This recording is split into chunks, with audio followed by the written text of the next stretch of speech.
Welcome in, ladies and gentlemen, to our coverage of the Oklahoma Throwdown. Some Saturday doubles is what we've got in store for you today. Some doubles cricket. How about that? Looking forward to today's action. William Stewart here of USA Darts. Thanks for being here this morning. Share this around to your friends. Let them know we are ready to rock here.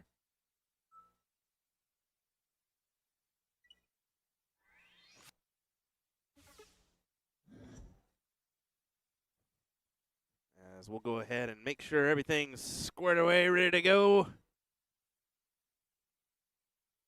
Yes, sir. We're ready to rock. Let's get to it, folks. A fun Saturday of action. All we will be bringing you today, though, is this coverage of this doubles cricket event. So there's some pretty big brackets, to be fair. But later on tonight, there's a blind draw that kicks off at 6 p.m. So if you're in the area, get down here, get signed up by, I believe it's going to be 5 p.m. to get in the mix on that. And we, of course, have The Time Machine, a live band tonight at 8 p.m. They were here last night as well, put on a pretty good show. Looking forward to another evening with them. My plans is to maybe participate in the blind draw. I don't know. If I get a good partner, I have a very good I don't know. It would be a long freaking night. And then having to get back up in the morning, I don't know. We'll see how it goes, but maybe I'll get in the blind draw. Maybe I'll call for an early night. We'll see. But either way, you guys should get down here and participate, no doubt. Tomorrow, the big main event. That's the ultimate here. 11 a.m. youth adult, 11:30 a youth best of 3. So I don't know how that will work out, whether there's an age limit or not. That's not on the flyer. But yeah, the main event for the ladies starts at 12:30. The main event for the men begins at 1. So we'll have a pretty lengthy evening of coverage, I assume.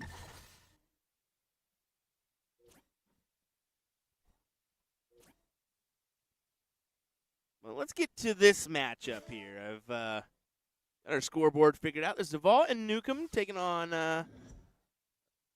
Galloway and Salazar here. This is Keith Galloway. That Houston area.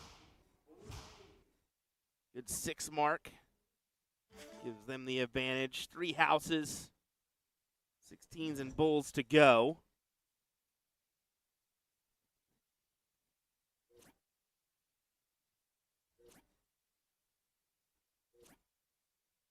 Just looking at our overall brackets. Yeah, like I said, a pretty big bracket on both the ladies and the men's front. I'll go ahead and put that in the chat for you guys to take a look at. There you go. Available on CompuSport, but if you go 2 and out, you're going to be finishing in the 65th through 96th position in the men's front. For the ladies, about 49th through 64th. So, I mean, pretty good numbers on both parts, I would say. For those of you that are wondering, I see we got one in the chat. Where is this? This is at the Grand Casino in Shawnee, Oklahoma. Just outside of Oklahoma City, about 20 minutes west. Yeah, west. No, east. Sorry, east. Got to do my directions right. East of Oklahoma City. I will say not much around here in regards to I mean, there's restaurants on site, but there's not a lot of community of restaurants in the area. I think you'd have to go like 7 miles down the road to actual Shawnee, or go to OKC to get like the, big time chain meals. But I think the restaurants on site, I mean, they're open a little bit later. I think you can get pizza till like 2 a.m., so that's an added benefit, and they have a few different options. But also, I mean, you got the added benefit of the casino and everything that comes with that. I mean, they got a pool, everything else. So, yeah, once you look outside the hotel in the back, it might be all pasture, but it's a pretty good setup. I enjoy this tournament. I really do.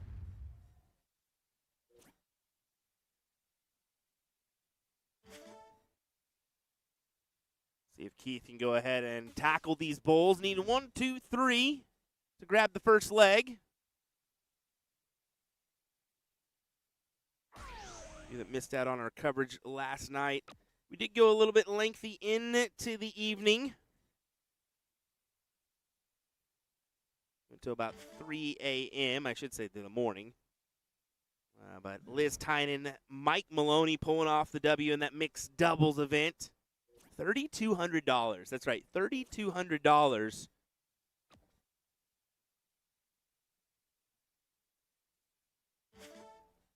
For first place.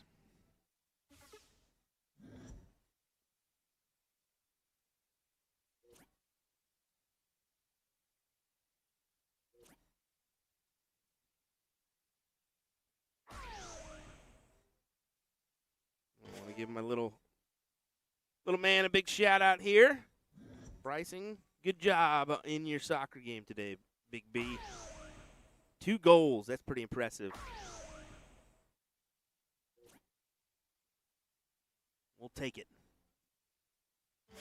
All right, Keith, you need just the one here. Go ahead and tackle it.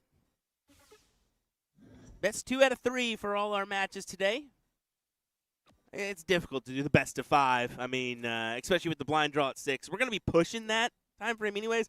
I think maybe with the amount of teams next year, they should look at definitely moving up, maybe 11 o'clock start for the ladies and a 12 o'clock start for the men. But we'll see where we end up at the end of the day. If you kind of get too far into that blind draw, like if this ends at 8, it could, cause issues in that blind draw for a late finish. But, we're dart players. We're used to it, right? We know how things go. Again, 1 bowl just needed here to close this down.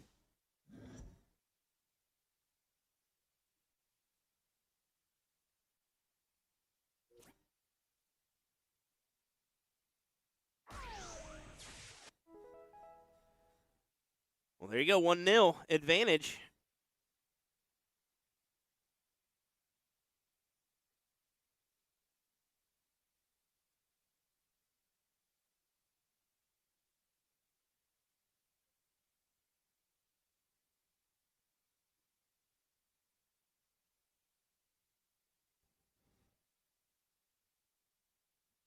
Onto that diddle. It's diddle every leg. I'm going to have to fix that bad boy. That's going to irritate the heck out of me. Let's center that bad boy. What do we say, folks? There we go. Just a little adjustment will do.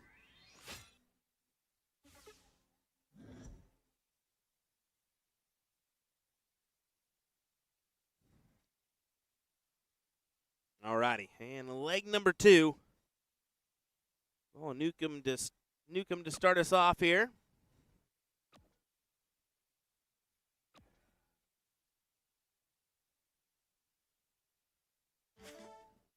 Let us know in the chat where you're joining us from on this great Saturday.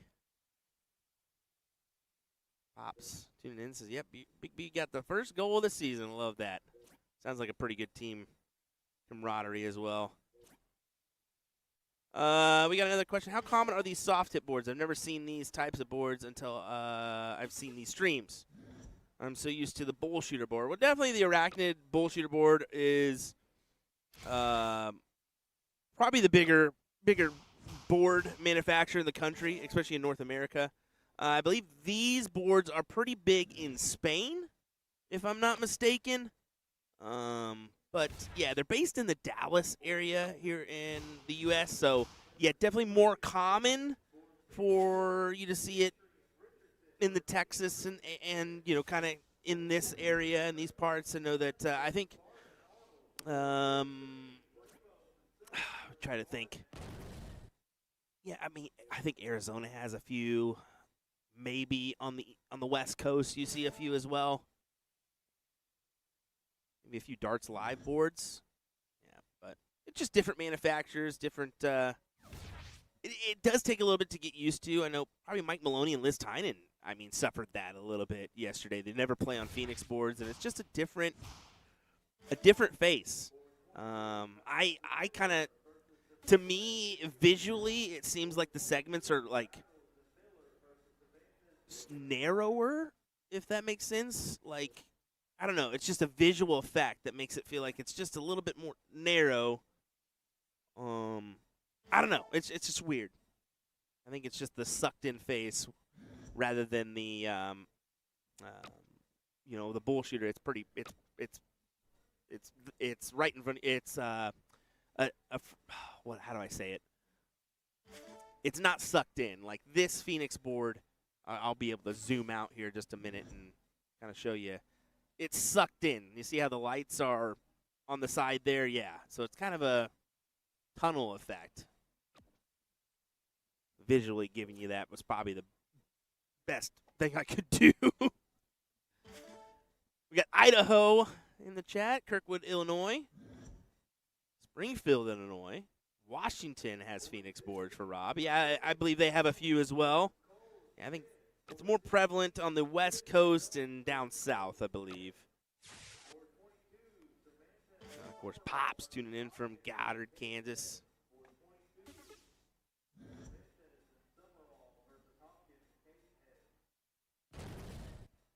That's a good triple. Follows it in with another. Does he take a look? He will. Can't close the door on the 17s, but at least takes a chop at the tree, right? Those little chops will eventually make that tree fall down. Yeah, I'm usually playing on radical boards. Yeah, I mean, your main boards here in North America are going to be your Arachnid first. Ooh. That one's tough. Maybe your Phoenix Radical would be next, and then your Darts Live now probably is going to be in your fourth position. But 2, 3, 4 could probably go any variation of ways.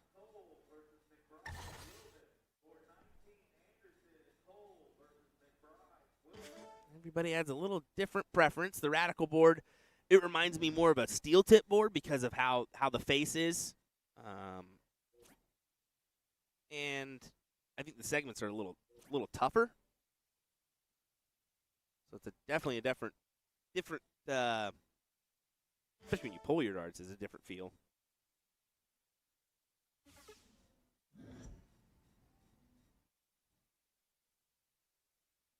Gary Bloom says the plastic part makes it feel concave and makes the board appear smaller. Exactly what I was trying to get to. You said it way better than I did, Skittles. As I vomited that out.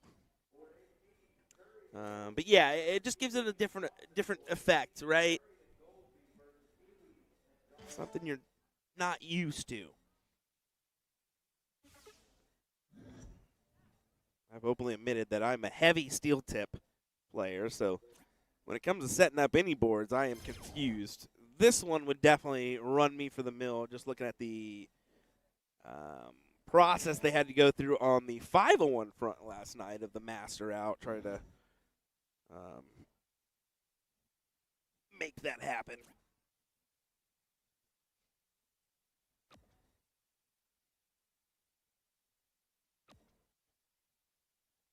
Well, this is looking promising for a 1-1 scoreline. I assume we're going to get a lot of these last league deciders here today. I would love to see scorelines on our CompuSport. That would be really nice, so we can be able to tell like how many 2-0s there are or how many 2-1s there are at the end of the day. Because I'm assuming there's going to be a ton of last league deciders.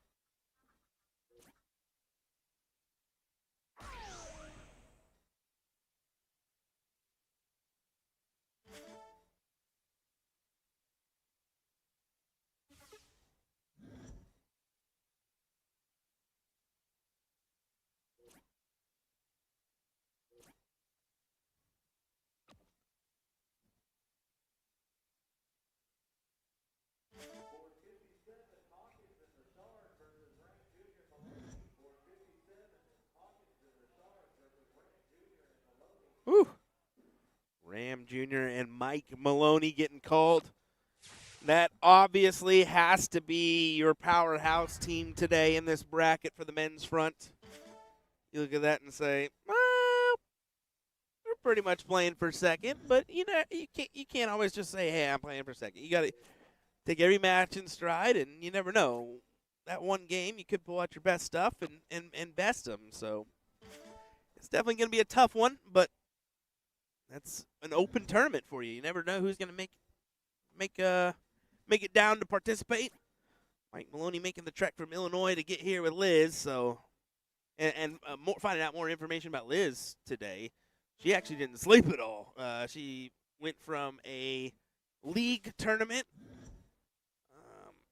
getting done with that in the wee hours of the morning, to right to the airport with Mike, and then getting here just in the nick of time to participate in that singles event yesterday.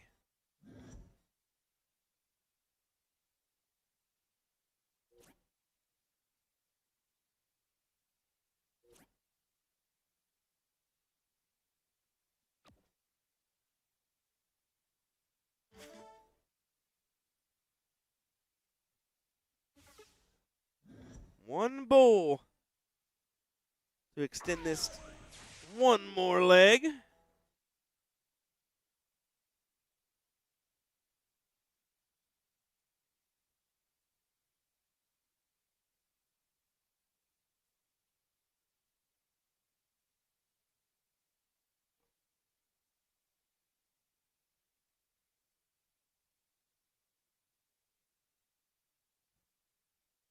There we go.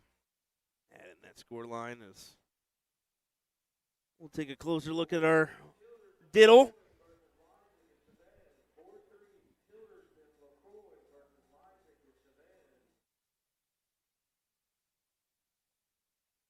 Just a little bit better. A little bit more better.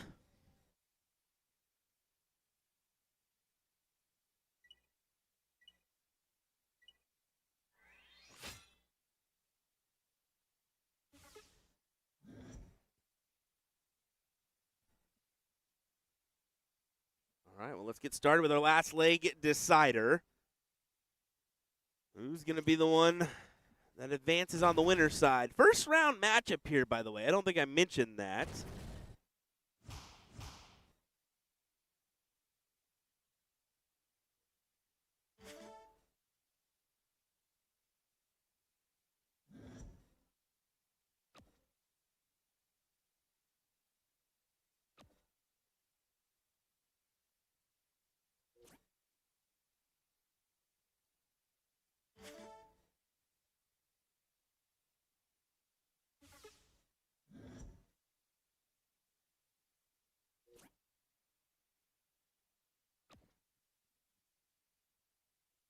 How about that? Taking the chance. I mean, you do have the pretty big point advantage. You might as well go ahead and take a look there, especially to try to kill that number for him. I mean, great play.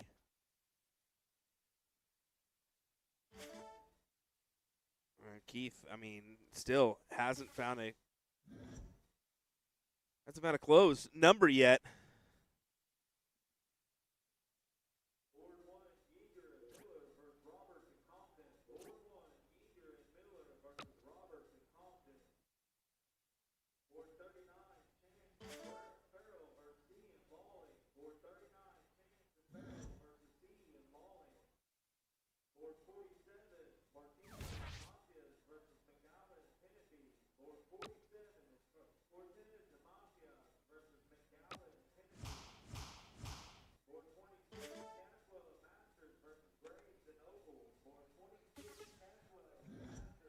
Good way to stomp your foot in the ground, but I don't think it's going to matter. As you can see, goes for the double. Just kill shots it. 19th and 20s, their playgrounds. Keith going to have to move to these 18s. Preferably a 6 mark here.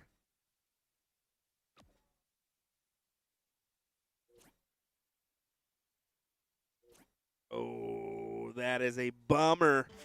A bummer, but it is first round. We all know how the first round can be. Kind of a hit or miss moment.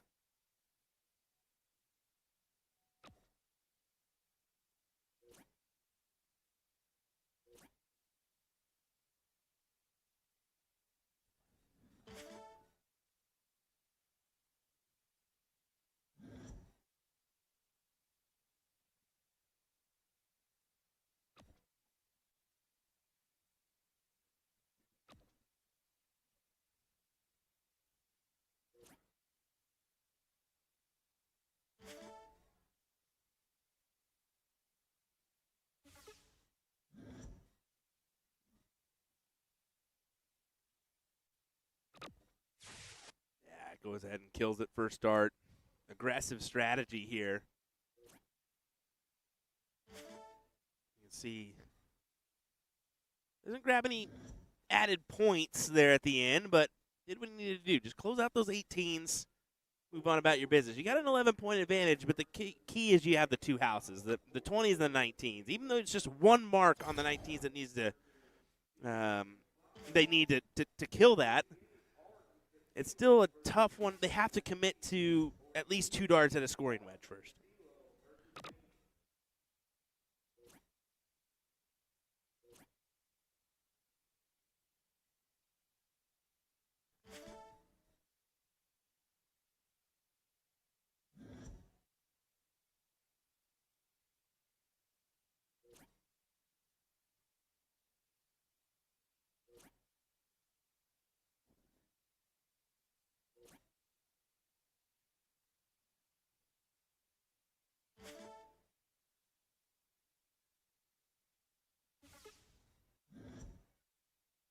A ladies matchup going on next door with our 2 boards of streaming action. I wonder if we're going to be doing that the whole day. One dedicated for the ladies, one dedicated for the men. That would be ideal, but not always going to happen that way.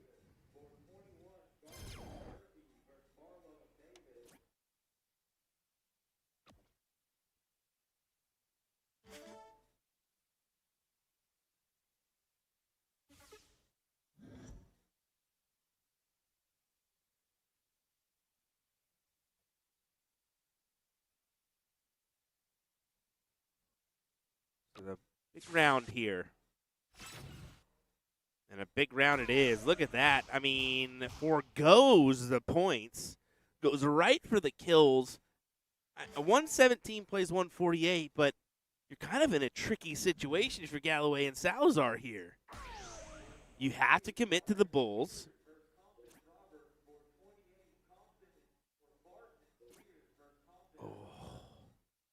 And can't capture the close there.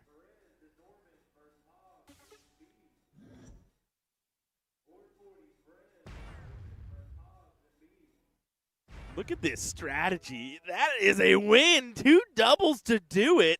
What a play there from Duvall and Newcomb to get the win this last leg. That'll work. That'll certainly work. We're going to head on over to board number 18 is what this one is. We'll go ahead and make the transfer on all our stuff. If everything wants to cooperate. There we go.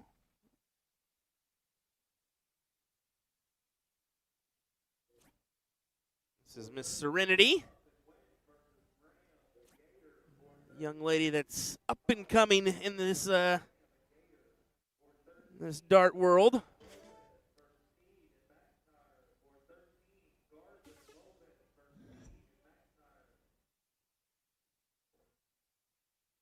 He is, of course, playing with moms.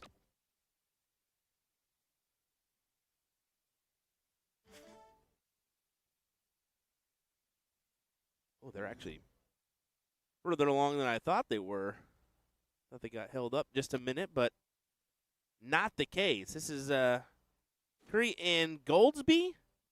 And then, yeah, Keeling and Johnson here.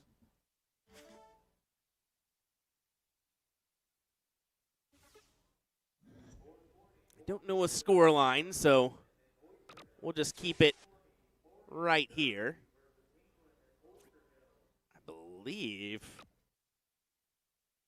I could probably say this is going to be first leg. I mean, the match time on Comedy Sports 130. It's 142. So I'm going to roll with maybe 0-0 in first leg.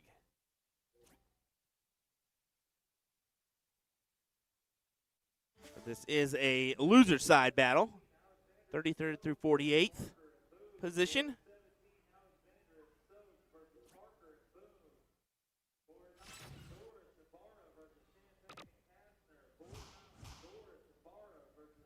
the attire from this young lady. She had some, she had a fancy outfit on yesterday as well. I'm digging it. I'm liking it. Kind of Jillian Phillips-esque, I should say, right?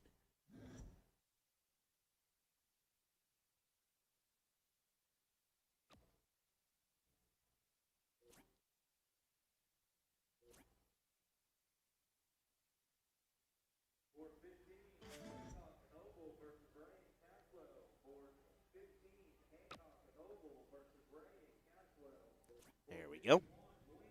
There's our scoreboard for you. We'll roll 0-0. But as I said, it could be 1-0. I don't assume so with the time frame in between the call and where we currently are. But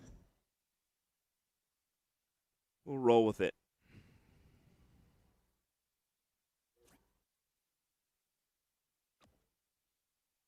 And I believe, if I'm not mistaken, I technically it is Johnson in the chat or in the CompuSport, but I believe I want to go ahead and mention, I think that it's now Wright as Serenity's last name. I think she just recently changed that, if I'm not mistaken. Is Justin in the chat? Justin, let me know. Is that right? Should I change this?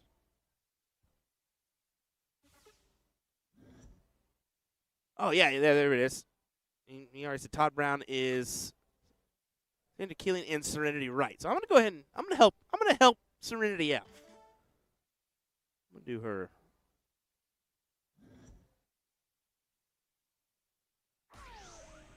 There we go. We'll change it. Change it.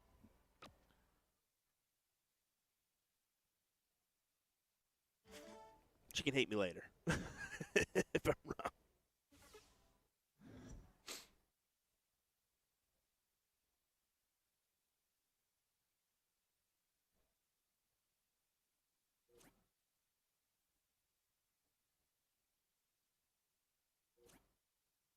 Ooh, 2 darts just outside, but finds it with the last. And look at that big fist bump there.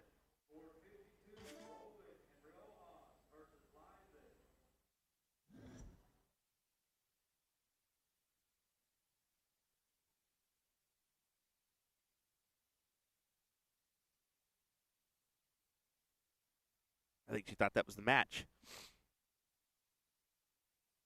Yeah, I think she thought that was the leg there. One more needed. She says, okay. That's why she gave that fist bump. I was like, that's, you didn't quite get the leg, but it's, it's okay. There you go. Now it's in your favor. And that should be 1-0.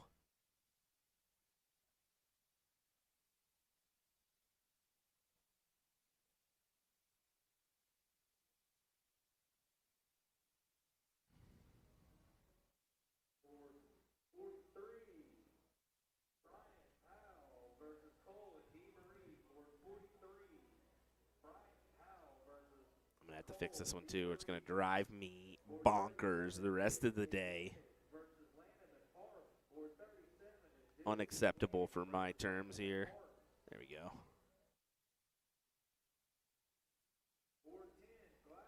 Like I said, going to drive me nuts if it's not centered.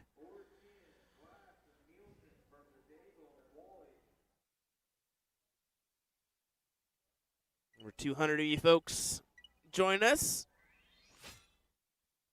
We appreciate it. Let us know what you're doing on this Saturday.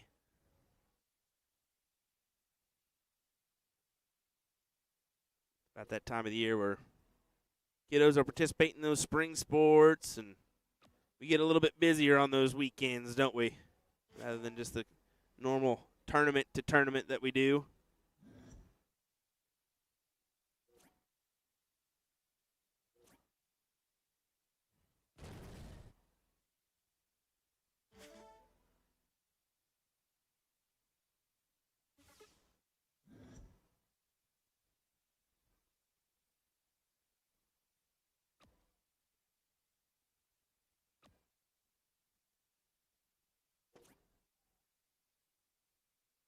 Serenity Not finding the success you wanted to find there. Few tips in that board. I might have to go out there with my old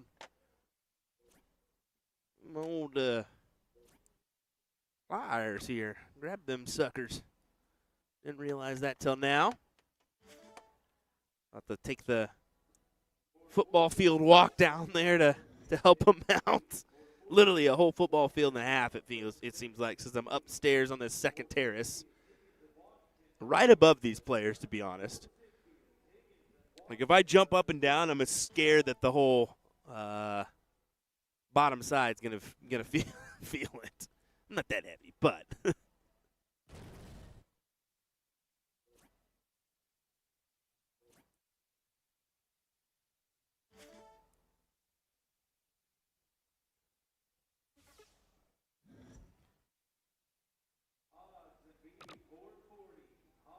double to open up it for scoring. And can't muster in at least some points there. Unfortunate turn for Serenity. Double start. We thought you're going to produce a little bit more.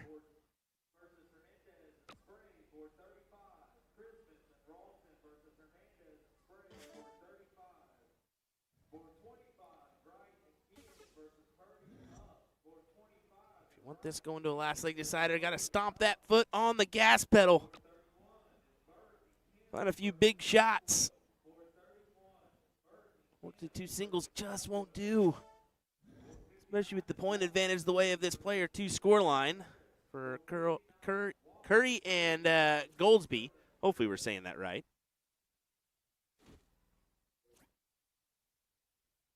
Curry, maybe?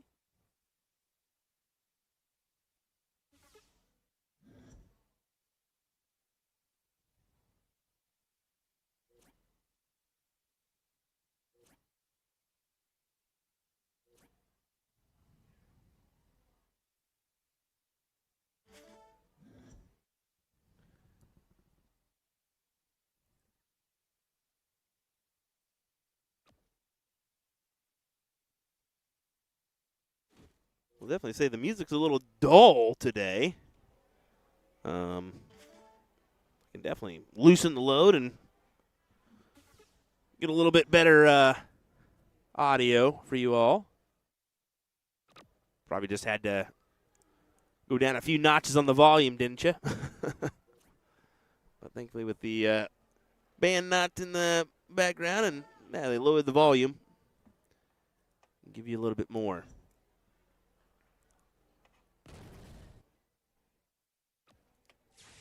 Yeah, go ahead and close the 18. Down to the 19 for some bonus darts. I can't stress this enough. After seeing last night's just the band and everybody just kind of enjoying it, man, highly recommend, like, get a DJ, get a band at your local tournament. See if they want to give it a run, right? I don't know what that would cost, what that would entail, but, you know, if you put a tip jar out there, people are going to tip them. They'll probably tip them pretty well. We know dart players, so you can see that as a worthwhile investment for any tournament out there. Take notes, people. Take notes. All right, Sandra, let's see here what she decides to do. 19s is the best play possible. She grabs the open.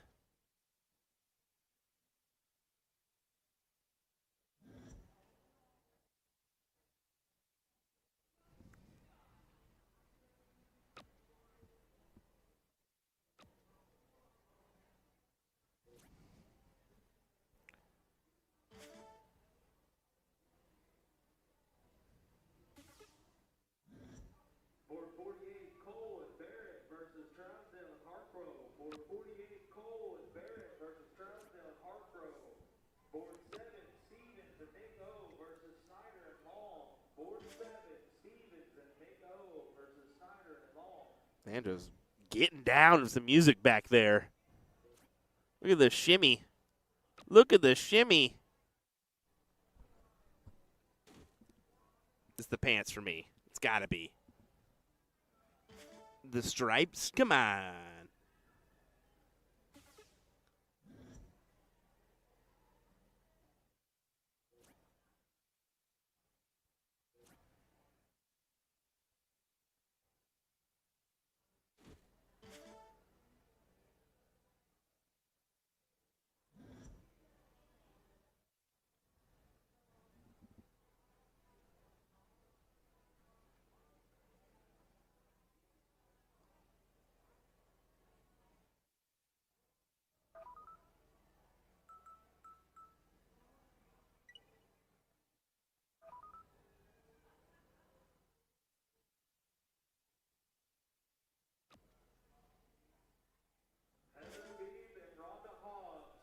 You see, they're extra.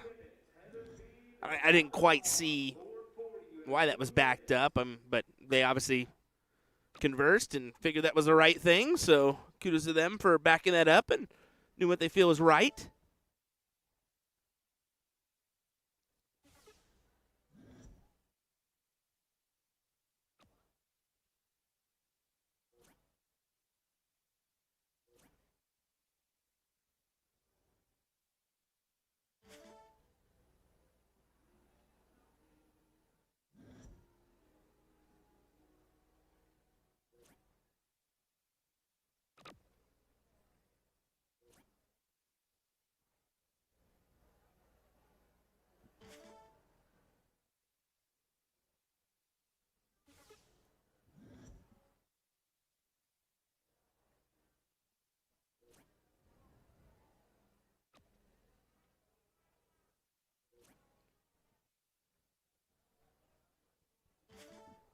Inching closer to a tight matchup here. 186 plays 220.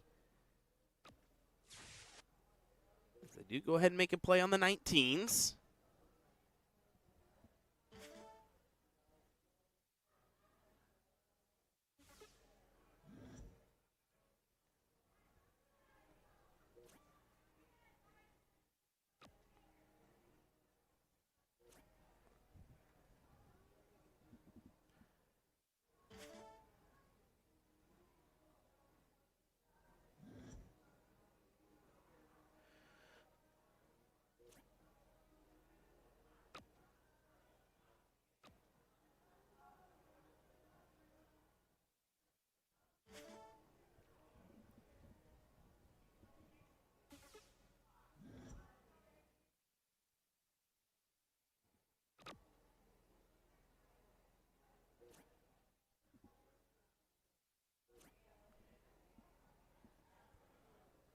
Just missing out on that trip 15 there.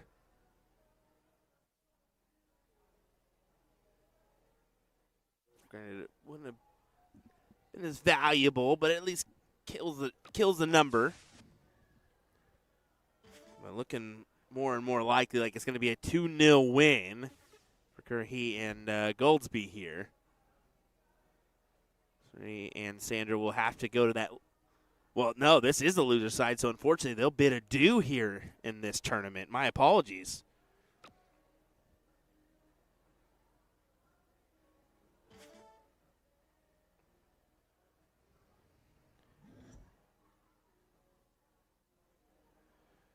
Just letting us know about that backup there. She threw her first start before it was active, and it didn't register, so appreciate that one. Yeah, when you're the one-man band, sometimes you're looking around, looking at I mean, I've got another board I'm keeping an eye on as well, so I don't see everything. I think some people don't understand that. When you're one person, you're not going to see everything, and sometimes you guess, and maybe you look like an idiot after that guess. AKA Will all the time.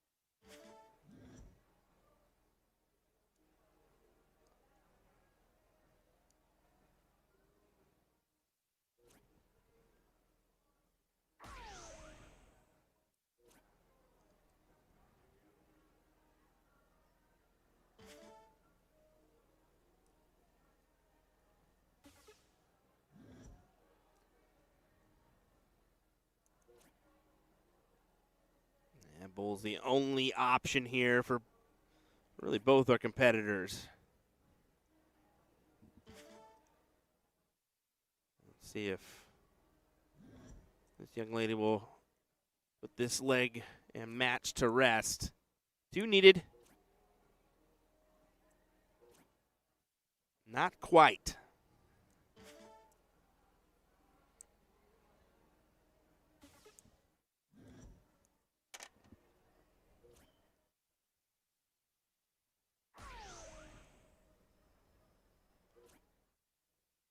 Again, we'll throw that link in the chat for brackets for those that are just tuning in. Want to know what's going on? As you can see, some pretty big fields.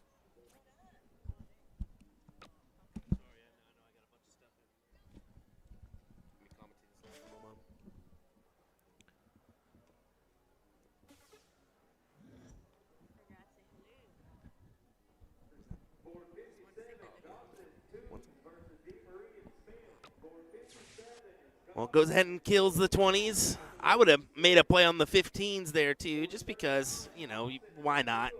Takes it out of commish, forces him to the Bulls here. We'll see. And they still can't get it done. This is not over yet, ladies and gentlemen. So I say, your goal here, of course you want to get the points, but I think you need to play at the 15. Close it. Close the 15. Close the 15. Just close it. Force him to hit the bull. I think that's the play for me there. I mean, yeah, you're taking a risky play, but you're already in a risky situation. You're down 1-0. And yeah, it's not going to matter anyways. They do get the win in the long run and will advance on this loser side. I believe we got another matchup over on board 17. Let me change everything around. I got to have to go through quite the process, ladies and gentlemen. I just want to let you know that. For this event only, I got to go through a dang process to make this work, but we're willing to make it go for you guys. All righty, give me a second. I'm going to run down there as well and probably take those tips out of the board at some point. I need to do that, but we'll let this one play out. I'll throw in some background music for a second, and I'll be right back, ladies and gentlemen.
All right, let's continue on, folks. What do you say? Let me make that player cam a little better here. Move that on over.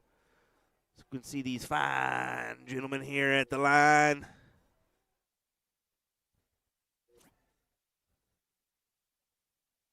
I'll be honest, these old geese. No, I'm just kidding. I can't say that. I'm just kidding. Just kidding.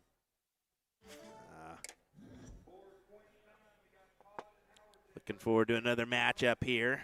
I need to get player names from CompuSport. Once again, those are where our brackets are available if you're curious.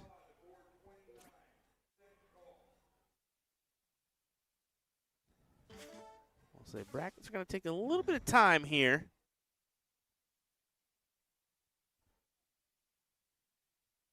As we still, we don't have enough. We've got 60 boards, but I don't think we have enough to really have all these matches playing at one time. So they got to kind of scatter them out as best as possible here. Board 17.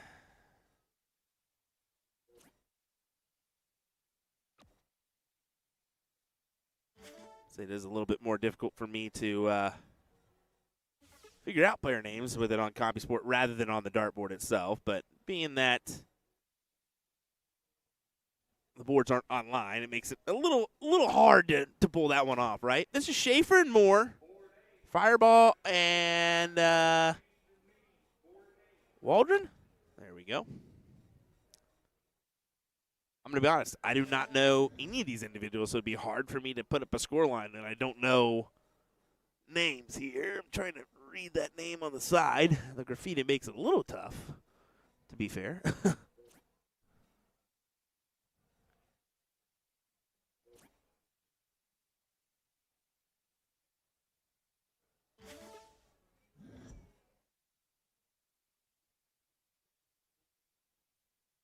Chicken legs is the name there on the back. That's real helpful for me. Yeah, I think we're just going to keep the no score line here.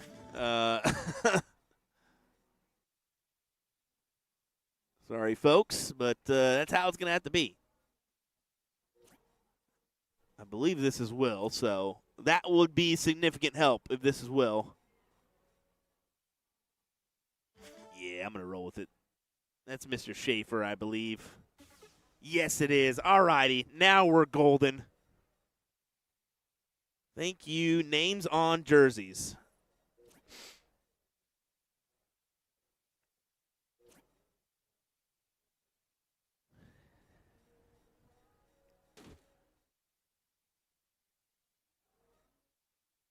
Mr. Moore, a.k.a. Chicken Legs, coming to the throw line. I love it. What a nickname. What a nickname.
Well,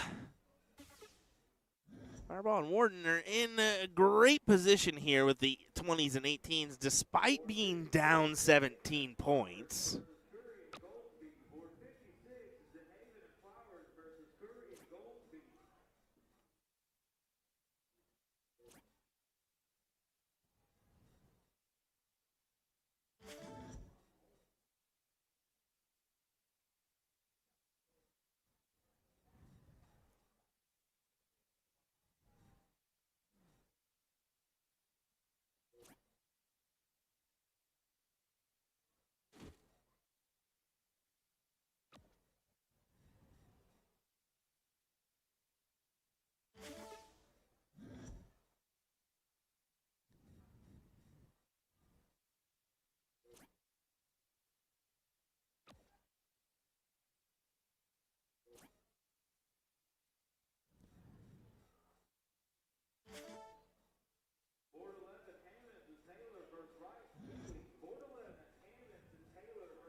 Tight back and forth here, no doubt. That will certainly help the cause for Schaefer and Moore. Two big trip 16s. And you can see what that does to the point differential now. 209 plays 120. A few of these big triple 20s would go a long ways. One hole out. Can he capitalize and at least find one here? He cannot. What level is this? There's no levels, folks. No levels at all. No levels at all. Sorry for the delay in that one. When I'm by myself, I don't check the chat as often, folks. I don't have it open because most of the time it's my software to stream. So if I don't frequent the chats as much, I apologize. But, yeah, there's just two brackets going. It's the men's and the ladies. That's it.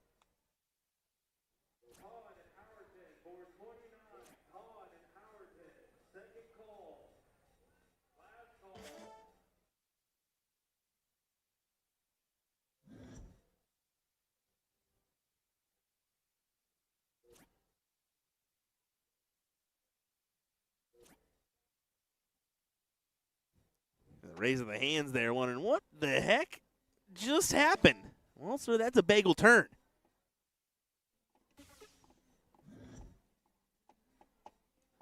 He says everything is open. That's pretty cool, actually. Yes and no. I mean, I'll be the one that has to say it, right? There's a lot of mid-level to lower-level shooters, and that's most of your players involved in the dart game. Not everybody's an incredible shot. Most of your percentage-wise is going to be mid-level players, right? So I will say here in Oklahoma, there's a lot of low to mid-level shooters that make up the majority, the heavy majority, with a few guys that really and ladies that have that average a little bit better. So when you have like a Mike Maloney come in with Ram, everybody assumes like, all right, they're going to get first. When in reality, you've got to play those matches out. Yeah, they've got a high likelihood, but you never know when you're going to get that best of them, right? So it's a give and take. I think that they lost a few competitors knowing that some heavy hitters were going to be in the mix, but it is what it is. You've got to decide if level play is worth it and splitting brackets. I think that timing-wise, it could allow for things to speeden up a little bit instead of having like last night where we had a mixed doubles bracket with 130 teams.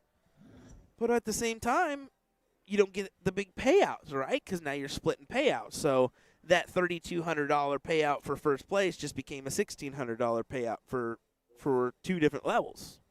So there's a lot of give and take. I can see both sides of the street on the argument.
says, come on, who can't beat Ram or Maloney? Well, when they're playing doubles cricket, it's pretty scary, right? It's a little scary.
This one is round 20, guys. Round 20 here in this cricket leg.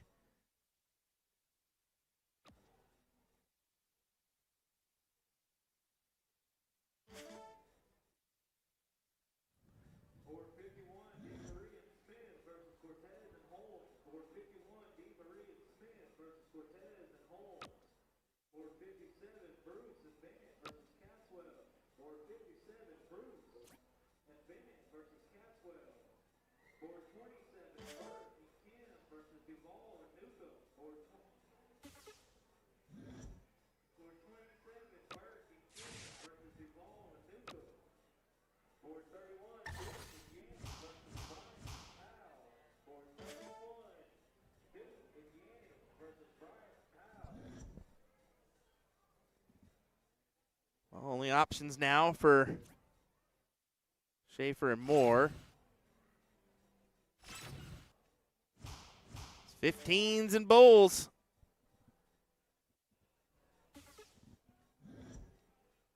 Go on, bub.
Sorry about that, folks. Had the chat with the tournament director. So my apologies. Got to have that happen. Make sure we're put our best foot forward, right? Got a big shout out to Tracy Bryant. That's who I was just talking to. I mean, he loves the support from all the Oklahoma folks. Want to mention that on the stream, no doubt. He really appreciates it. Another good year here at the Oklahoma Throwdown. And we ain't done yet. We've only just begun. As that song will go.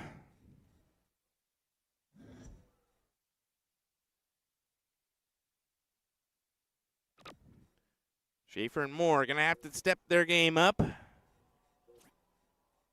order to try to get the win here.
They're just chugging on ahead here in this one.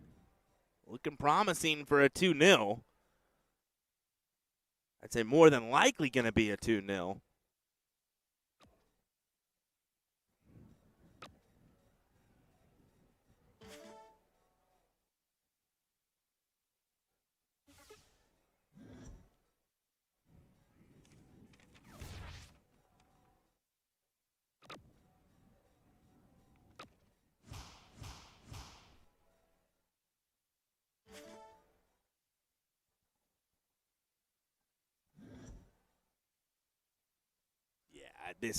This is definitely going to be 2-0. Just needing the Bulls here, and unfortunate for Schaefer and Moore, just not coming up with a lot of value in the back end of this matchup. 1, 2, 3 punch needed to advance on this loser side into the top 64. Yeah, that's right. You heard that. Top 64 is only where we're at. We're going to be in for a lengthy day of coverage here from this doubles cricket bracket as we get the win there. How about some – oh, there we go. A little youth competitor giving it an old heave. Love that. Getting ready for tomorrow's action. Looking forward to that. I got to go give him a jersey, honestly, see if he wants one. I got a few jerseys in this old rucksack of I got a bucket of old jerseys I brought for the kiddos, and maybe I'll head down there and see if he wants one. That's what we'll do. All righty, folks. We'll be right back with some more entertainment from this Oklahoma Throwdown here in just a moment. Don't go anywhere. We'll be right back.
All right, let's get back underway. A little bit of a break there.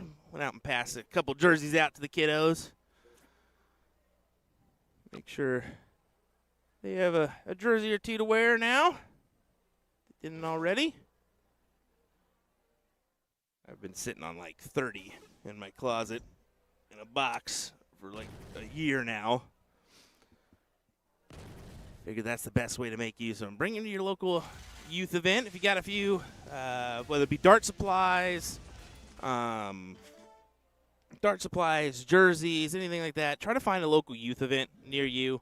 That's the best thing to do with those, the stuff that you're not going to use anymore. Like, I mean, most people are using the molded flight system now. If you got the old paper flights and you never use those anymore, find a youth organization because they're going to make use for them. Like, they're always snapping stuff, right? It's just going to happen. Kiddos and toys, right? Anyway, Jim Spears. Let's see. Let me try to find this matchup on CompuSport.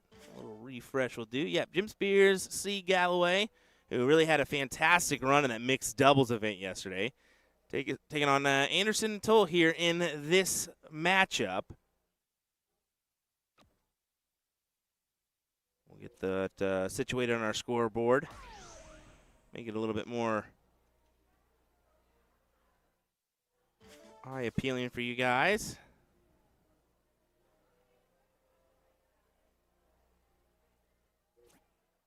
We'll say Clint, yeah, had moments of really impressive stuff yesterday. Trekking on through that loser side, making a run there for pretty decent chunk of that's nice cover. Let me just go ahead and check to be exact. I want to see exactly when they went to that loser side because okay, it wasn't as far as I thought. 9th through 24th, 17th through 24th is when they entered that losers bracket. So actually, that's a pretty good run on that loser side. 1, 2, 3, 4, 5, 6, 7 matches won to get into the final. That is fairly impressive.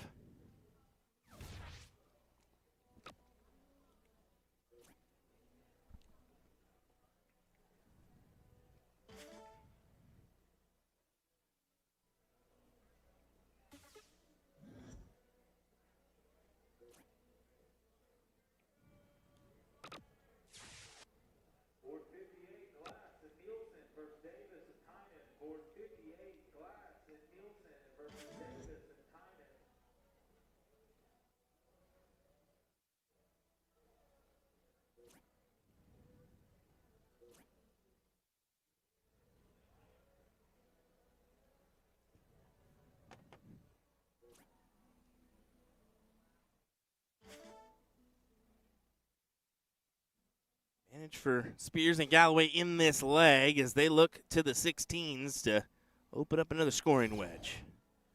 Good first start onto the 15s. We got a little young man back there definitely enjoying seeing himself on the stream there, it looks like. Love it.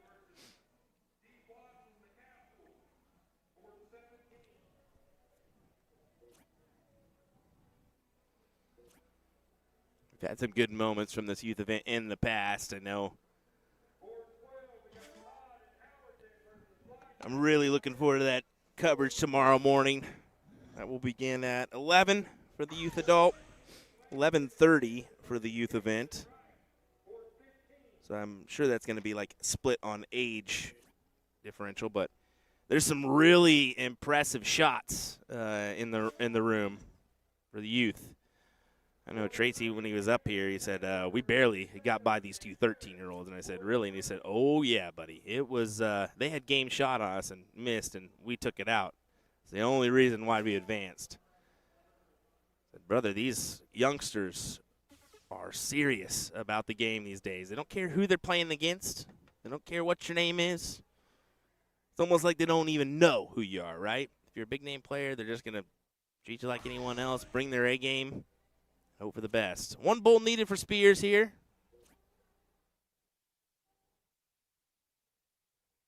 Can't quite capitalize, but they'll be back. Let's give some love to the kid back there. I'm sure he can see the chat.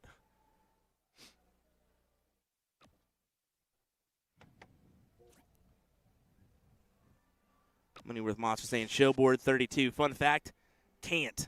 Yeah, no real way to do that one, brother. Sorry. I know we're in a circular one, but that one is on the wrong side of our setup to really make that happen. Kind of camera gets a little wonky when we try to go side to side, and I think that's honestly partially my doing when I set up the cameras. Just didn't have it quite balanced right. And, yeah, with all the issues that we had setting up the board, that was the last thing on my mind moving forward. But, that's quite all right. We got two boards that if they've been, I mean, yeah, there's been moments where we've had a lull here and there, but that's going to be every tournament has that. They've done pretty good about filling the boards this weekend and keeping you guys entertained. 1-0 to that top score line here. Spears and Galloway getting the advantage. Ooh, Turbo in the chat. Love that. How's it going, Turbo?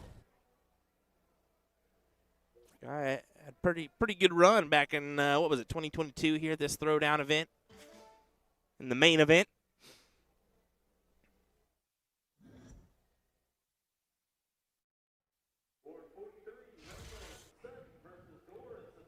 I'd love to see more of my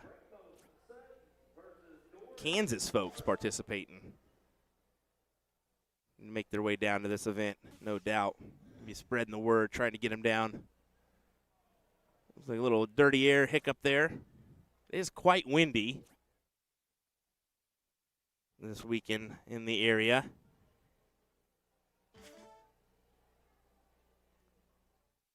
Could be why we're suffering from a little bit of that dirty air. I mean, there's nothing blocking us out here at the Grand Casino.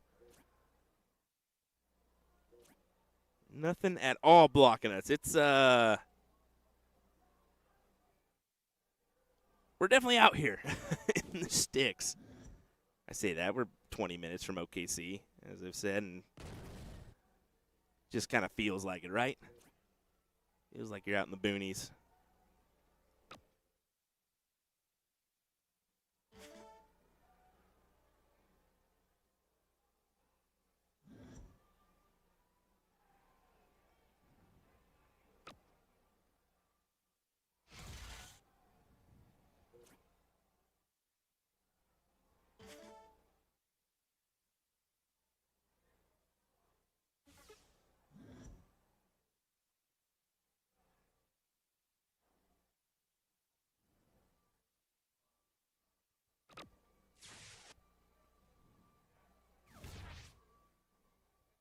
Spears working his way around the board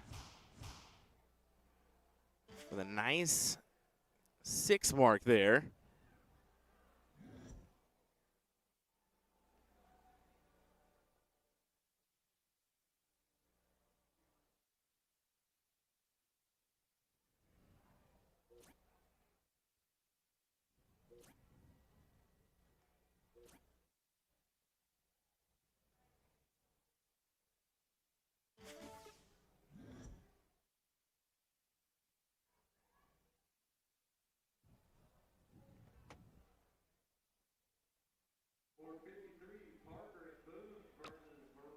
Clint will go ahead and grab these 18s. Is he playing rock, paper, scissors back there? Heck yeah, let's go. All right, I got you, bud. Rock, paper, scissors. Rock, paper, scissors. He is really having the time of his life back there. I love it. I love it.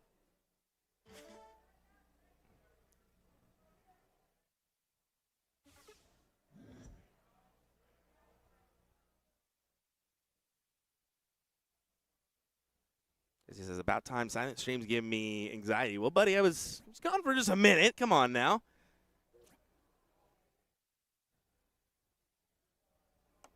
Like I said, when you're one-man banding it this weekend, sometimes you got to run down there and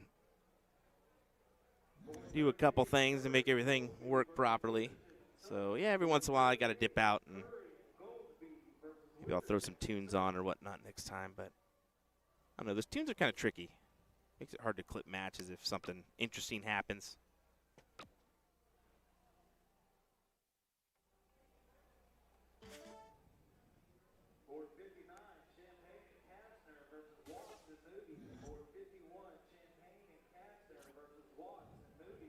Single 16 for Clint to close that number.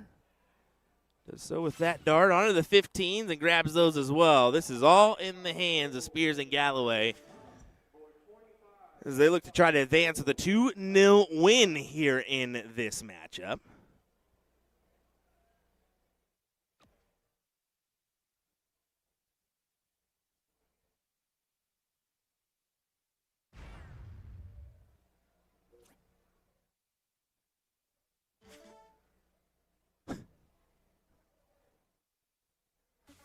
This kid's getting me, man. He's just enjoying the heck out of himself right now.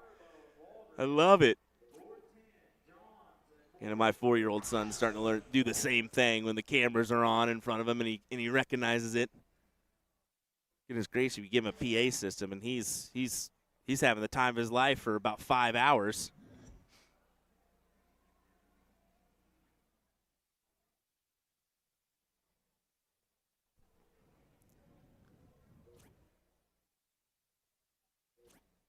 Again, I'll put the bracket link in the chat for you guys.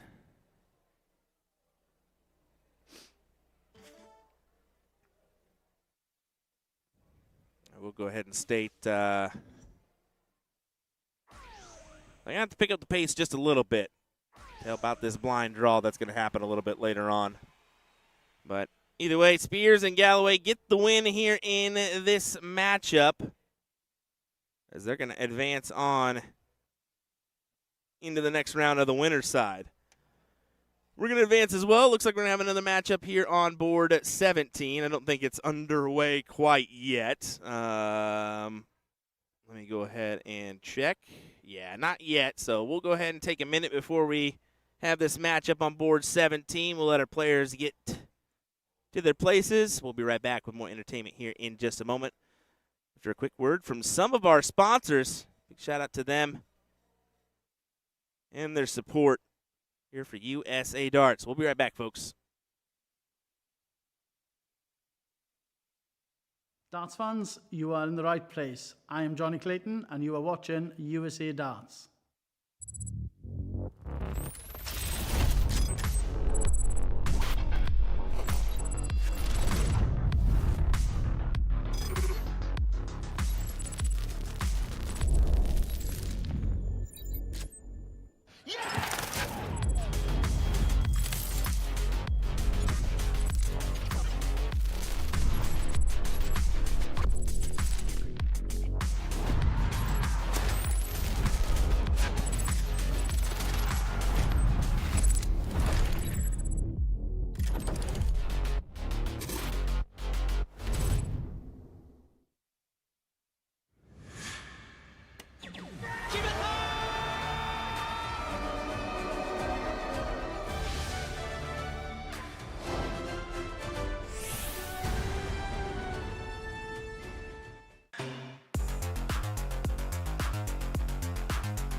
looking for handouts. I'm looking to stand out. Got the vision coming, watch how it pans out. I've been writing my plans down, trying to stay focused, put out the notice. Who the goat is, me hands down. Yeah, no time for arguments. I cut out the politics, no. It's all my competence. I could cause your apocalypse. Ambition, it ain't for the weak. Get it even when I sleep. Ready and willing, what you ready?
Right, here we go with another matchup. There's Eddie. Let's get our other players' names here. Board number 17. That's going to be Knox and Summersill taking on Watts and McCaskill here. Only round one of the loser side. Yeah, we're definitely going to have to figure out a little pace increase, to be fair, because, yeah, your blind draw is supposed to start at 6. Definitely going to be running a little bit late on that one, but it's okay. I mean, they were probably aware of that one. I think next year maybe a subtle change, as I mentioned, maybe 11 and 12, just an hour leeway would be smart.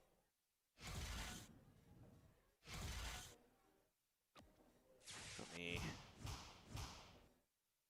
circle a name so I can put in our team names here.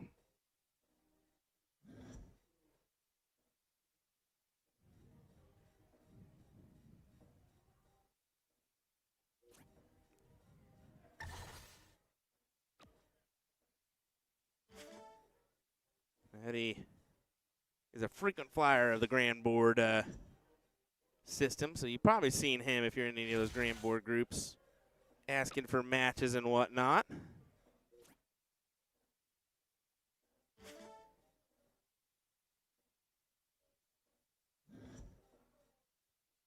There we go.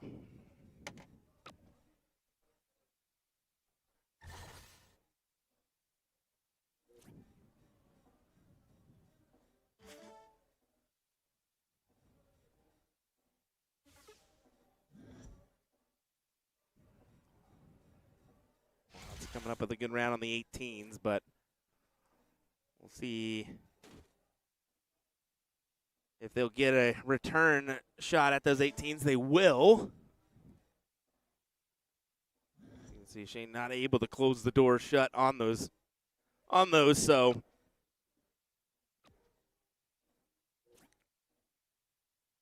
that's kind of a heave across the body on that last dart for Eddie.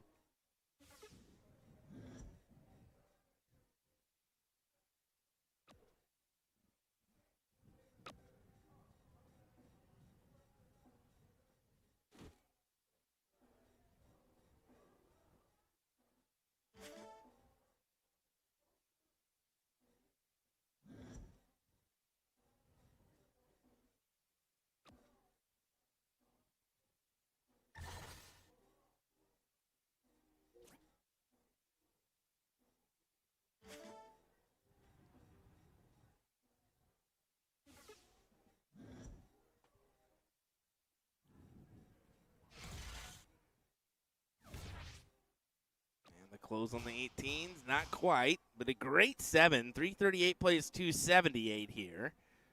Eddie going to have to come up with a minimum 4 mark on the 18s. Gonna have to just stay for all darts, to be fair. As you see, just barely out ahead by 12 points.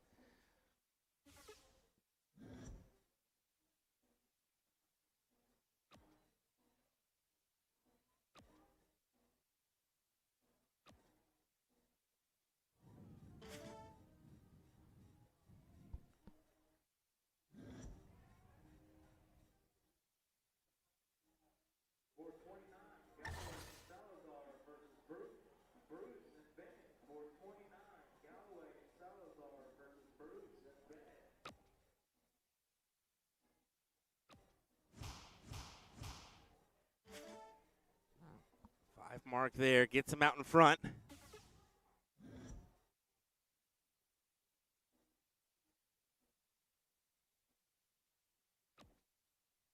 let's see how he attacks it here. I'd be tempted to, yeah, that's what I'm going to say. Get rid of the 18 as much as you possibly can, and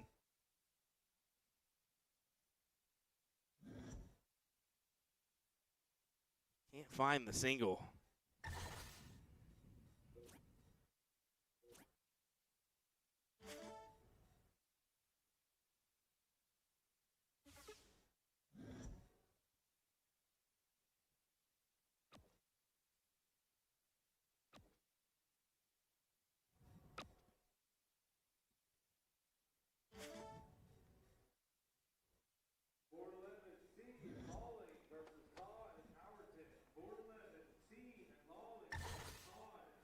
Got to take a shot.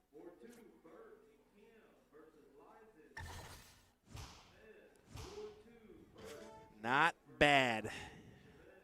Not bad at all. I'm tempted, though. I mean, points are never wrong. But I'd be tempted to open up another wedge there. Or try to with my last start. Just because you know they've only need the one single 18 to grab it. I look for a new wedge before I attack the 1917s here. That's just me.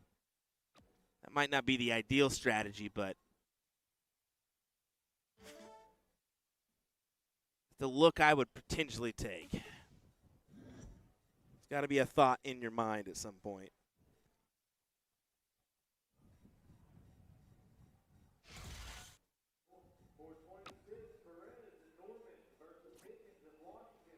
Somehow or another, that 18 is still standing. I'm still standing after all these years.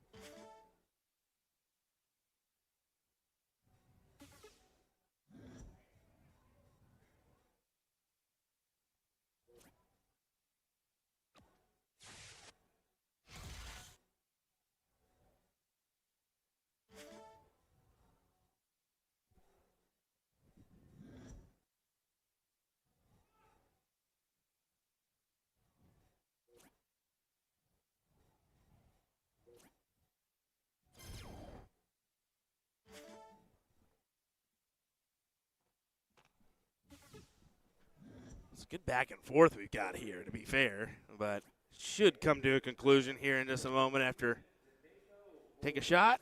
He does not. I mean,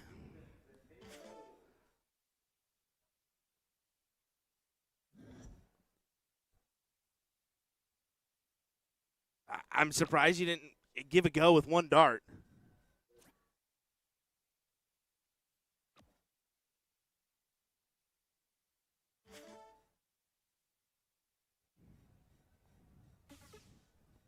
I mean, to each their own. Everybody's got their own strategy mindset.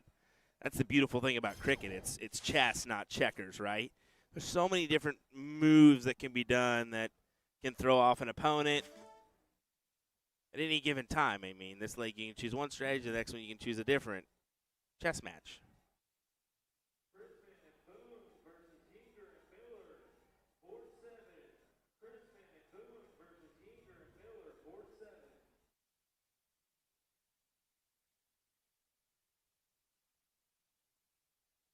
I don't know what's being said here.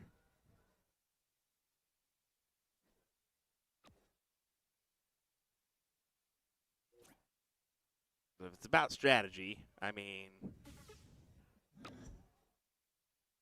is it to each their own? I mean, you can't knock somebody else's strategy if they're ahead of you. But like I said, I don't know if that was what was going on out there or not. Seemed like the conversation, but I'm above these guys, well out of ears distance from hearing what's going on.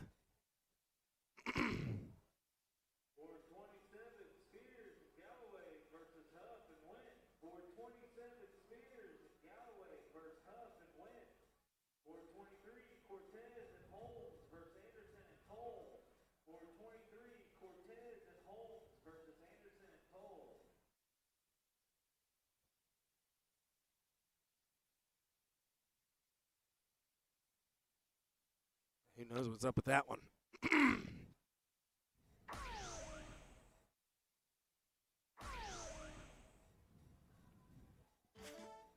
can do is look ahead.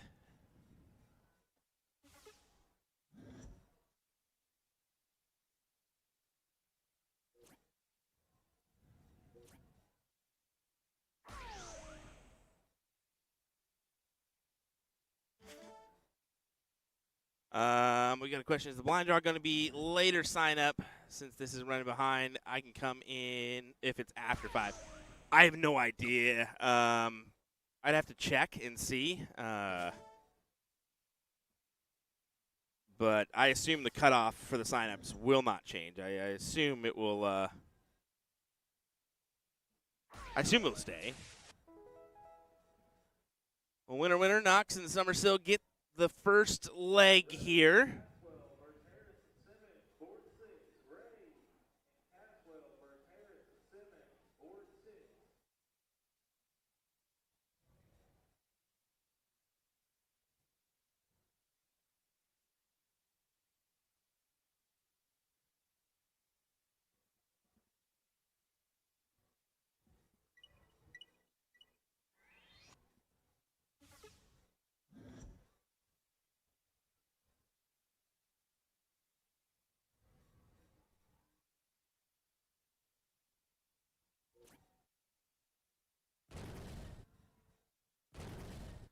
And immediately a 6 mark on the 20s.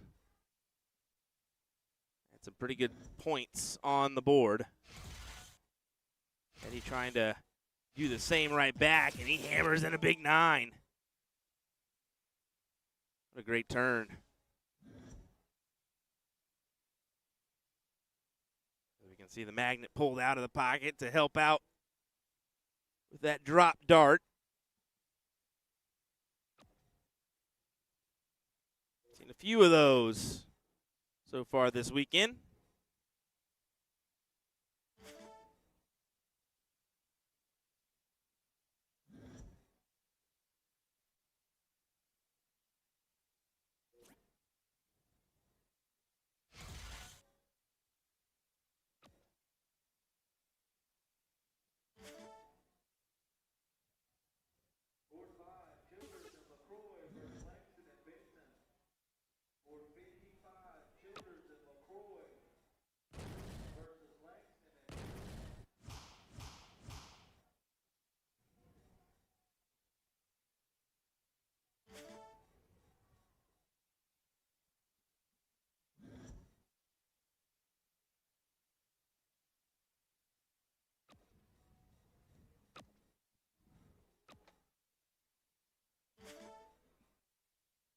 See, this is another one of those legs that goes back and forth on the 20s and 19s for a bit.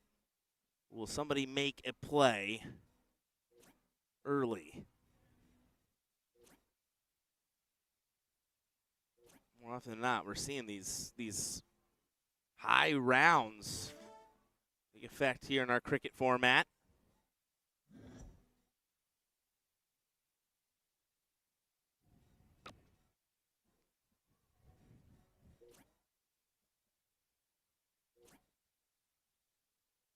Ideally, I want my cricket legs in 15 rounds or less.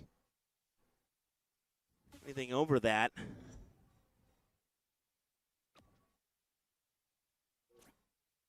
be difficult. It's hard to maintain that long in a leg.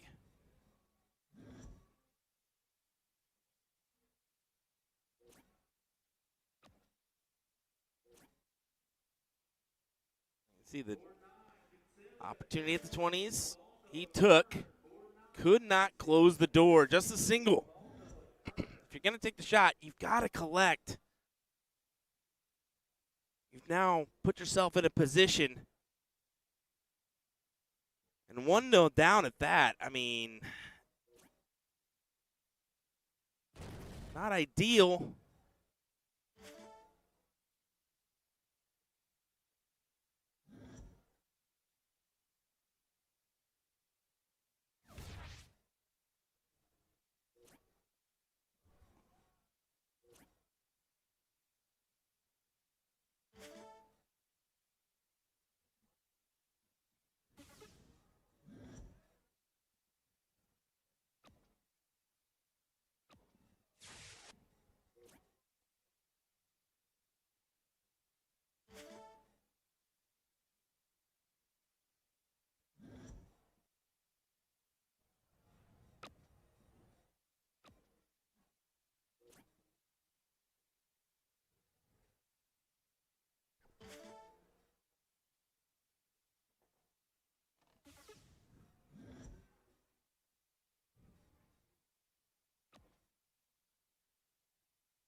Time collection there with the last. Gives him 2 houses. Just avoids going at the 17. Says, you can have that playground. I want 2 of my own.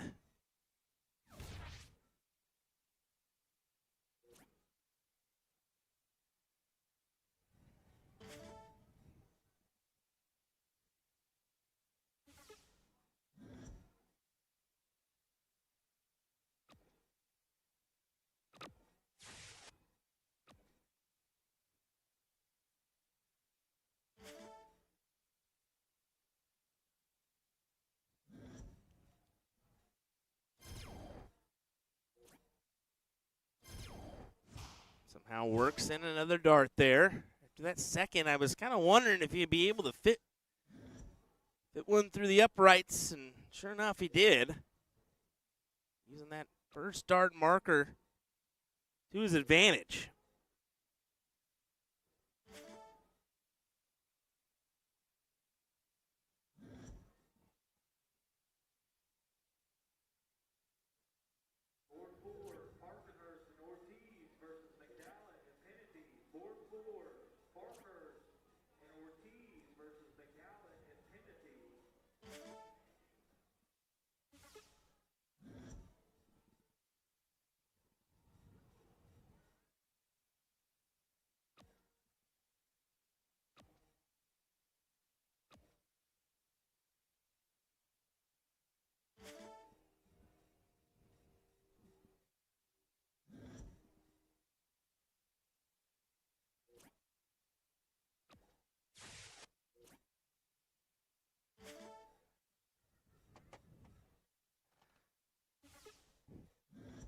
Well, goes ahead and gets rid of the 20s, despite being down in points.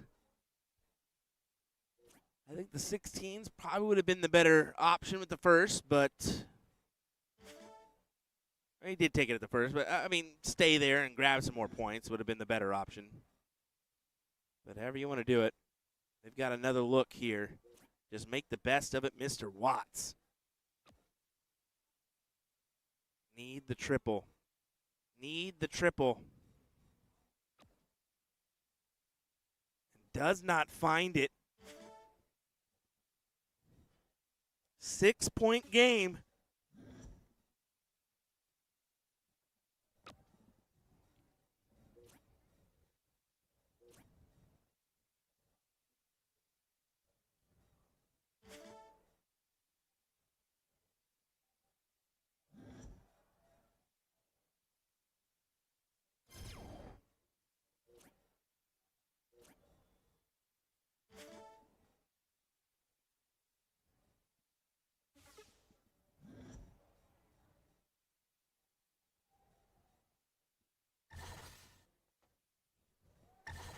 Single 16. Well off the mark there with that last dart. But 2 big conversions on the 18s puts it in your favor.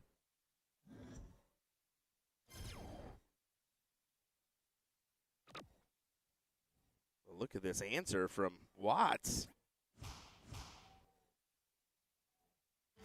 A lazy last dart, but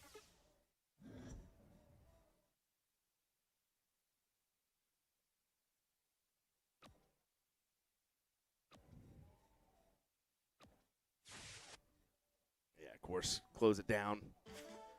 15s and bowls, the only thing that could save McCaskill and Watts here.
Can't quite shut the door down.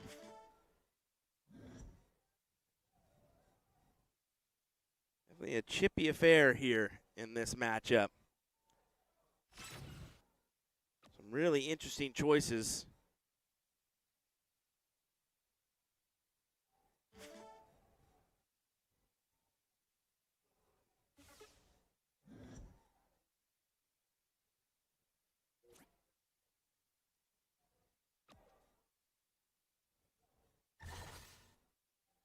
That last dart saving grace, man. Every time you hit that, you're just like, whew, thank goodness. Someone escaped this round.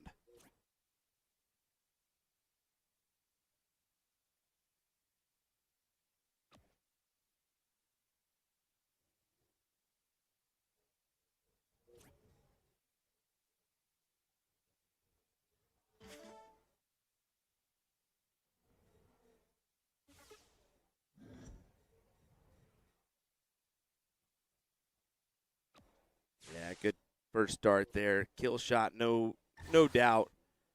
Even if it took you all three to kill that 15, that would have been the shot to take.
Find anything there. So just the three needed, and this leg is, and the match is in the books.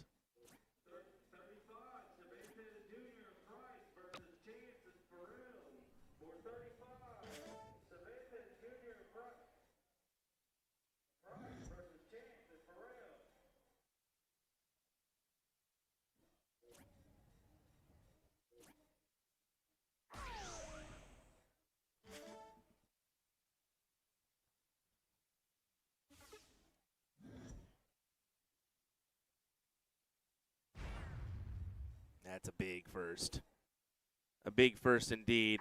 Anytime you hit right in this dead center, you feel confident that you're going to go ahead and put it away. And there we go. Knox and Summersill do exactly that as they win the match. We're going to go ahead and go to our overhead screen. We will have a match coming up here on board number 18, but probably going to be just a second as it looks like we're waiting on somebody. So we'll go to the overhead view. We'll be right back here in just a moment with some more action, folks, as we continue to bring you the coverage from our doubles cricket event here at the Oklahoma Throwdown.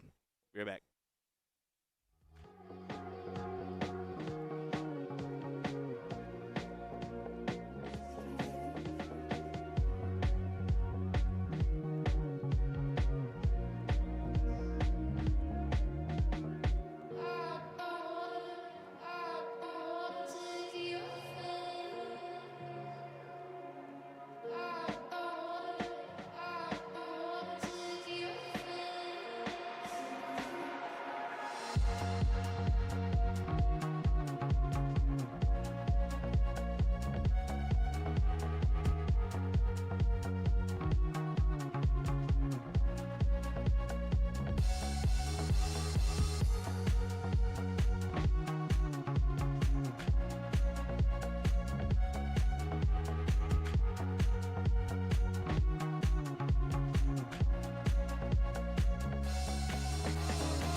try to find some energy here.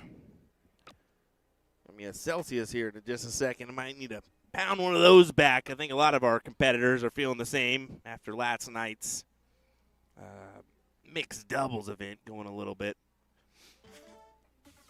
into the wee hours of the morning, but that's A-okay.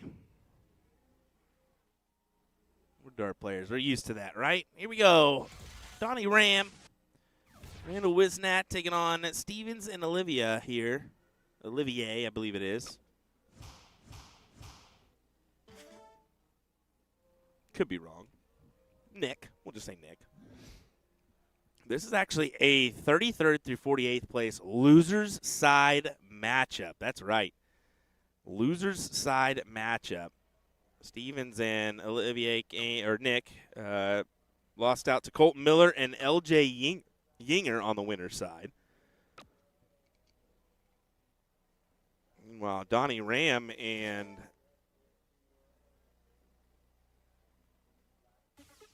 Gator, they actually lost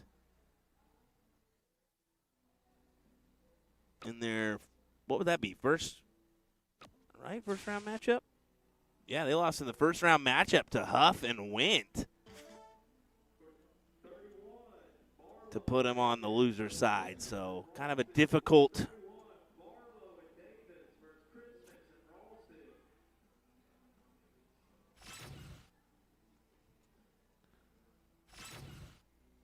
definitely a difficult position to be in for both of our teams here. Pretty good teams, but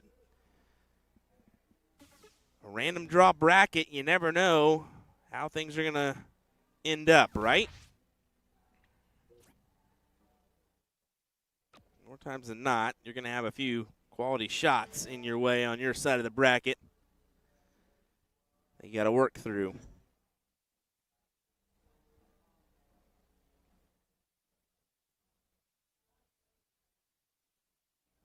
Coming in with the 15s as an option.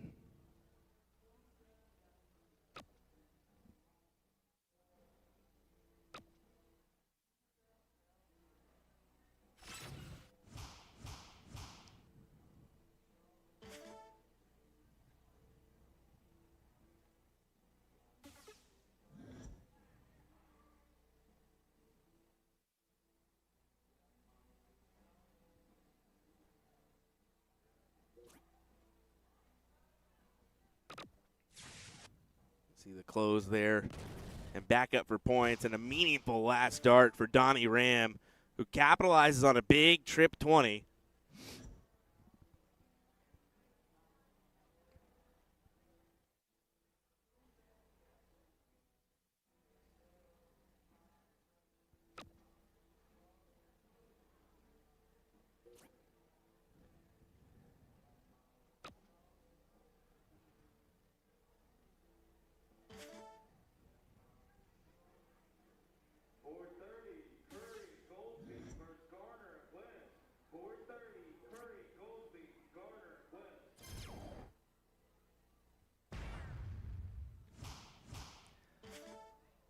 This leg's almost over. It'll be a 1-0 score line to Ram and Gator.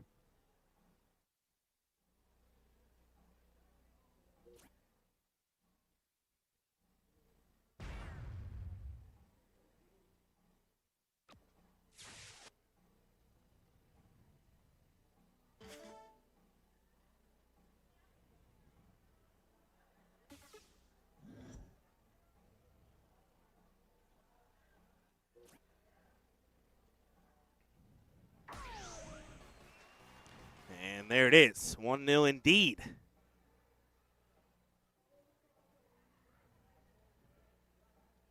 will say it is kind of interesting that both these guys are on the teams are on the loser side. You look at Ram and Gator.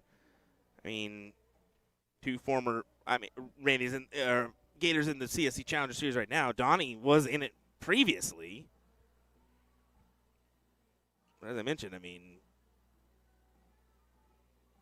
not every match will go your way. A bracket is a tricky thing.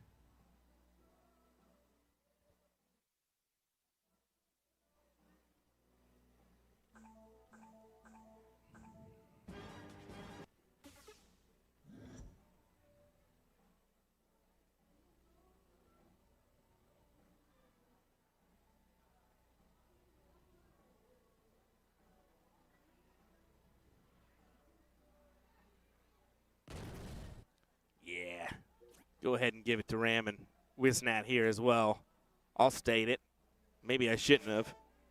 I was thinking he was going to, after that first start, I thinking he was going to hammer in a 9. Not the case.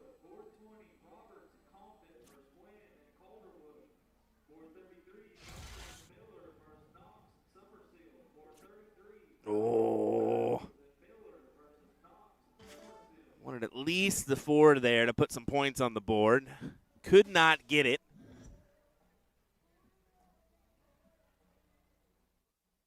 Donnie will look to punish.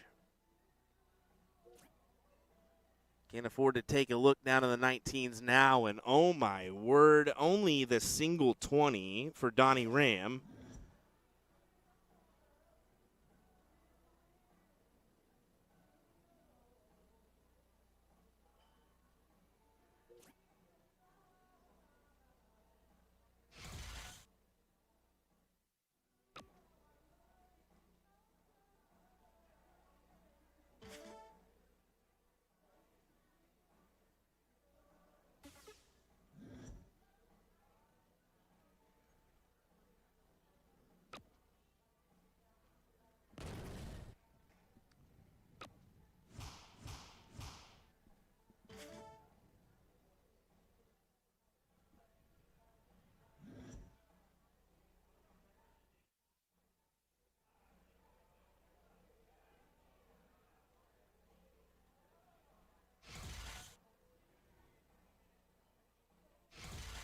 Oh, beauty turn. Up to the 20s. Not quite, just low. But as I always say, taking some chops at the tree, eventually it'll start to fall. They've got 2 marks there. Donnie's gotta throw his foot in the door and say, no, this is mine. And he transitions to the 18 with the last, already assuming that 20 is going to go. And you can see Donnie saying there to Randy, like, I figure that's probably the best shot. I don't disagree, Donnie. I don't disagree at all. I just mentioned that in the previous leg. Sometimes you need to prepare for that next round where you know that 20 is going to be gone. Up to the 20s. And it's not. It's not. Now this is where Gator has to play this smart. Trip 21st if you hit over the 18s. I take 18s here. Yep, exactly the play he needed to take. That's exactly it, because now he's capitalized on the 20s, but then he also got a bonus 18 points off the single that Donnie previously hit, and now you've got another wedge to work off of. So great play there from Donnie and Gator.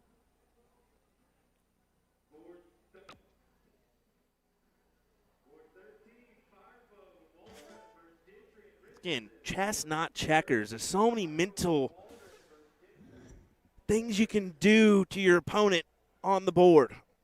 I can just make him say, wait a second, what do I need to do now?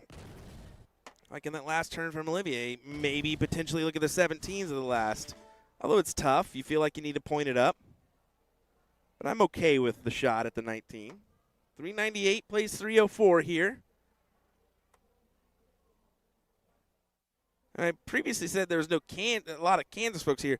Jim is from Kansas. I believe he's from the Topeka area, Kansas City area, if I'm not mistaken. So you should have said, like, Wichita, to be exact. Not a lot of those Wichita players coming down, but only a few Kansans. Participating more Texans than Kansas for sure. Found out that Jessica Nielsen, who won our 301 singles event last night on the ladies' side, she's actually from Florida. Made the trek here from there to participate. Paid off for her, no doubt. I actually talked to her this morning. I was like, girl, you need to make the push to the fact I don't know who you are and you're that good. Come on now. Make the push to play in these bigger events.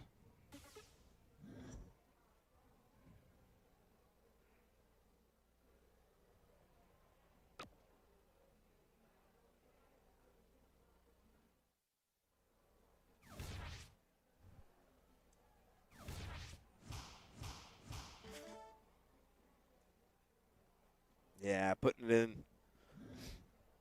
it all in their hands here is Donnie and Gator. 3 houses, forcing Jim and Nick to the 16s or 15s, the corner pockets, as we call them.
Bowl's the only option here. Need a ton of them. Capitalize on a double just to give you some points, but probably not going to matter. Gator needs the 1, 2, 3 for the win and to advance into next round of the loser's bracket. Plenty of space, and he tackles it. Big win there for Ram and Wisnat. Tough match for Stevens and or Jim and Nick, but they will bid adieu in this bracket. We're going to go ahead and have a quick word from some of our sponsors, folks, before we return. I'm going to take a quick break. I need to grab, like I said, I'm going to grab a Celsius or some form of energy. Get them energy levels up. We'll be right back. Darts fans, you are in the right place. I am Johnny Clayton, and you are watching USA Darts.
looking for handouts. I'm looking to stand out. Got the vision, come and watch how it pans out. I've been writing my plans down, trying to stay focused, put out the notice. Who the GOAT is, me hands down. Yeah, no time for arguments. I cut out the politics, don't insult my competence. I could cause your apocalypse. Ambition, it ain't for the weak. Get it even when I sleep. Ready and willing, well, you ready?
The crowd are waiting.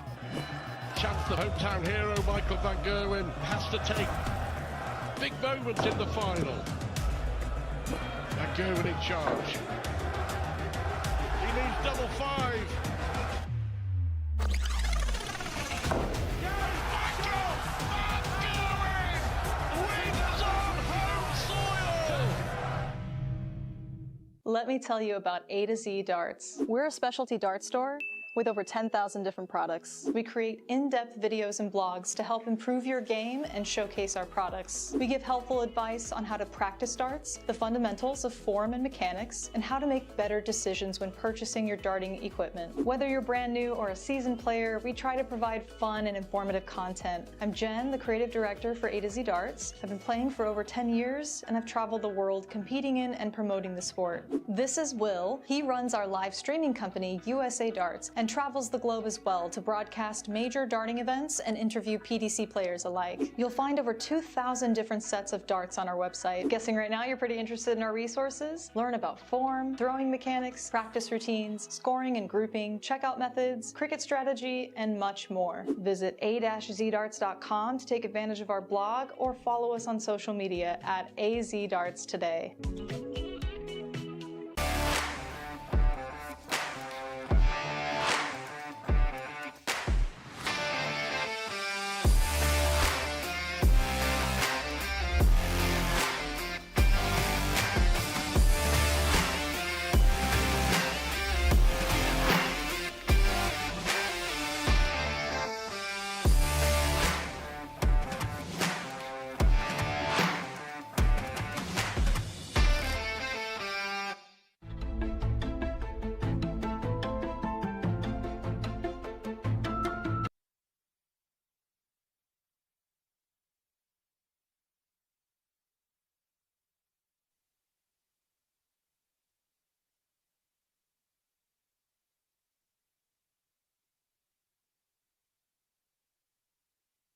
On to the next one. On to the next one.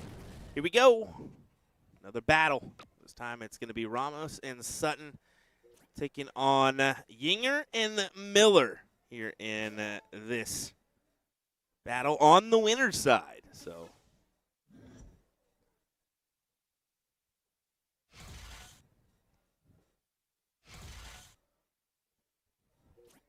pretty good team on both fronts. Miller and Yinger. Going to be a tough duo to best here in this one, though. This is round 4 on the winner's side, so I believe that is going to be top 8. Yeah, top 8 on the winner's side. Looks like. On the top half, we got a pretty good match on board 57. It's going to be Lizak and Chavez taking on Guevara and Maloney. So, of course, Mike Maloney and Ram Guevara are making a run here.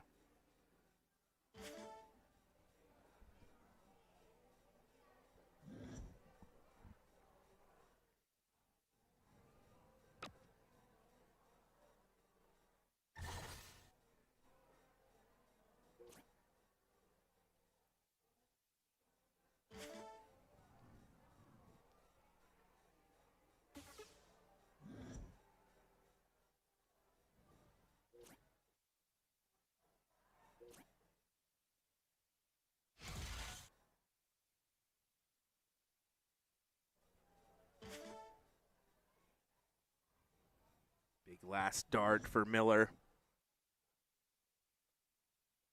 Versus, ooh, how about that? An early shot at the close from I mean, what? What? What are you doing?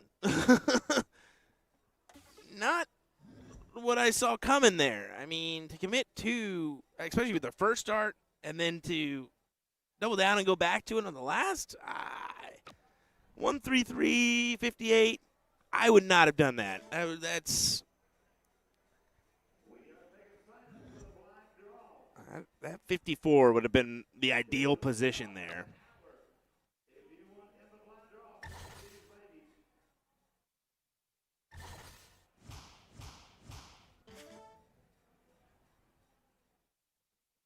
It's a quality 7.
Sutton laughing that one off, knowing, that's a toughie, but he makes the play at the 19, closes it. In the long run, that is A-okay. Even if it's just one mark on the board, as long as you close it. Yeah, the other team has some options, but they didn't convert, so here you go. Almost. See if he does similar to what he did in the previous one. Does he attack the 17s early? Yes, he does.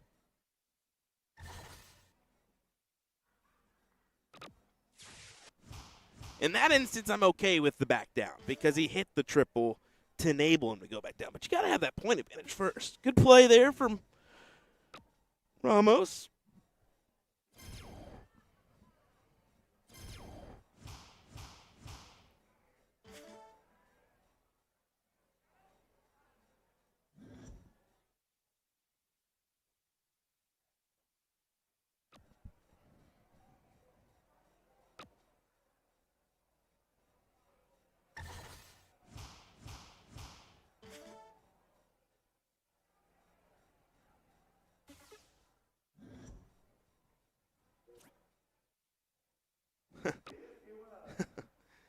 Chad, Kyle says better watch Donnie's foot over the line.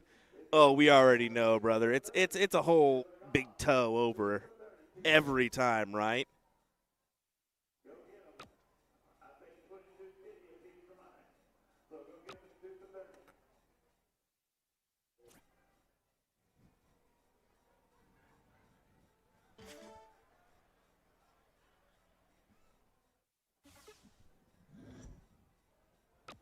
That bracket link in the chat for you one more time if you need it. Let's see where we're at in the women's and the men's bracket.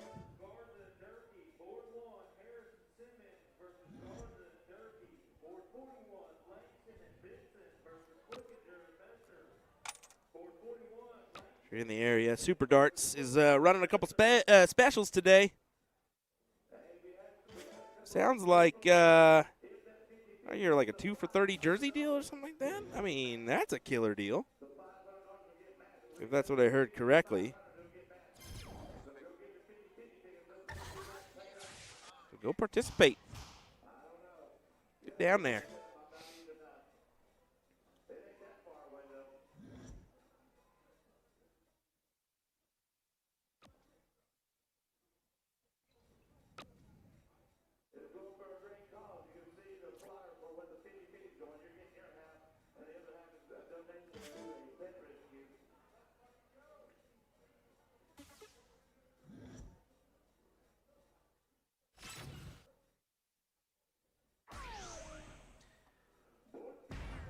And how about that? A big end to that leg after a 6 mark from LJ.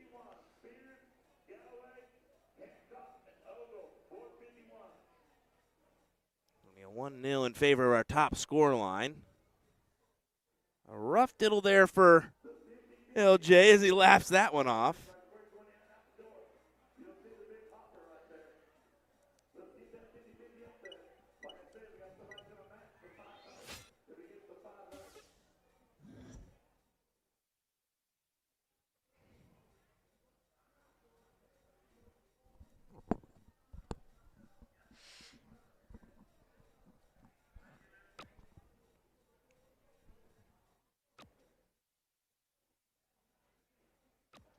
Need to at least close it. That's what he does, but I fear.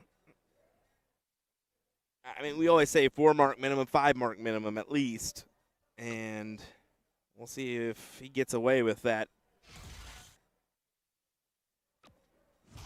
LJ doesn't take a look with the last, so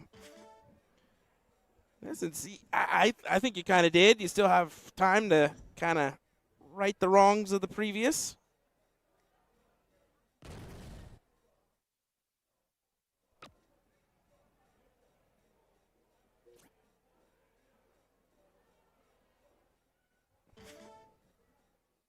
I must have been aggressive on the close. I was thinking maybe that last start would try to go 19. Selected to stay.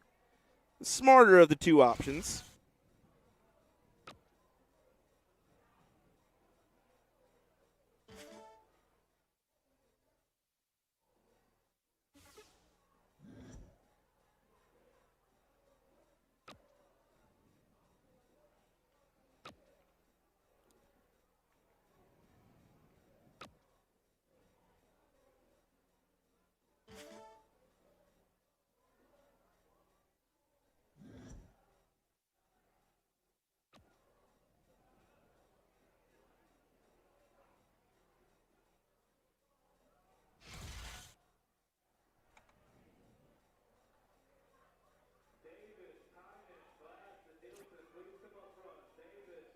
See, strategically moving around the board. Elected for the 17s on that last.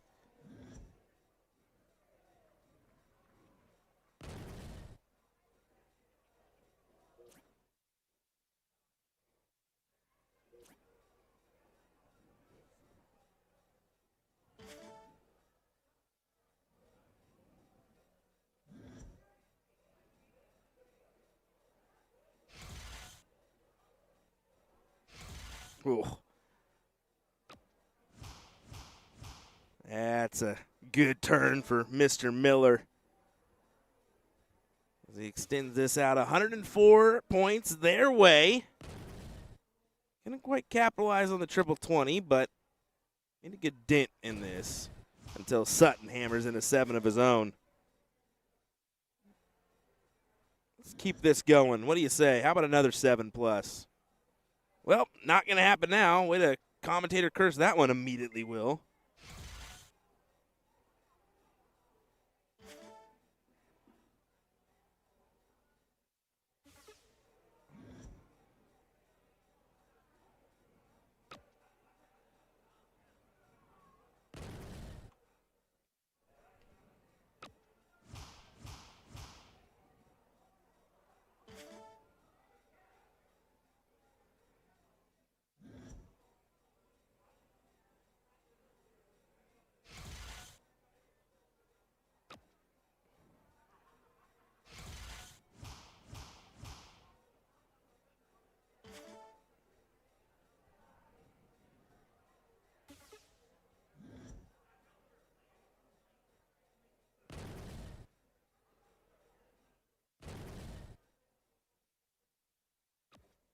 We got some fireworks going on. Back and forth, back and forth. Oh, taking chip shots at each other's numbers. Who's going to get the first big close here? Now looking promising to be this player one scoreline.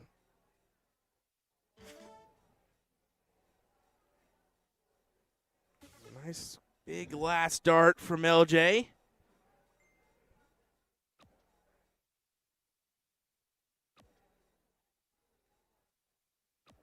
Down to close, he does. Yep, there we go. It's still tight. Especially if Colton, I mean, he can capitalize on a 4 on the 18s and take a look, but I mean, it works, right? It closes those 20s and grabs the 18. Although it's a risky play, he does it. And you have the 1-0 lead, so you can afford to take some risky shots here and there and when you have that advantage, right? You don't want to get too out there on your selections, but you can afford to take a couple of chippy shots that you normally wouldn't.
Well, this may be done and dusted for Ramos and Sutton here.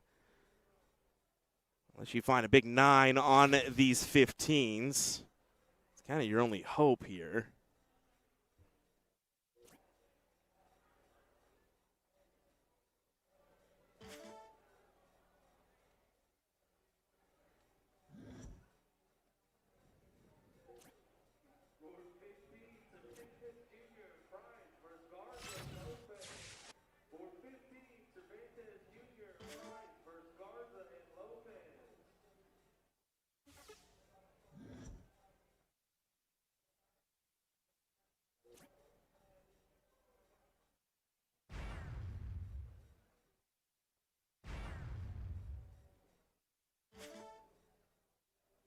Again, a look at 1, 2, 3 on the Bulls for Yinger. He hit this in the previous leg to end the leg. Let's see if he can do it here. Not going to be here in this one. I figured after that first dart, he had room to work on top of that. That's my preferred positioning, but my preferred and his preferred are two different things, clearly.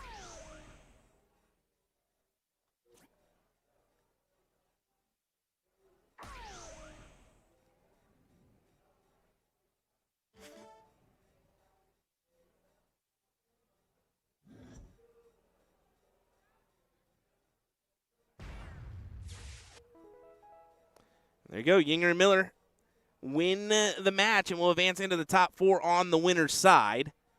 Ramos and Sutton will just go to the loser's side. They'll still hope to fight it out if they can.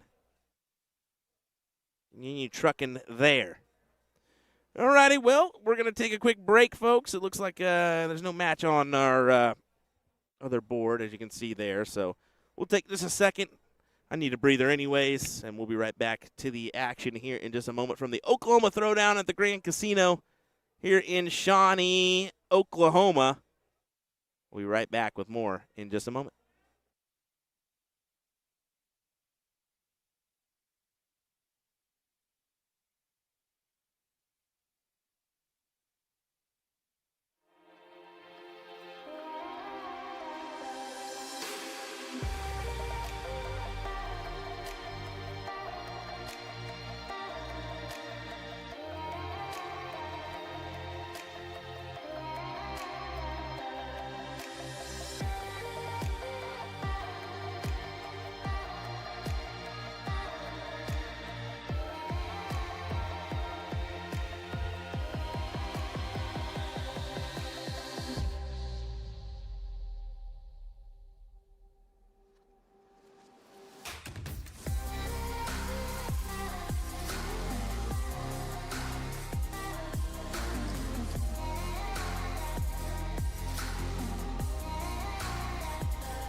Let's get back underway with some great darts. What do we say?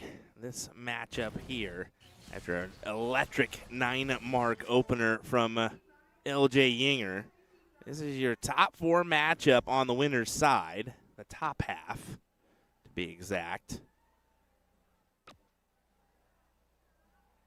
This winner will guarantee a top 3 finish here in this bracket.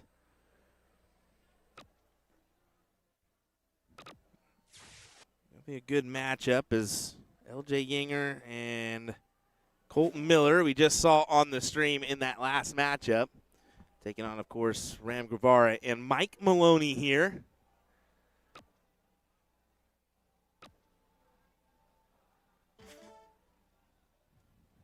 And Mike immediately up against it in this leg. You may think that this will swing in favor of Ram Guevara and Mike Maloney.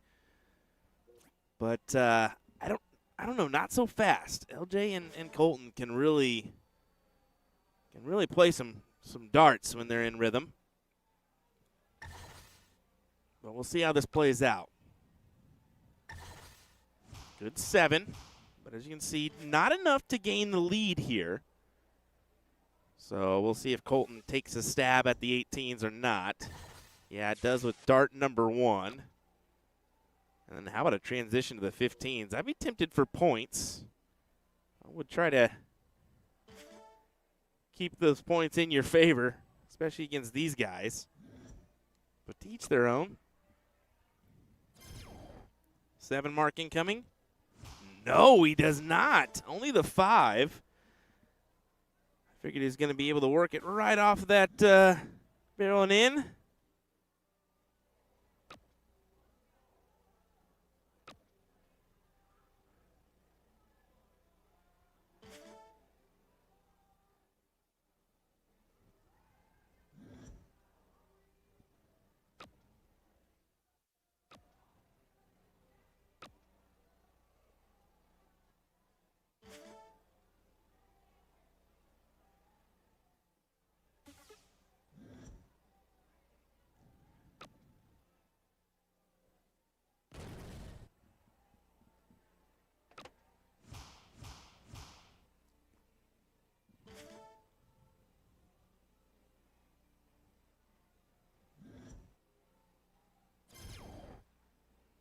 Have to find another. He does.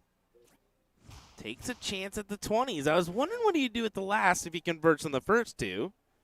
Elected to take a shot at the kill.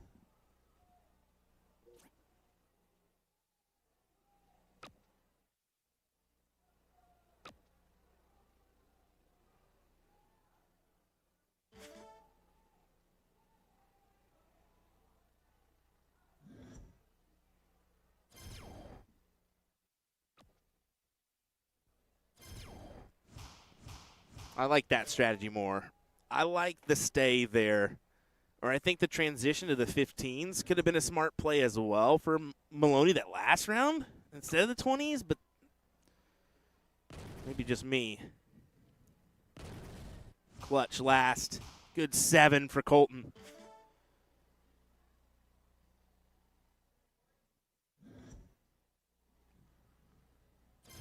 But here we go. He's going to take a look now.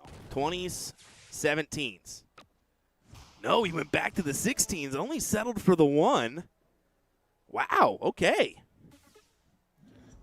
So 2 missed calls from Will thinking, all right, I kind of know Maloney. I see him enough. Maybe not the case. Maybe not the case.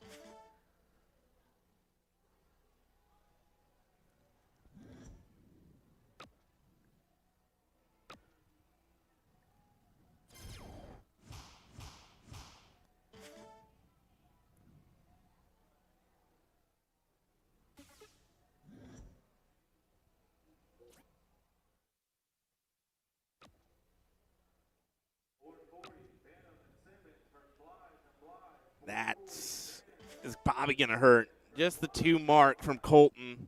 This should give away to Maloney to walk the dog. Oh, my goodness. Should is not always going to happen.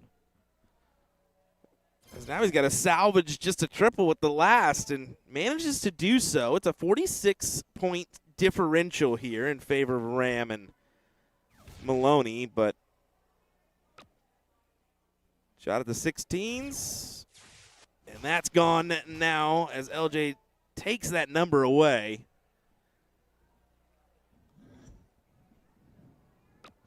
See a couple people looking on for this matchup, knowing this will be a pretty good back and forth battle, has been so far. Got a 4.81 for the player 2 scoreline, 4.36 currently for that player 1 scoreline. We say 0.5 to a full mark. Better than your opponent. Going in that second position is ideal to take the throwaway.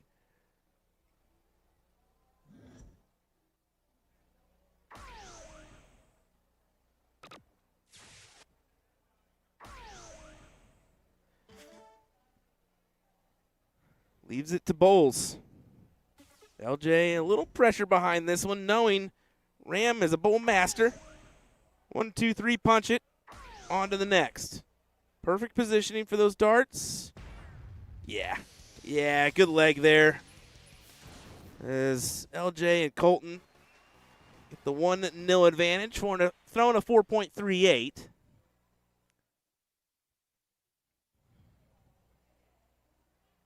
So now Maloney and Ram have to win 2 on the spin to guarantee themselves a top 3 finish. If not, they're going to have to come back on that loser side.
Already starting off with some pretty good stuff here, aren't we?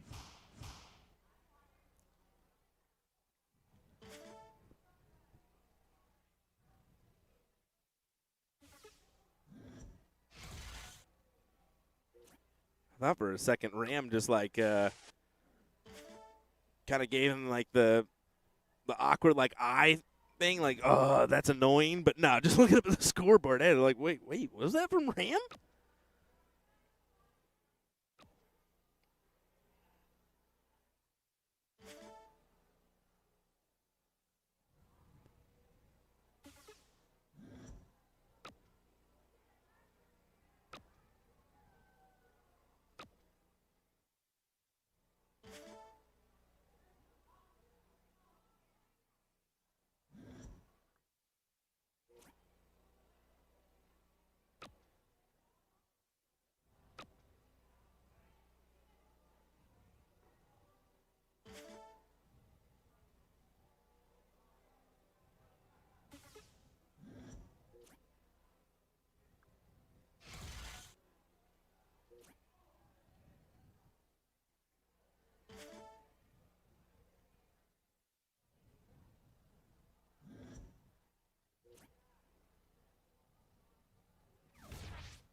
I'm just sitting back and catching myself watching these darts here.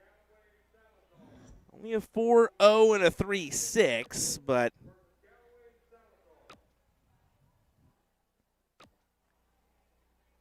see how tight the back and forth is. 285, 222. Ram first start at the 19s. Now that gives him an option to take it away. Yeah, there you go. I don't mind the look at the bull at the last either, honestly.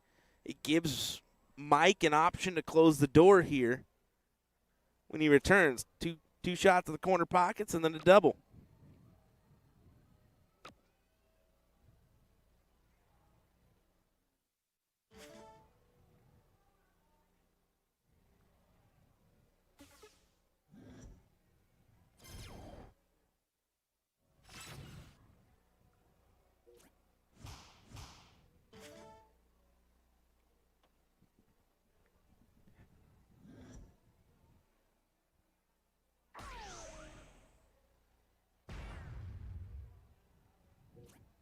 Yeah, too much to ask for in this leg, especially throwing a 3-2-5 going in that second position. Ram grabs the leg with a double there. 4.68, similar to that first leg. This is when things can kind of get interesting, right? Because that bummer bull from LJ, and you know Ram's going to pop a double, which he does. And now the advantage lies in Ram and Maloney, especially after 2, 4, 5+ legs. And that bummer last leg from, you say bummer, it's not necessarily a bad leg. It's just not as good as the Ram Maloney one. The advantage lies in Ram and Mike's hands. You got to make the best of it. And once again, they come up and only hit 2 single 20s. Oh, my. How often do you see Mike or Ram do that? And they did it back-to-back legs. Yeah, you stay right there for more points. That's a good quality 6 mark. You know Mike will look to get rid of that 20.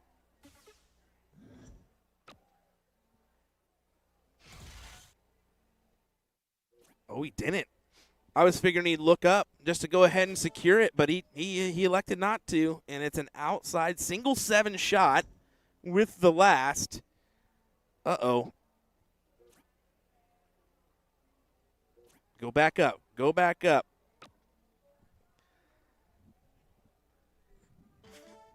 Oh, boy. I'd have been tempted after the first to go immediately back up with these guys behind me.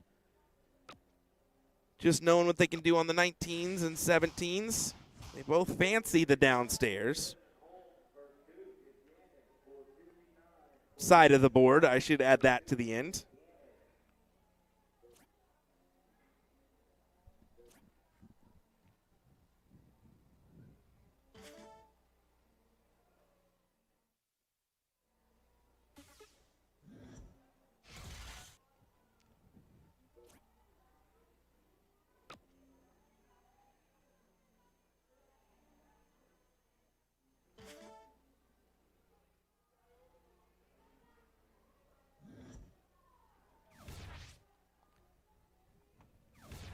Oh, 2 buttes.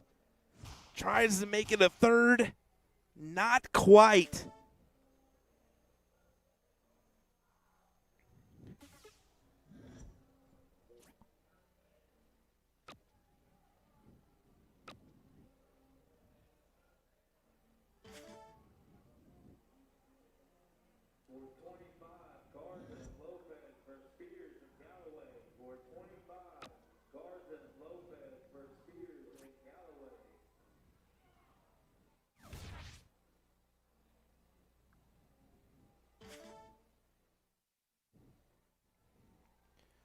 Unger's able to grab the point lead, but not for long. Over to the 17s for Mike with his last, or will he? Yeah, he doesn't. If he would have pounded the 2 back-to-back with his first and second, he's going to take that look at the 17s.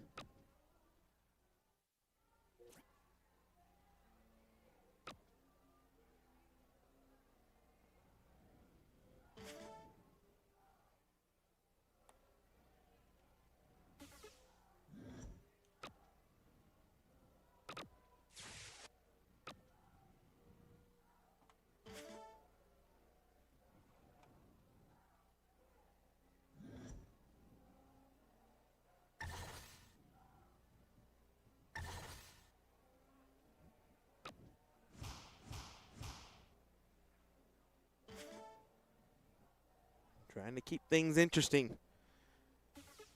Grade 7.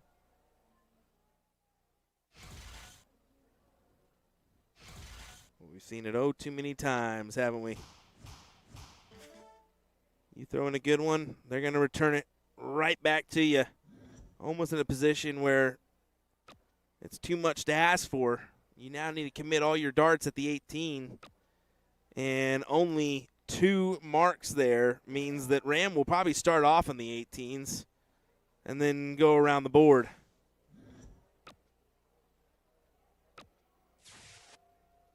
Yeah, great last. 1-2 punch. Yeah, you just go for points on that last one. Just make it out of reach for them.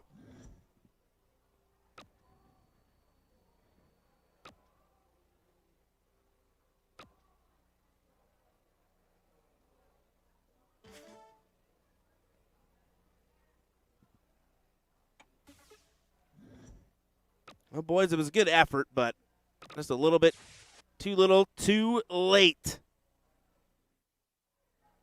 A little bit too late on the run for Colton and LJ. Had a good first leg and then backed it up with like a couple threes. Unfortunate.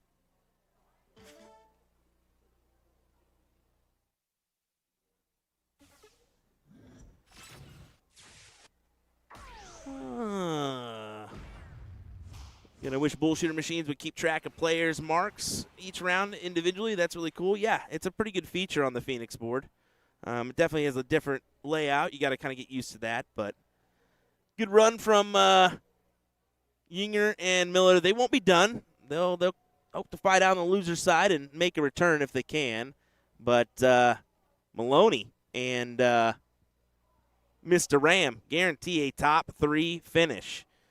We got a lead. No, thank you. We're good, buddy. We've got our own manufacturers and whatnot, but appreciate you dropping a comment. But anyway, all right, more matches coming your way here in just a moment's time. Don't go anywhere, folks. We'll continue to bring you the darts from Shawnee, Oklahoma at the Grand Casino when we return. We should be coming up close to time on the we haven't seen any ladies matchups in a while. I need to check on that side. Dang it. Oh, that's been called for a minute. Higgins and Washington, Davis and Tynan are your queen seat. Is your queen seat match? I got called at 4:09. I don't know how I missed that. Probably should have pulled that over to be fair. But they are in the, 9th through 12th on the top side of the loser side. Same thing for the bottom. They are even Stevens on this scoreline. So let's go ahead and see if we can work over some matches from that front. I'm going to go down and chat with them. We'll be back in just a moment with more action here from Shawnee.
Welcome back in, everybody. Here we go with another matchup.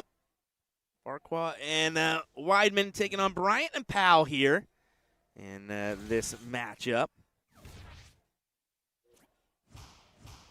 As Tracy Bryant, the gentleman who runs this event, back there in the gray hat.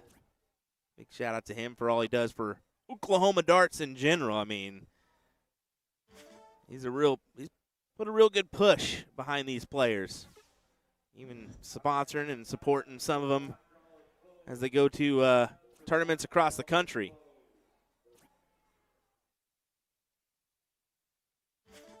Here we go. Needs to make a dent here in this one on the 18s.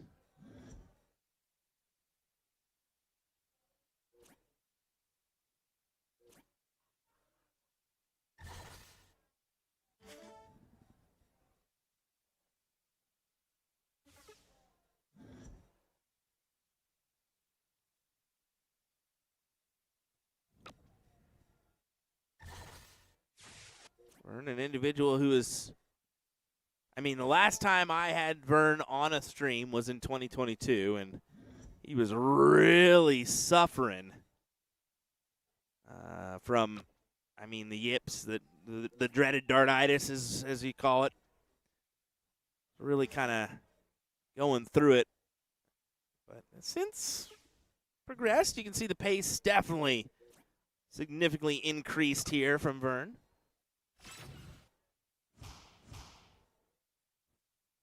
Good to see him get through those struggles and back at it.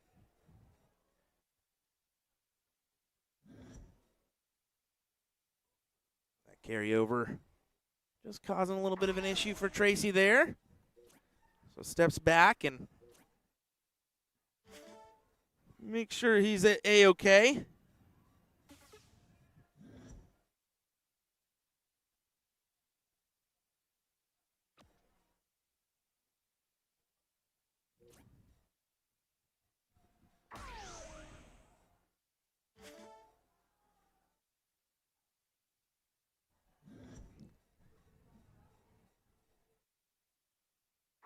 Chris going for the Bulls here, looking to try to grab some points. Keep them in this one, but looks like this leg will go to Farquhar and Weidman here for 1-0. And right in the center bit for Preston there.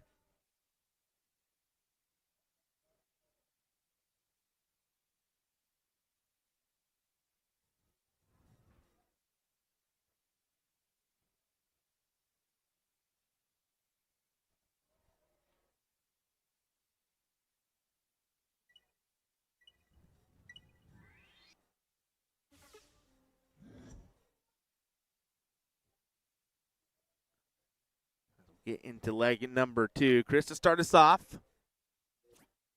Needs to find the triple to grab a 4 mark and Can't quite do it.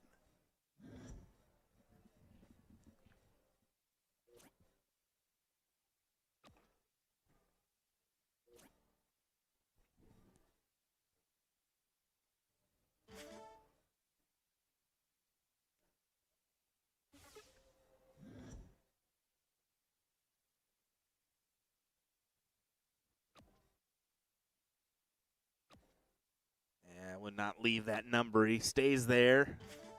Pads the 3 singles, but it's 40 points on the board. That's the key here.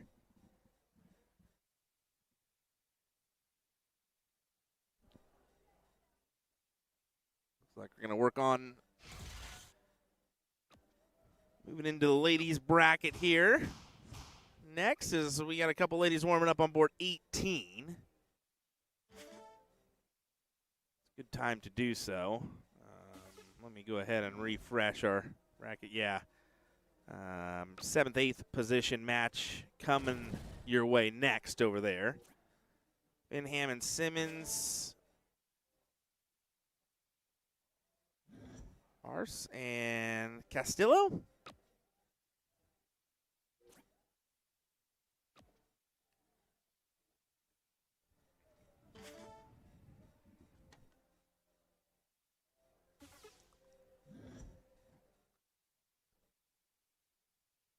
I'd had to guess. I was initially thinking maybe a 7 o'clock finish. I'm thinking more closer to 8 for these brackets. I mean, just with the overall participation, you're thinking, well, 7 hours. Yeah, that would probably.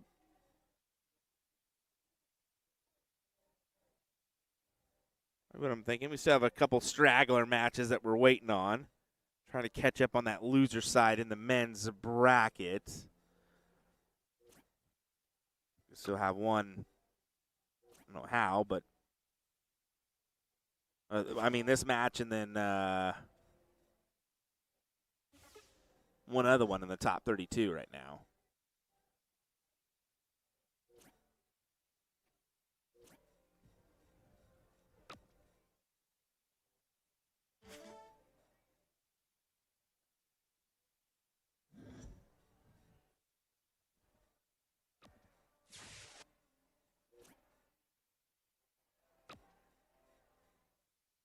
This should really make things interesting, though. Oh, boy. I just turned around and realized the band is already starting to set up again. So that should make things interesting. But we ended around 8. They started 8. So we'll play that one by ear, ladies and gentlemen. We'll definitely play that one by ear. See how it goes. May have a final without commentary, unfortunately. We'll just dub over it and release it later, I guess. Look at Vern go. Big shot there, big conversion. 2 big triples on the 17s and takes a look at the 18s there, but it's a 120, plays 1-4-6 situation here. You see Vern trying to warm up. It is, I wouldn't say it's chilly, but the AC is definitely on down there. As you can see him blowing into his hands, trying to just keep him warm, keep him going. I invested in some electric hand warmers while at the Booyah Cup. Good investment. I will say that right now. Especially up there in Wisconsin, of all places. That chilly place can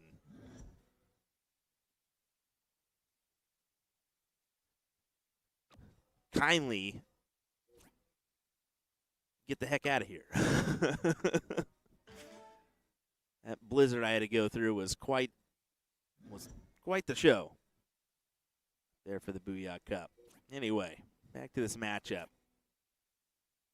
Vern staying on the 16s, does close the door with a triple. Fortunately for Bryant and Powell, it's looking more and more likely that their tournament is going to come to a conclusion here, but big triple would have said otherwise. They're still out in front, but it's just 5 points.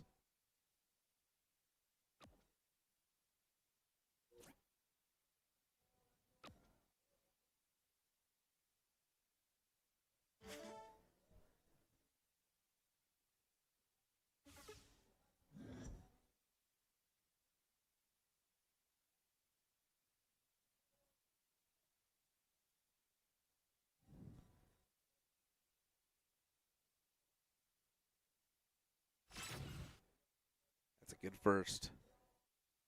Do you take a look? 17's first? Yeah, he made the right play there. Take a look at the 17s. If you hit the triple, you can easily move over to the 16s, take the kill shot with the single. But at the 16, you're forcing all 3 darts.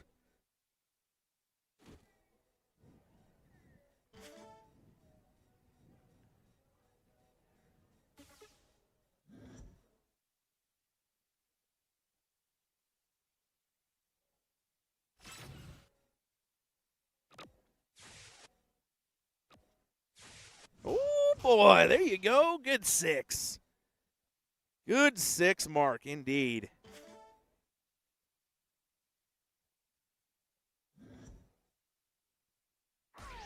Put Preston in a bind. Going to have to come up with some bulls or the option at the close, and he took both. Shot at the bulls and then maneuvered over, but here we go. 1, 2, 3 punch from Tracy Bryan on the bulls. If he even takes the shot, no need. I mean, yeah, this is probably the smarter option from Tracy to go ahead and pound the points. Force their hand. I love it. I love it.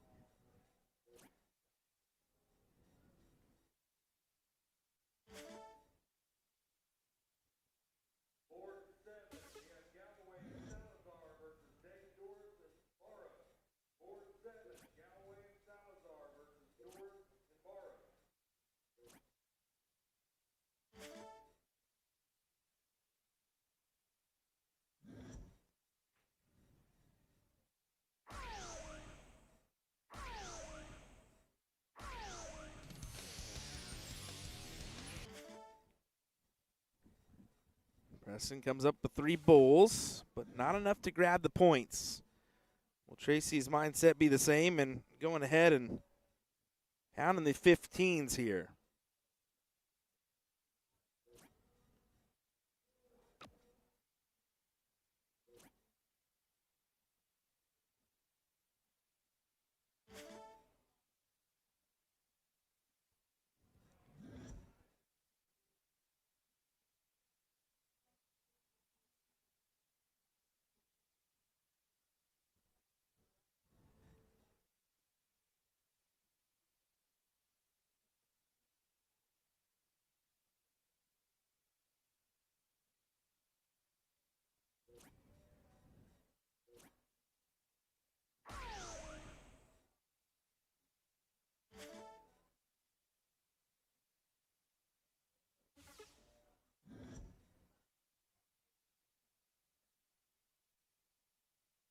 Here we go. Yeah, you got to take a look here.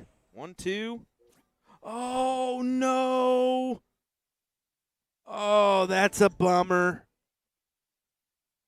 And that's the thing. You're danged if you do, you're danged if you don't. And Chris misses the single bull. Only a 3 punch on the 15 needed. And look at Preston. Forgoes the look at the double with the last for the bull. Wow.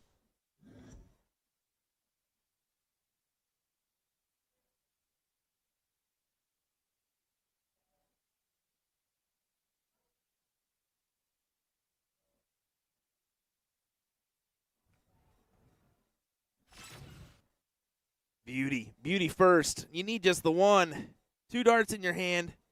Here we go for the leg. That's a big win. That's a big win. Makes you wonder. I mean, there's a couple different options that could have happened there from both parties, but should have Preston have taken the shot at the double and risked it all? I don't know. It's such a toughie, right? It's such a toughie. I think either way, it's got its pluses and minuses, but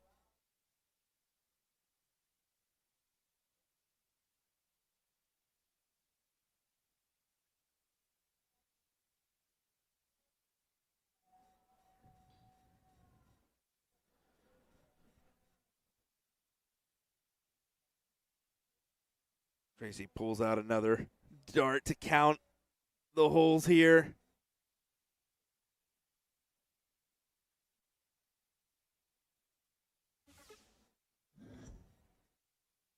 We'll go off Preston to throw first. Looking to try to start off with a good turn. It'll be a 5. I always say 4 or 5 is the minimum.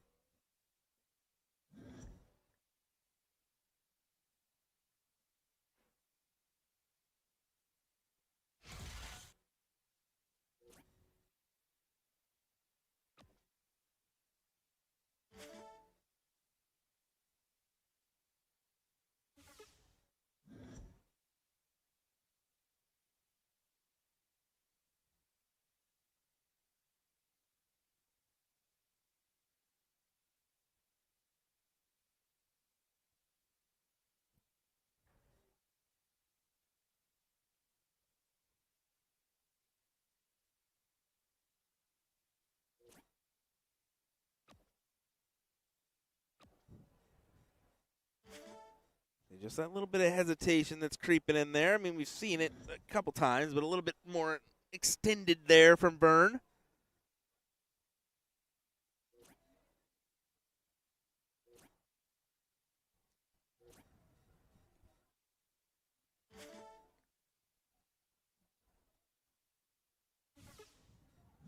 We'll see our viewership numbers currently. Thanks for joining us for our coverage of the Oklahoma Throwdown, folks.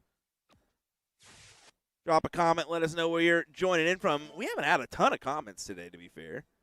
So drop them in there. Let us know what's going on.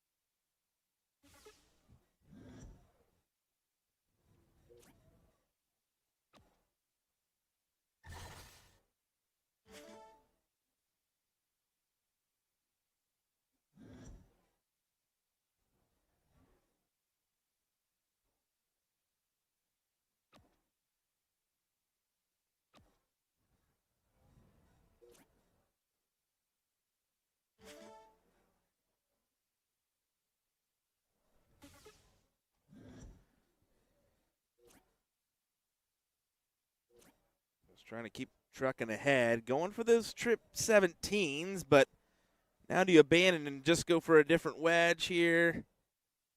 Yeah, trip 20 it is, and adds the points. 140, plays 19 here, but that was the smart decision. Even Tracy mentioned that there.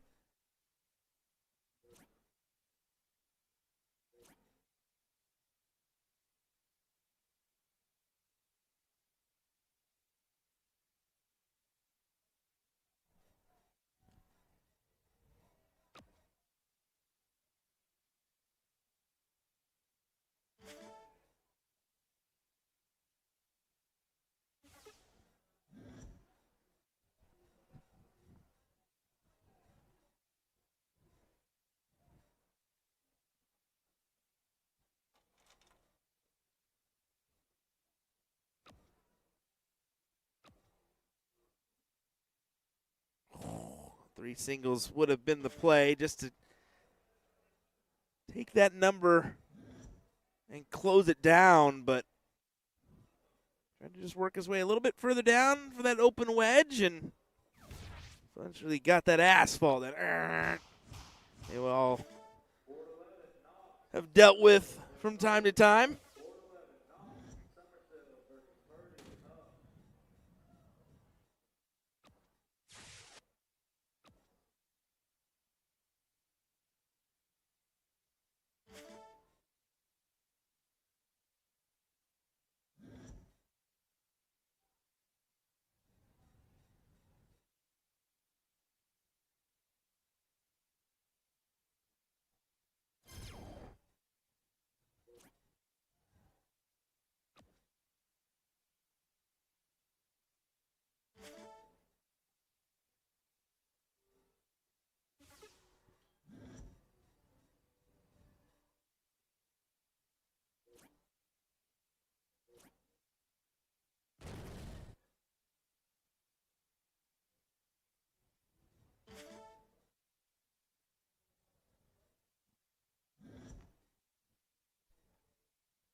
That's a tough workaround. Now, granted, it's a little deceiving from our camera angle. There's probably a little bit more room there than you saw, but still a tough workaround.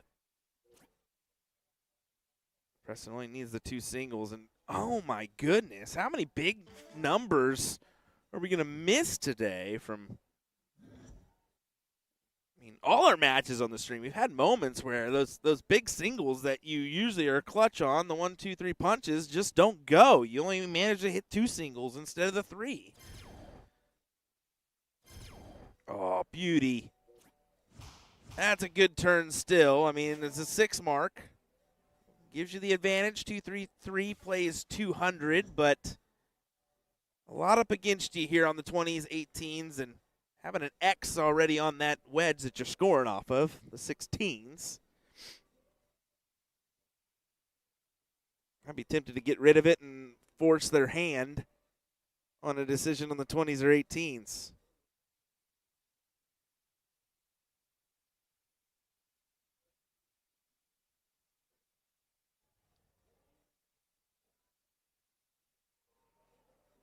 This is similar to the Vern of old. Just kind of indecisive on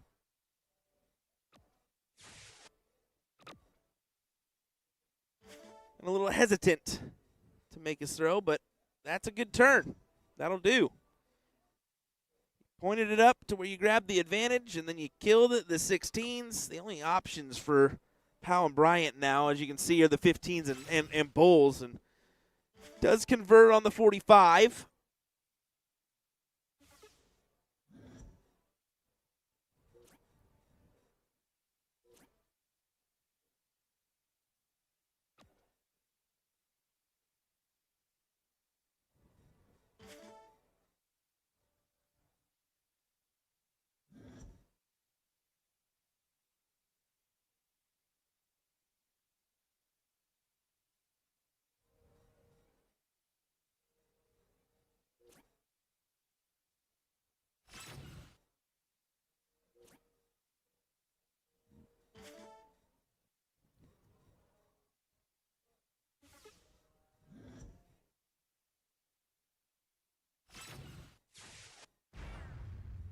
Double needs the single, can't get it done here in this round, but will return. I guess they needed to really capitalize on a double with that last turn for them to really get the leg. As you can see, they're down in points here, so.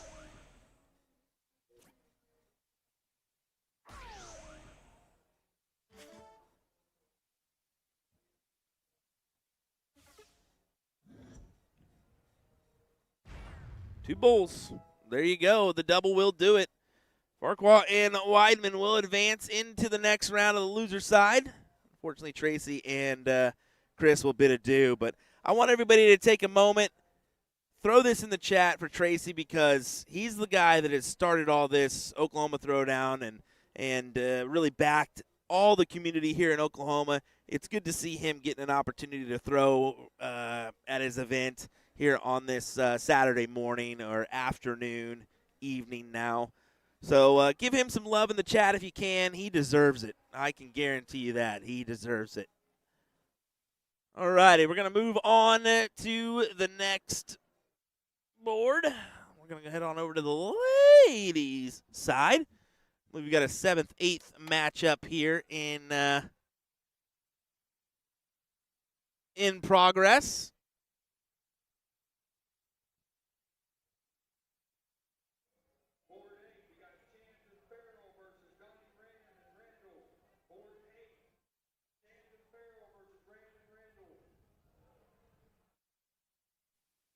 There we go.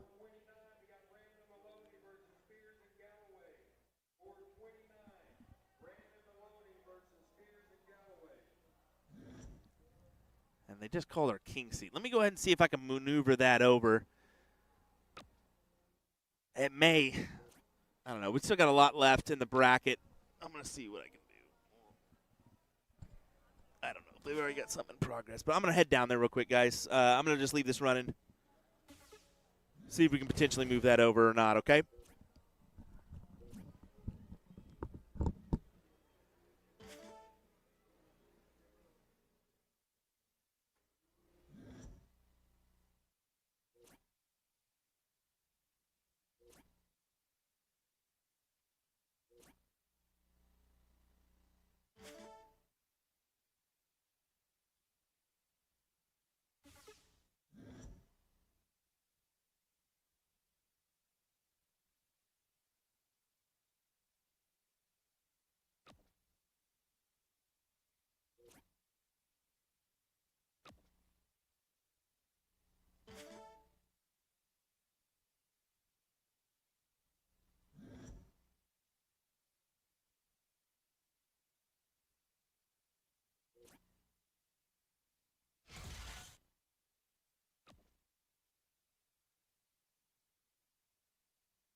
Alrighty, sorry for that. Yeah, this is Cassidy and Margaret taking on Arlene and Zanadia? Miss Castillo, we'll put it that way.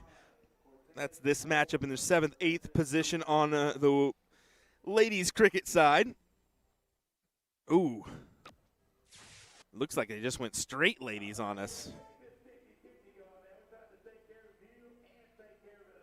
So on the other board, it'll be Lyzak, Daigle, and Whaley. So we may, I don't know if they're going to hold that Hill matchup or not. I did get some news on the ladies' queen seat. That got called at 409. There's still not a winner of that one, and the reason why is they have not played yet. They wanted to wait that one out, and you can't blame them for doing so. So hopefully we'll get the ladies' queen seat as well as the men's. The men's did get called, but I went down there, and they were already chatting about moving it to the stream. We'll see if that happens or not. Like I said, I'm just the streamer, so I really don't have a bunch of control on the brackets, but I try to advise them where I can.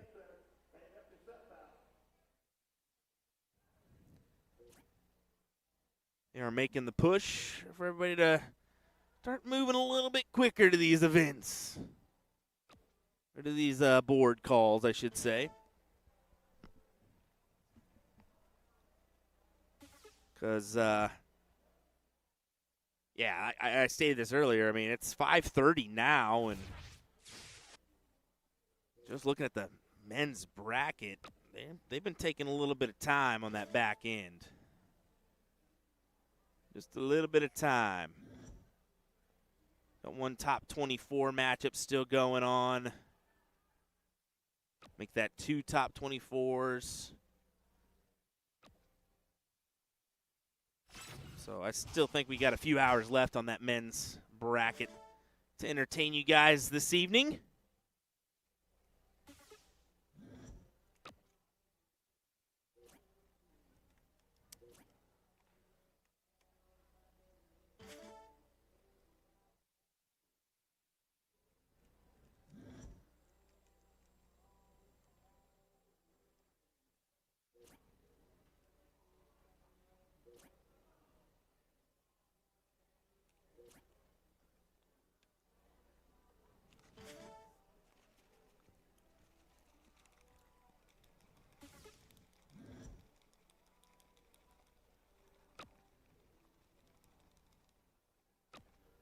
As you can see, I don't have a scoreboard set up because these ladies were playing while that other matchup was going on. They started just after those gentlemen, so I don't know if we're 1-0, 1-1. Well, we'll find out after this leg here.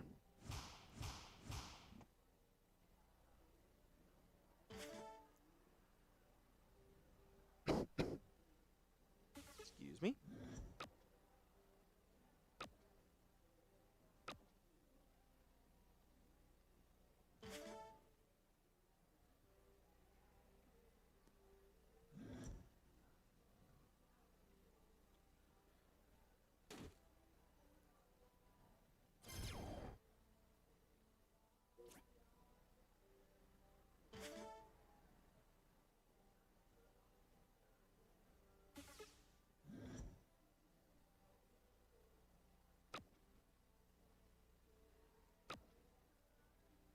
See the play on the 18s here.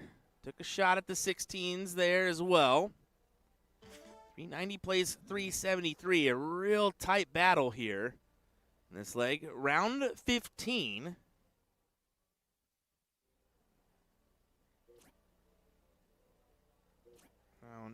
Not necessarily a big factor here with the round limit being a 30 instead of the typical 20 or 25 that we're used to seeing.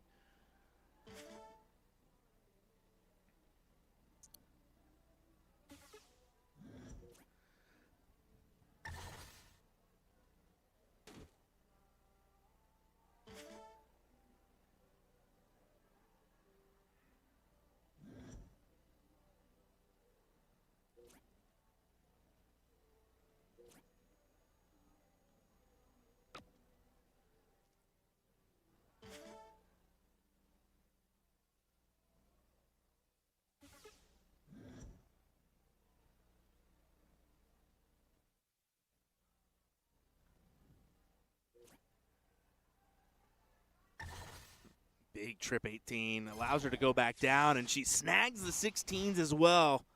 Great shot.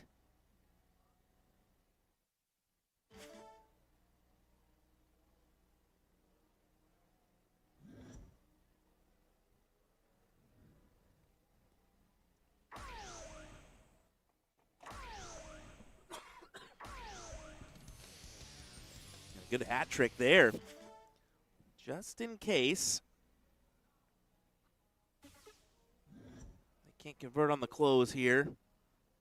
You can see they're not even going to attempt it. They're going to go points. And unfortunately, a bagel.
will do it. Big leg there.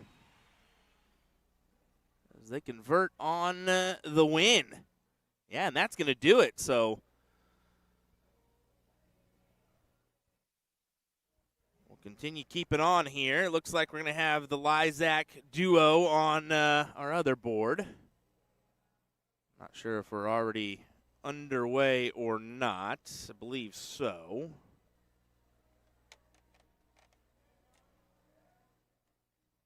Transfer everything over and take a peek here. Yep, in progress for this matchup.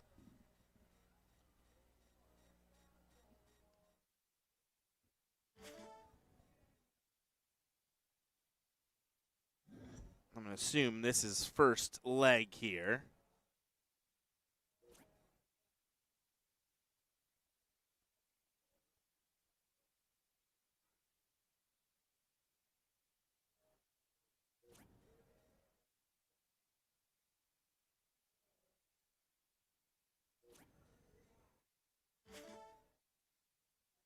As I stated earlier, this is Lysac and Lysac, the mother-daughter duo, taking on Daigle and Whaley, I believe it is.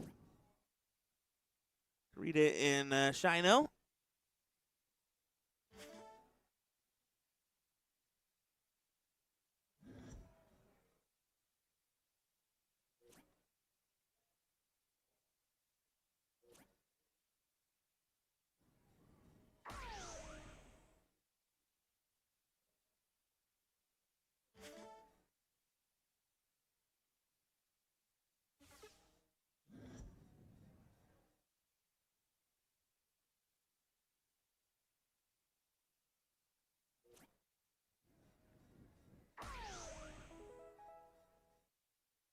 And team of Daigle and Whaley get the first leg on the board. I believe it's first leg.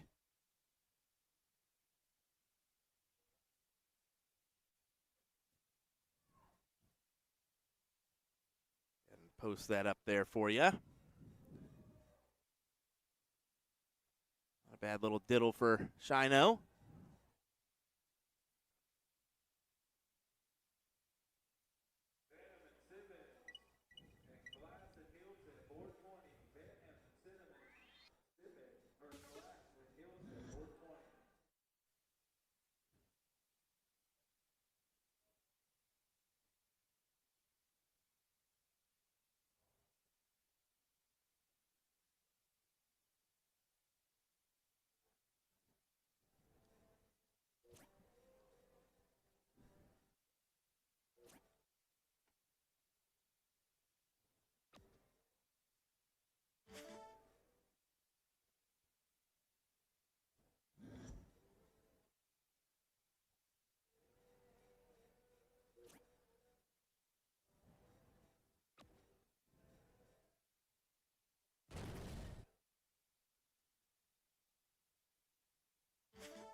All right, just keeping an eye on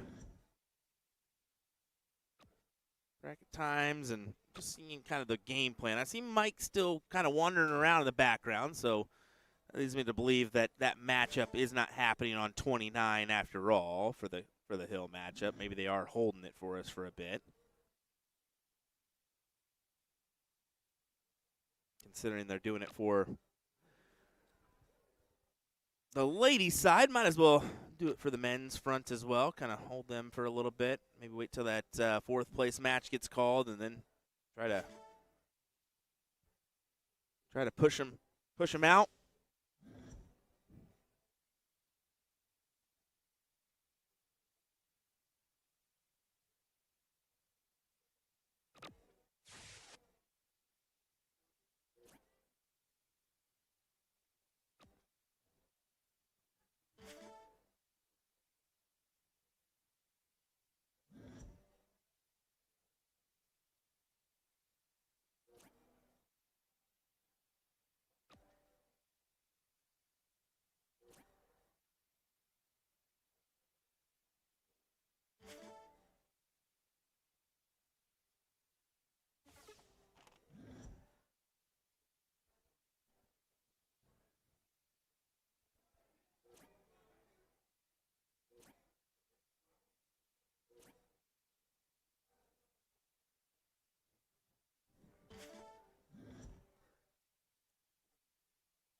Zach.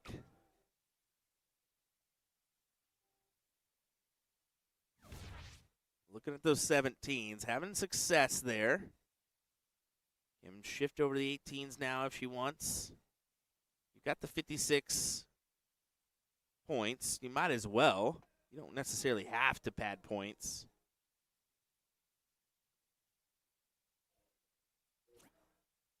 I think she was electing for the 15s instead. That easier transfer over, but that could have been at the trip 17, kind of in between there, so tough call.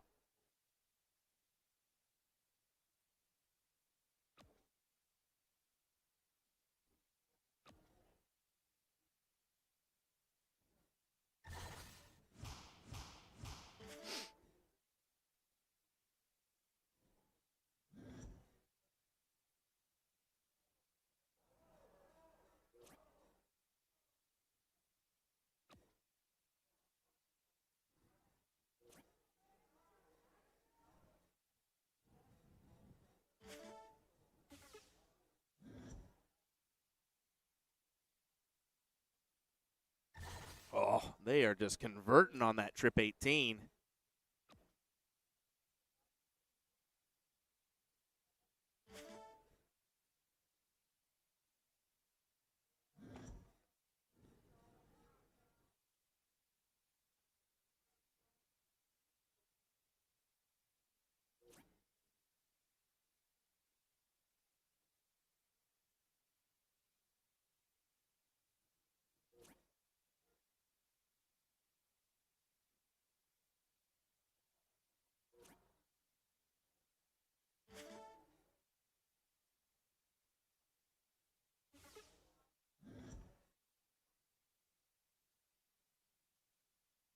This is a 1-2-3 punch for Shino here.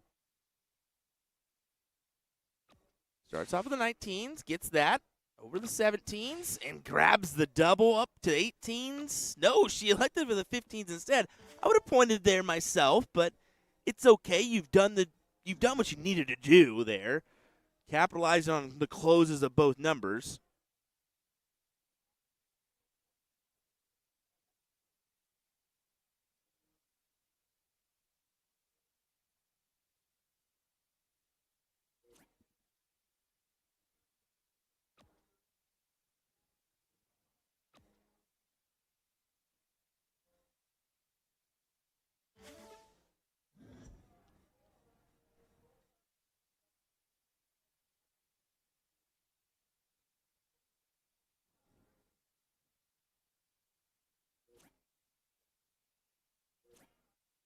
Back up.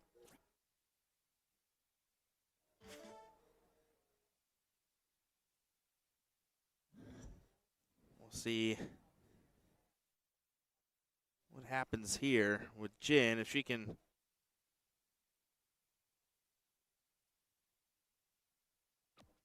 come up with some form of good turn here. Put the darts in her hands to potentially win the match. I guess I should say win the leg in this case, because we don't know if it's a 1-1 or just the 1-0 that we assume it is. You can see Maloney behind there. As I mentioned, that match clearly not in progress for the Hill. So we can hope that it goes our way.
Got to come up with a triple. This dart has to be one. And it is one. Good conversion for Jin.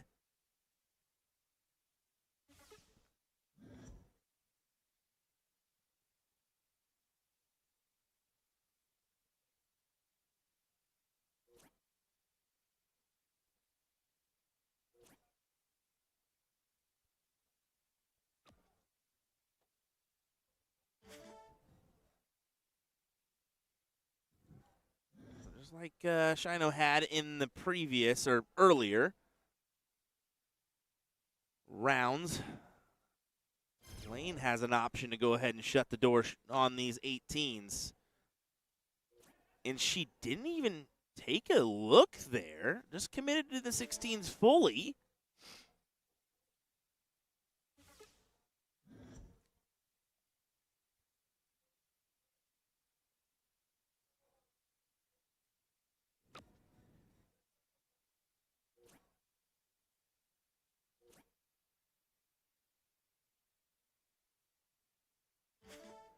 Not sure if Maloney's warming up on 18 or what. We could be getting that king seat match next.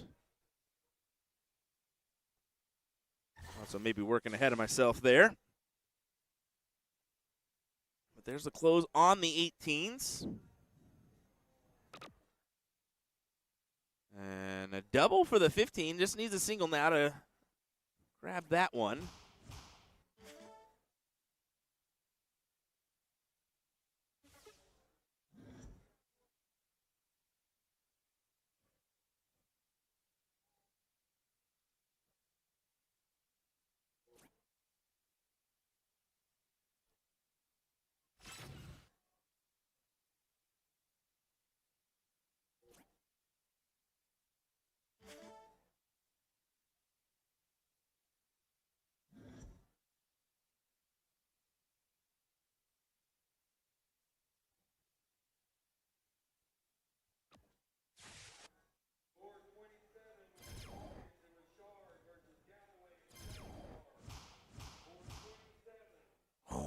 That is a clutch turn from Lane. Isaac puts this leg in their hands here.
Two bulls is all that's needed for Lane to secure this leg.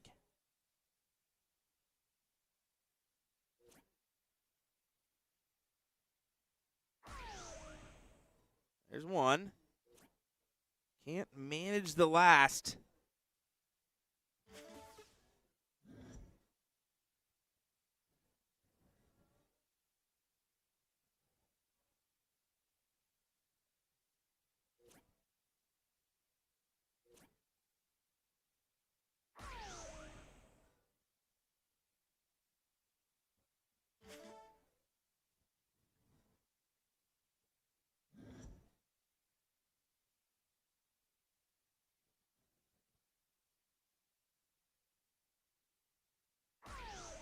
And there we go. There's a leg. I believe that will be 1-1. Yeah, it looks to be the case, so we were correct on that match just starting.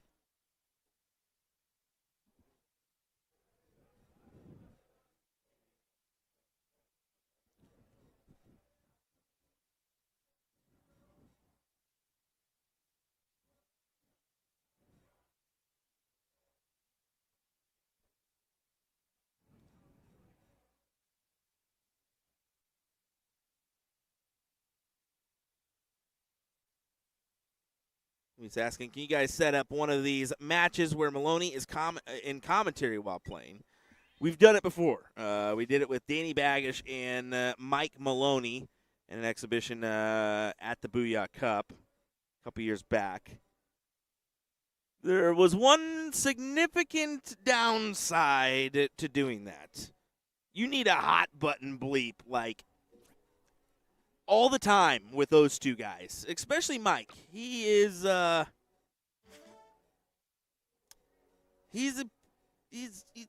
cursor. He likes to curse. Yeah. Jeff saying no one cares about Maloney.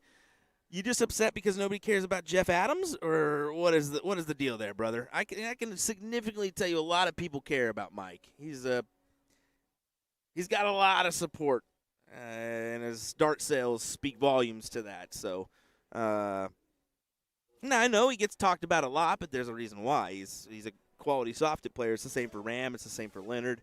Same for Alex Spellman, and a few other handful of players out there. Stowe Bunce, Adam Savada. Sorry, they're good dart players, and people here in the States look up to them. That's darts for you. Similar to, people in the UK. Tune into MVG and Josh Rock and Luke Littler. I mean, those are big names over there. Second biggest sport in the UK is darts.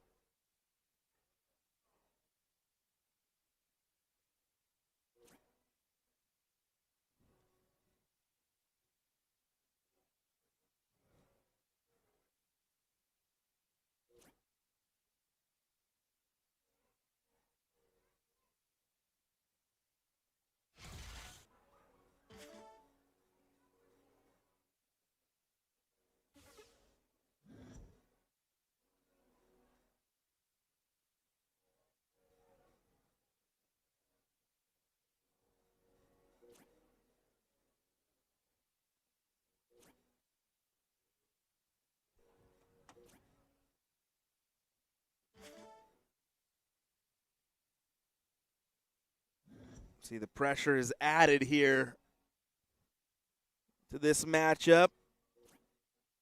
Some unfortunate darts going wayward here.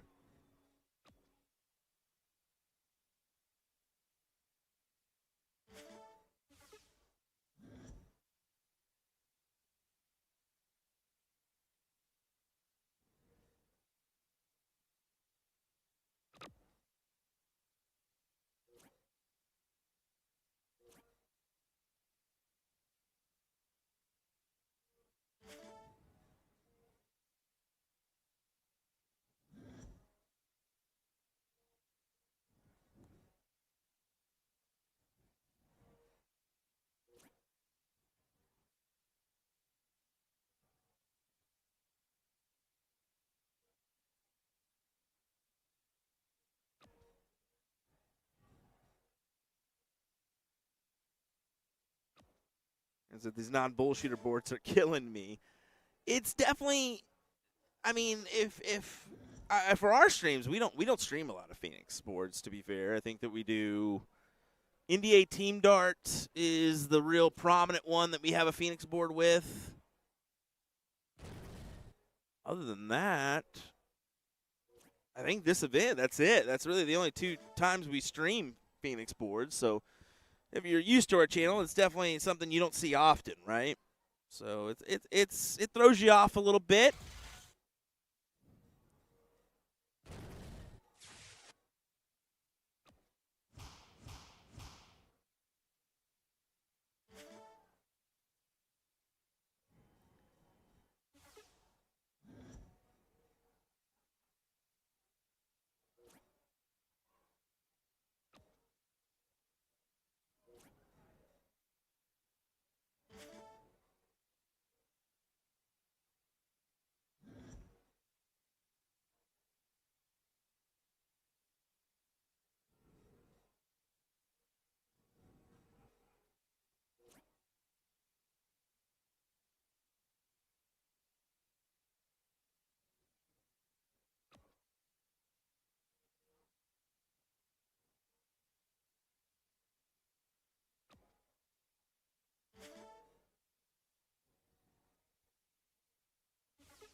Shino here.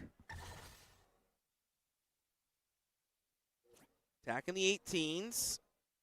Trying to put some points on the board.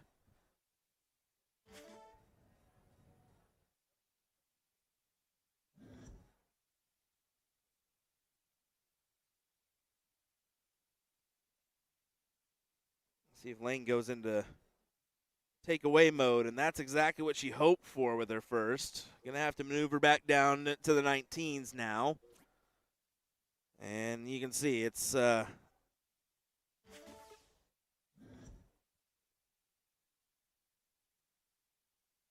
taking her chances, right?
Round 9 already. This is chippy here in this one. Not much in between the ladies. You can see a few bagel turns back to back for the Lysacs. You can't continue to do that. Looks like Ram Maloney. Clint's back there. There's Jim. So that'll be our king seat matchup on 18 next, it looks like.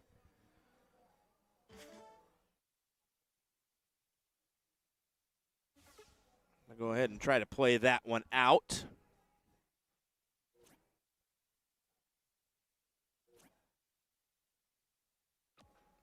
The 5th-6th matchup for the ladies did go ahead and play out on board 20, so that does allow for them to go ahead and move into position. And like I said, we still do have that ladies queen seat matchup. Don't believe they have played that yet, so I'm going to try to keep an eye on that and see if we can maneuver that one over with the 4th place matchup for the ladies. That's what I'm going to try to do. We'll see what actually happens.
Just go ahead and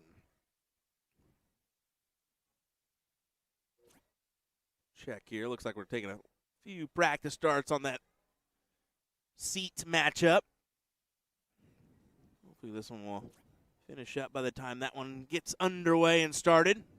Hopefully we won't miss much of that matchup. I know a lot of people are looking forward to that. Should be a good battle.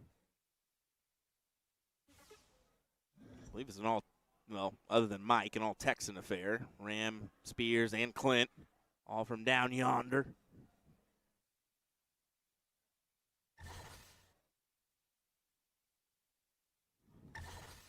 That's 2 big darts for Shino.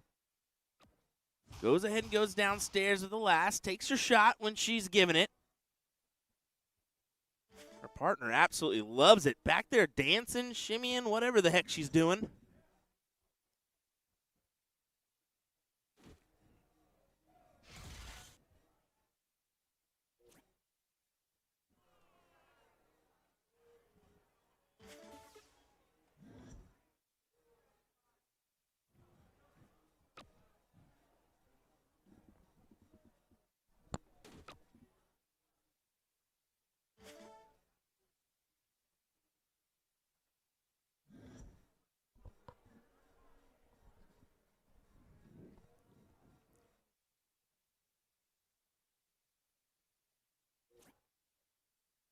And trying to regain this advantage here.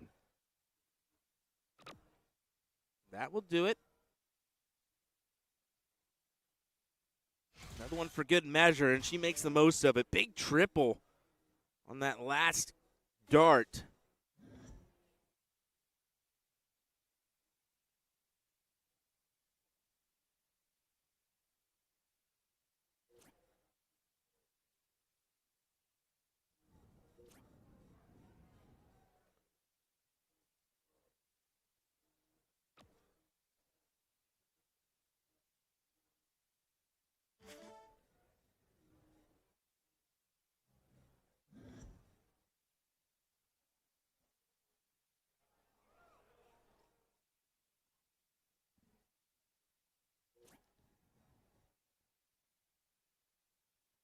Alrighty.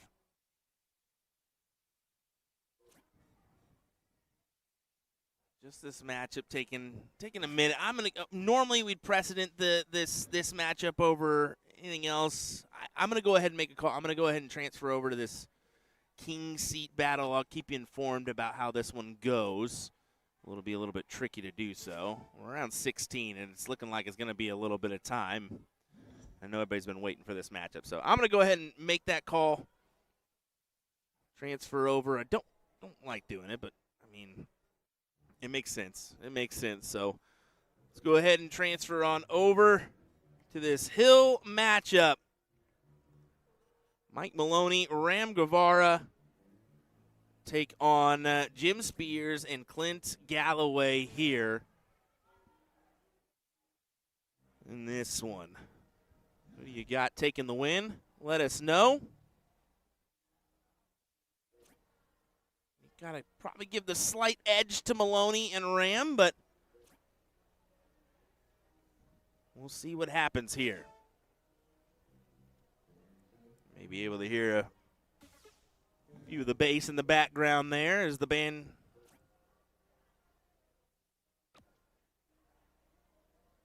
gets set up.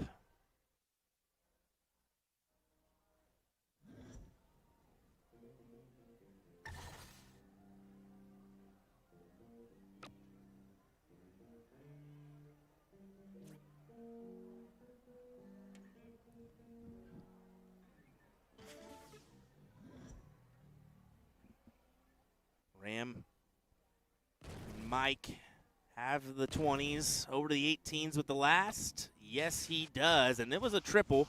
It's only going to count as one, though. But a 4.5 with the start against a 3 will do. Will do indeed.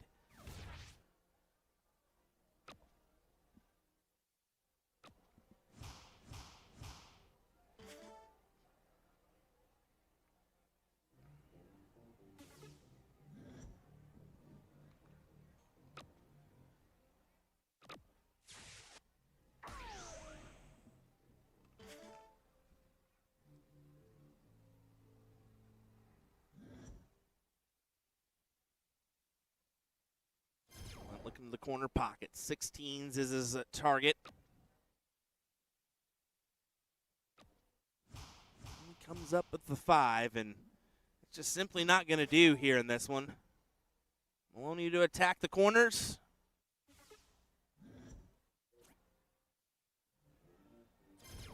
There's the 16s onto the 15s. Can't grab it there. He's disgusted with himself.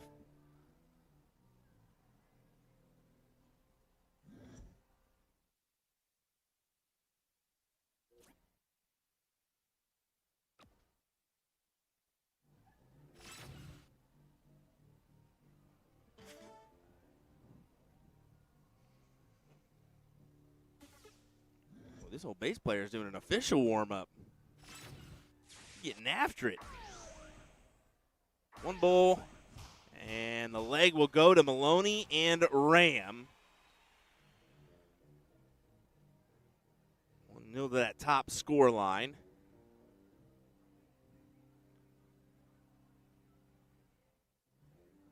It's pretty good diddle as well. Ram puts it just outside. You can just see Liz Tynan warming up on the board next to this one. She gets ready for that queen seat battle. Her and Christy Davis trying to tackle this doubles cricket event together here.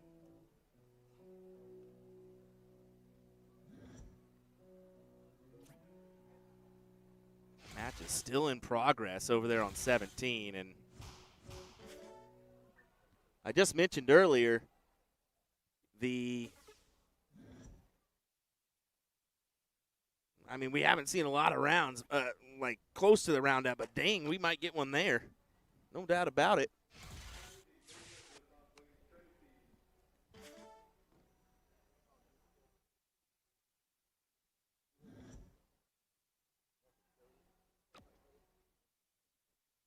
Only going the 18s.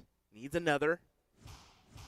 It's only the single. Really needed the triple there. Fill it up. The 7 mark at least. Does Clint take a shot, though? That's the question. And, yeah, he does it with dart number 2. We're going back up. He left Ram's honey hole, the old 17s. And what usually happens when Ram has the 17s? He takes advantage. 9 mark there for Ram Guevara. 6 mark on the 17s. Takes the triple 20.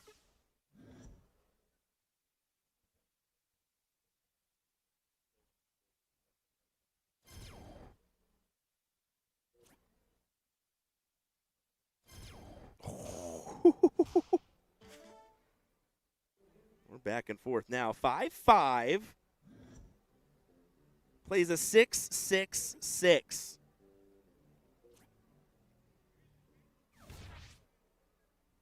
And Maloney only grabs a triple 17. The door is still open for Clint and Jim.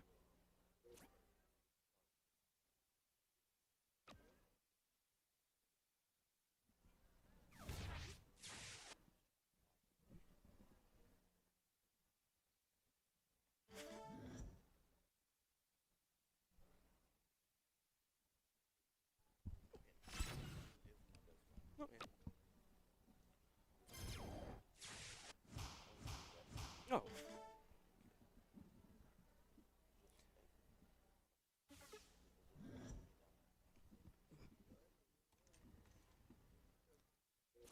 Well, this one may get tricky after all. We'll see.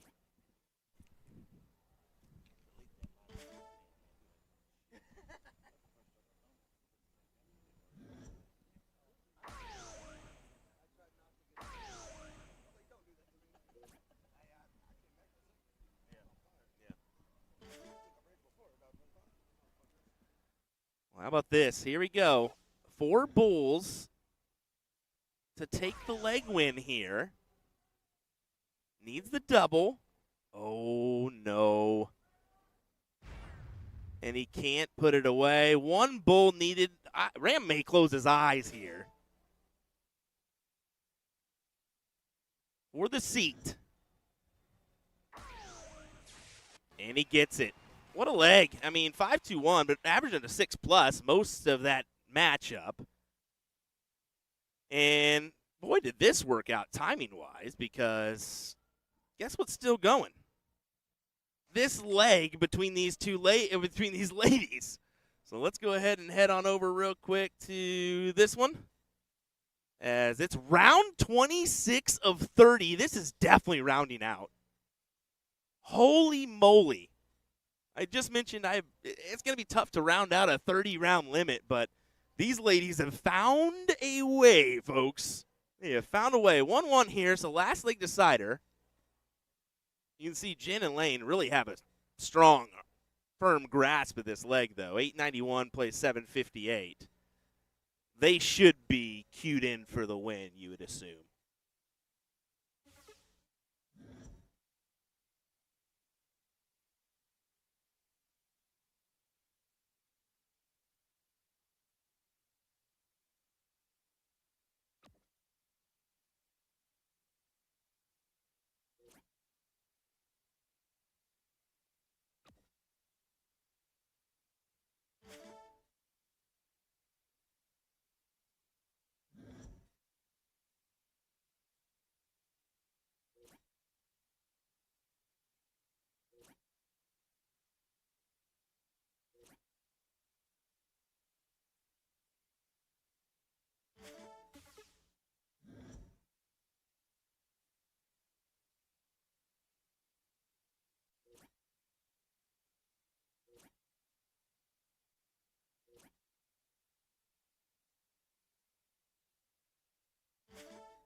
Round 28.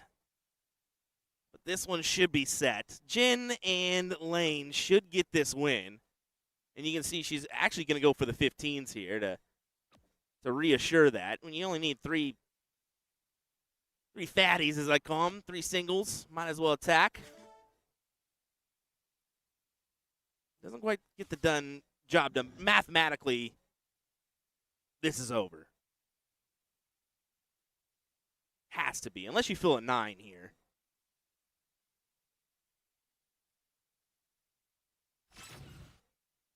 Well,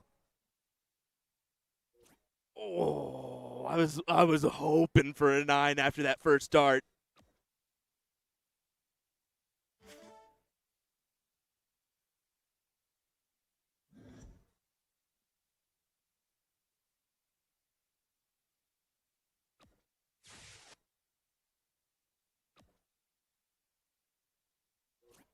Ooh. That's round 29. Here we go. Last round incoming. Round 30. As I stated, this should be set in stone. I think it's just too much to grab here from this player 1 score line. Yeah. Unfortunate for them. This match is over. The Lysacs will take the W here and advance into the 4th place position. That means we should get that 4th place matchup. No, they may actually have one more. Hold on. I think I went too quick. I think they actually got one more matchup to go. Yeah, that's 7th, 8th. So they'll have one more 5th, 6th matchup as they'll go to that position next. But there we go. Winner, chicken dinner for the Lysacs. We're going to take a moment, and then we'll be right back with more entertainment coming your way here in just a little bit from the Oklahoma Throwdown, ladies and gentlemen. Appreciate you being here. Thanks for your viewership. Don't go anywhere, folks.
Here we go.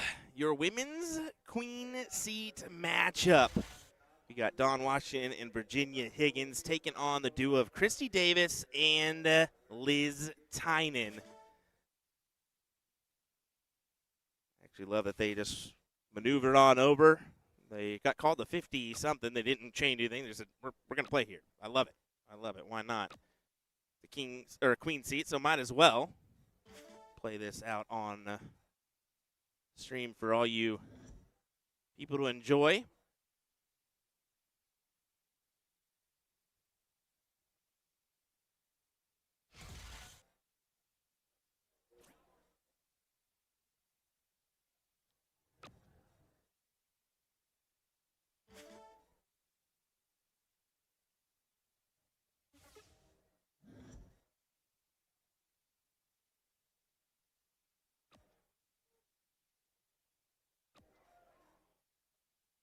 go. Get our scoreboard situated. I know that Virginia actually made the trek here, I believe, this morning to get into, we'll say town, although we're just outside of town, to be fair. About a 6-hour drive to get to this tournament.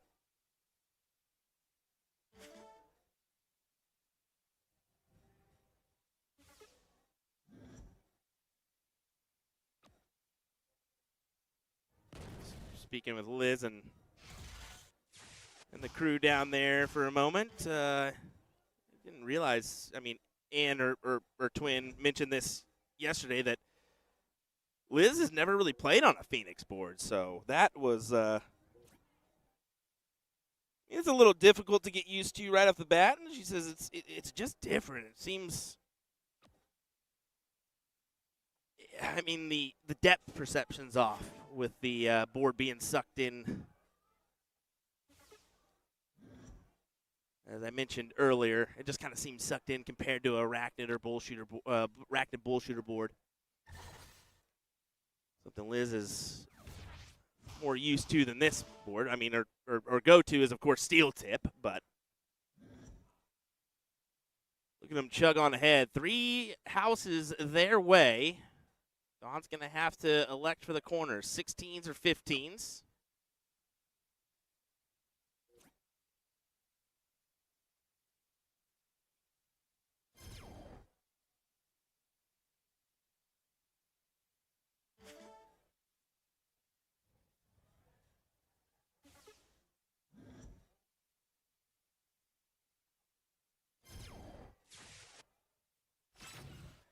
Wow. Look at this duo. This is going to be a tough one for Virginia and Dawn, in this leg at least. As you can see, they are just cruising on ahead.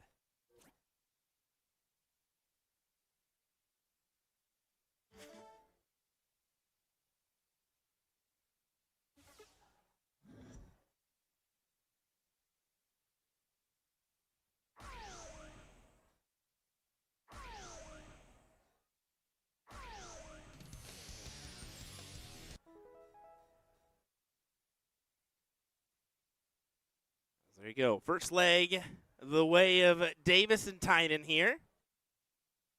In pretty smooth fashion. That was quite the performance. 4-5-7 from those two, compared to a 2-8-3. And there's plenty of room to work a dart into that bowl segment here for Liz. And she drops it low, cannot do it.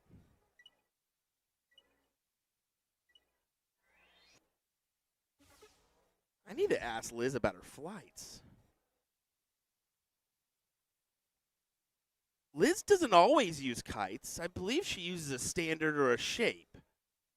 But she's electing to do like a little, this is what I do as well. I use a shape flight, or a number 6 flight, as they say.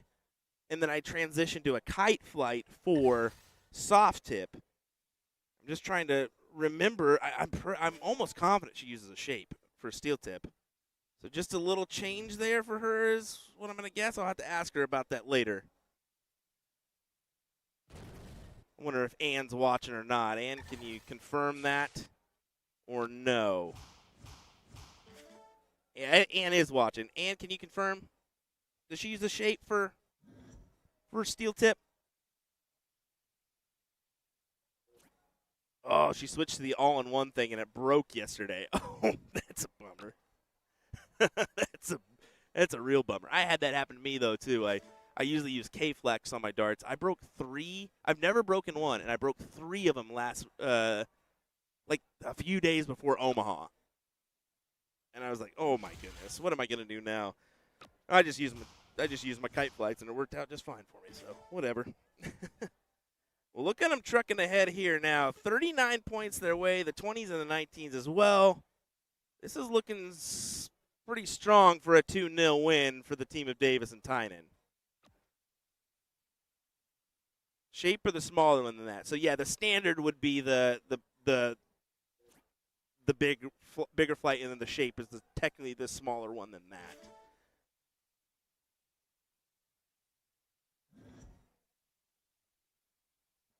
Or in target terms, number 2 and a number 6. Number 6 is the smaller version. But look at this, man. I mean, come on. Walking through this hill matchup here. And it's just a case of, I mean, Tynan and Davis being on and Higgins and Washington's being a little bit off the margin here in this match.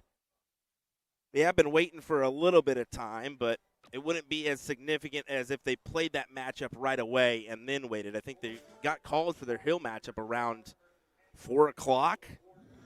So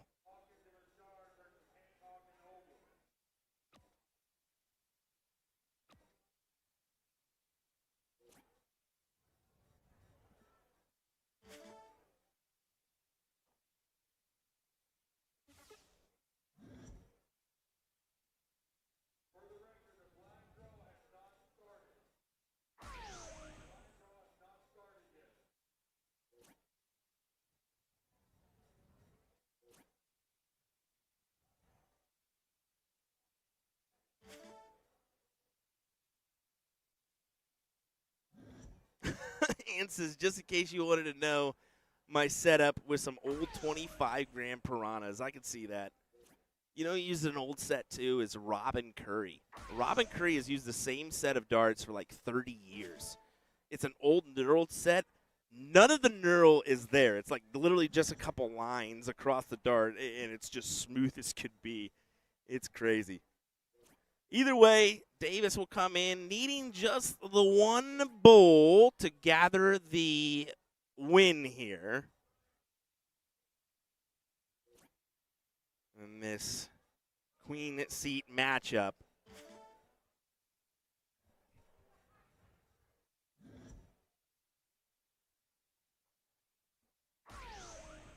And there it is. They get the win. That was a pretty impressive form from Davis and Tynan. Virginia and Don will look to get that out of their mind as quick as possible, forget about it, and try to do better in that third place matchup. All righty, folks, we're going to take a quick moment. We're going to hear a word from some of our sponsors, and then we'll be right back with some more darts when we return. Don't go anywhere, folks. Thanks for joining us.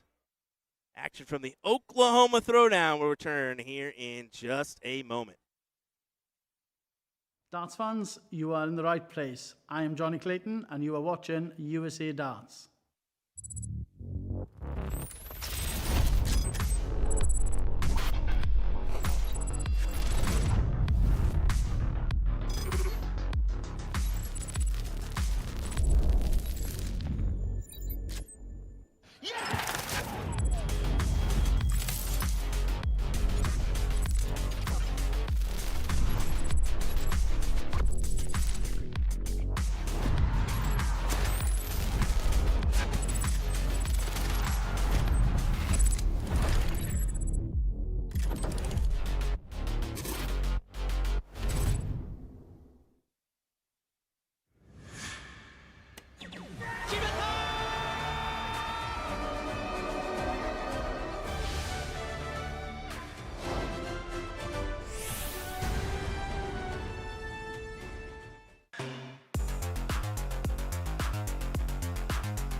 looking for handouts. I'm looking to stand out. Got the vision, come and watch how it pans out.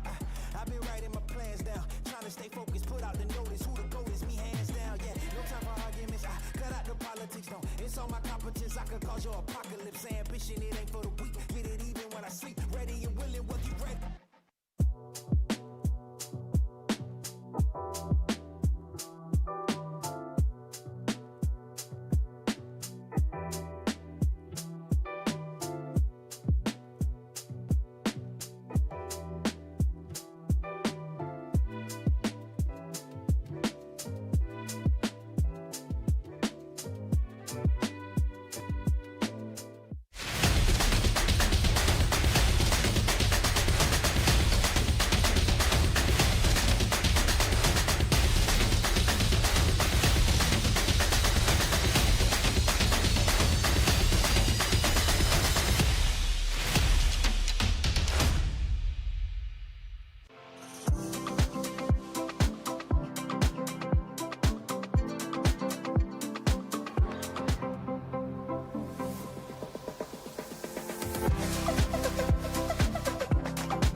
Waiting.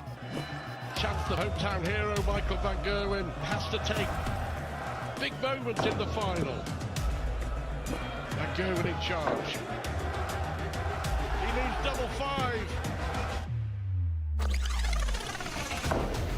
Michael van Gerwen wins on home soil.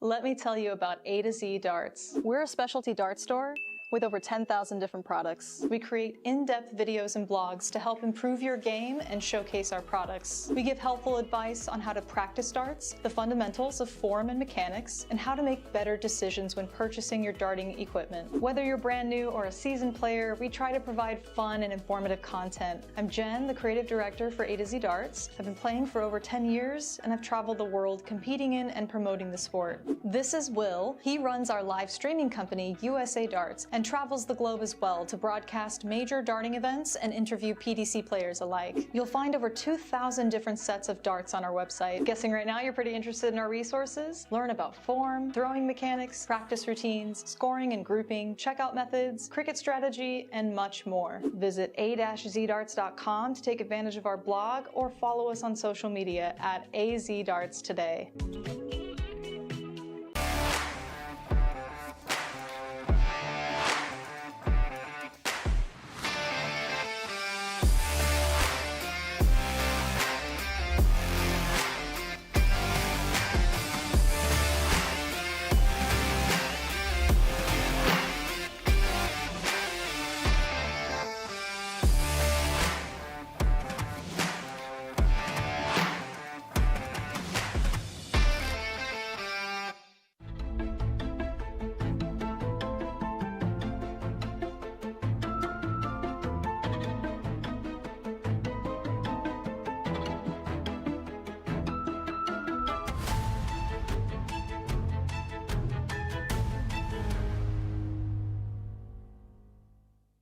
Darts fans, you are in the right place. I am Johnny Clayton and you are watching USA Darts.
for handouts. I'm looking to stand out. Got the vision coming, watch how it pans out.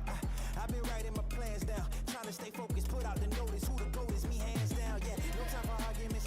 Cut out the politics, no. It's all my competence. I could cause your apocalypse. Ambition, it ain't for the weak. Get it even when I sleep. Ready and willing, what you ready?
Waiting.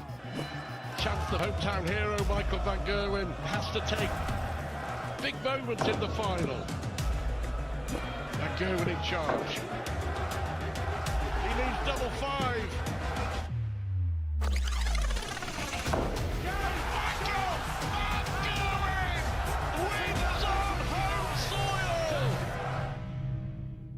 Let me tell you about A to Z Darts. We're a specialty dart store with over 10,000 different products. We create in-depth videos and blogs to help improve your game and showcase our products. We give helpful advice on how to practice darts, the fundamentals of form and mechanics, and how to make better decisions when purchasing your darting equipment. Whether you're brand new or a seasoned player, we try to provide fun and informative content. I'm Jen, the creative director for A to Z Darts. I've been playing for over 10 years, and I've traveled the world competing in and promoting the sport. This is Will. He runs our live streaming company, USA Darts, and travels the globe as well to broadcast major darting events and interview PDC players alike. You'll find over 2,000 different sets of darts on our website. Guessing right now you're pretty interested in our resources? Learn about form, throwing mechanics, practice routines, scoring and grouping, checkout methods, cricket strategy, and much more. Visit a-zdarts.com to take advantage of our blog or follow us on social media at AZDarts today.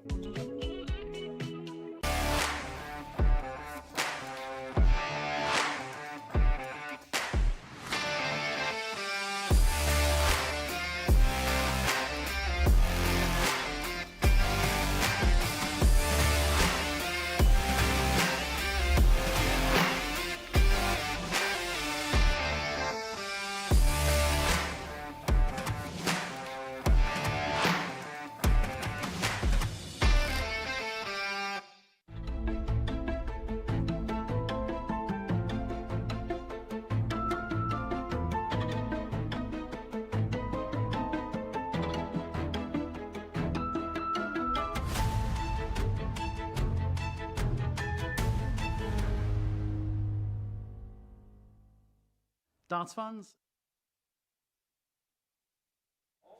Alrighty, ladies and gentlemen, as you can see, we're still waiting here, but I wanted to go ahead and let you know just timing-wise what it looks like here. It's going to be a toughie. Just looking at overall brackets right now, we're 9th through 12th in a couple spots on the men's side. And then on the ladies' side, currently we are still playing out that 5th-6th matchup on one half. But it seems like the band will go live by 8. I know that, but it's looking like they're probably going to go live here in just a minute. I'm not sure what is going on, but I know they'll at least do a couple warm-ups but it's looking like 7 to me rather than 8. But obviously that means I mean, based on the sound, I'll of course do a couple tests, but I won't be able to commentate when they go live. I figured we'd be done around 8. I didn't know if it would jump past 8 or not, but I just wanted to kind of let you guys know that. It's unfortunate, but based on where they set the finals at and where I'm at currently, positioned in front of the stage, as you saw last night, there's no way I can like really commentate without this video being struck by Facebook and YouTube to take down the stream for copyright. So it's unfortunate, but what we'll do is we'll play it without any songs or anything. We'll just play it with the board sound, and then maybe I can commentate it afterwards. I'll do my best to try not to watch what's going on, but at least give you a score line as we go. So maybe when I do see the matchup and commentate that, we can actually get it out there for you guys to watch. So, but I just wanted to give you an update before we get too far along. It is unfortunate, but that's kind of how things roll. So we just do what we can and go on. So give us a moment. Hopefully a matchup will be coming our way here in just a second, probably the 4th place of the ladies, and then we'll move into the men's side, okay? All righty, folks. Thanks for watching. I appreciate it. I really do.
Test, test, 1, 2.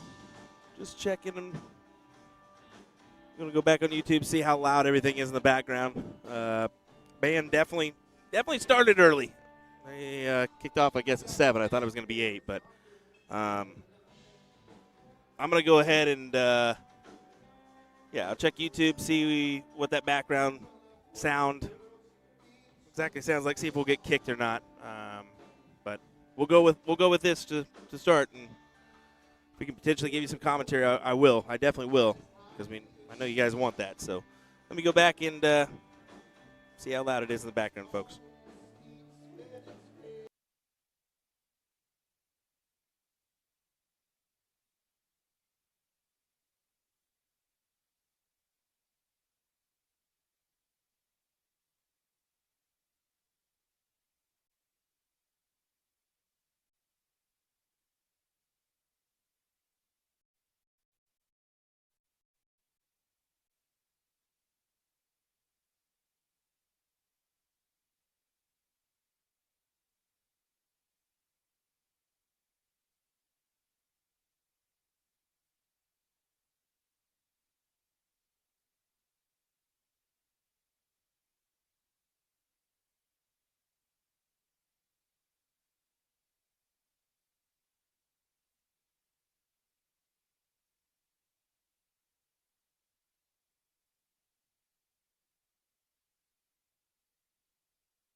All righty. The band is taking just a second here, so I just want to let you know, unfortunately, it looks like I won't be able to commentate for a little while, just with the band being a little loud. So it's unfortunate. I'm sorry about that, folks. Just timing didn't really work out for us today. But we'll advise next year, hey, probably smart to move this event up an hour or two to allow us to potentially not have any issues later on in the evening. So we'll let this play out. Hope you guys enjoy. Like I said, if they take a break, I'll be live. No doubt about it. I'll jump on. So, all right, I'm going to bid you adieu while they take off here. Enjoy the coverage of this fourth place matchup from the ladies bracket.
All righty, we'll try to catch him in between songs here for a second. This is your 4th place match.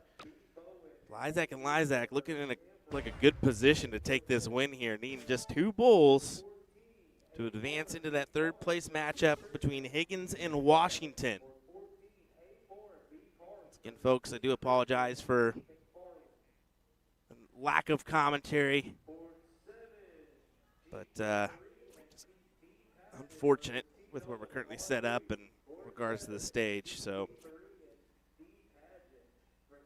I'll keep you entertained the rest of the way with the matches. I'm going to keep an eye on everything, and looks like we had a little internet scare there for just a second. I'll keep an eye on that as well. But anyway, enjoy the rest of this matchup. Our 3rd place matchup should be coming in just a moment after that win from Lysak and Lysak.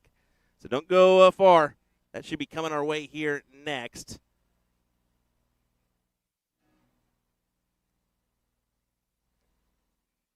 As the men should be into the 7th, 8th position by now. Yeah, 7th, 8th on top, 7th, 8th on bottom. All right, so that's what we're going to do the rest of the way. We'll be right back.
Alrighty, everybody. This is your third place matchup of the ladies bracket. Lysak and Lysak takes on Higgins and Washington.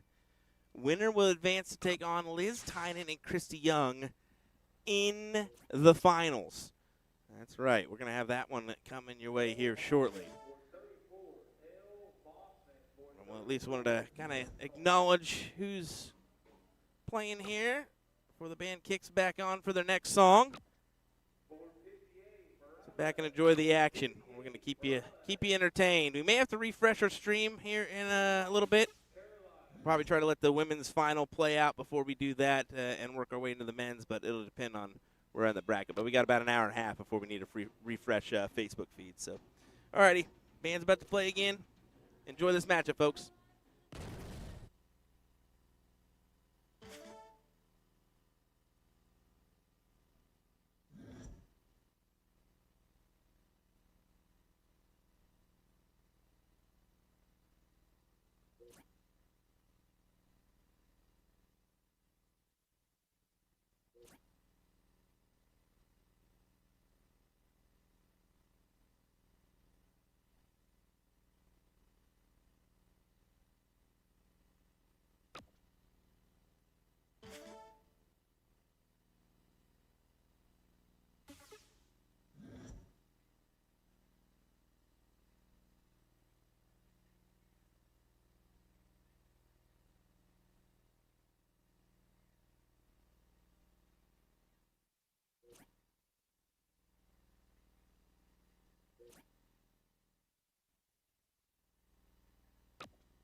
All right, it looks like the band took a break, so we'll pop on the commentary for a bit. In this third place matchup, Lysac Higgins, and Washington. Round 13 of a potential 30.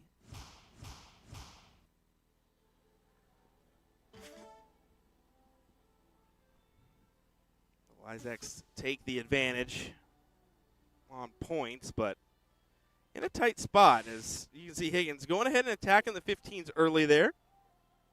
Not a bad decision at all, even by being down to points. Force their hand on the closes, the triple 20 and the trip 18. See if Mama Lysac takes a look.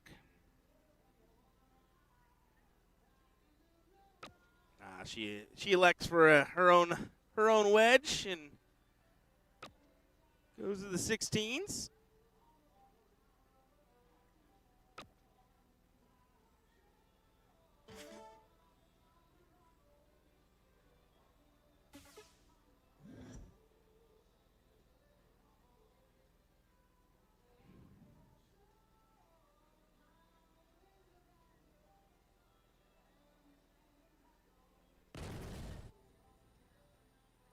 Washington with a big conversion there to start off.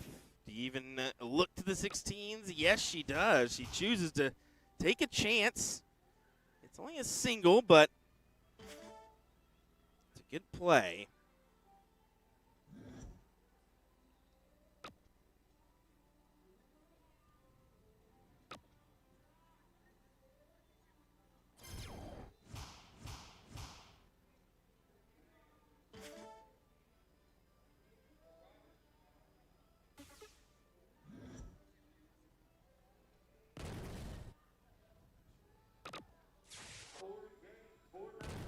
What a shot. What an 8 mark for Virginia there. As this is more like it for Dawn and Virginia. I knew the Hill matchup was a little deceiving. They didn't put forth their best effort in that one, and you could clearly see that.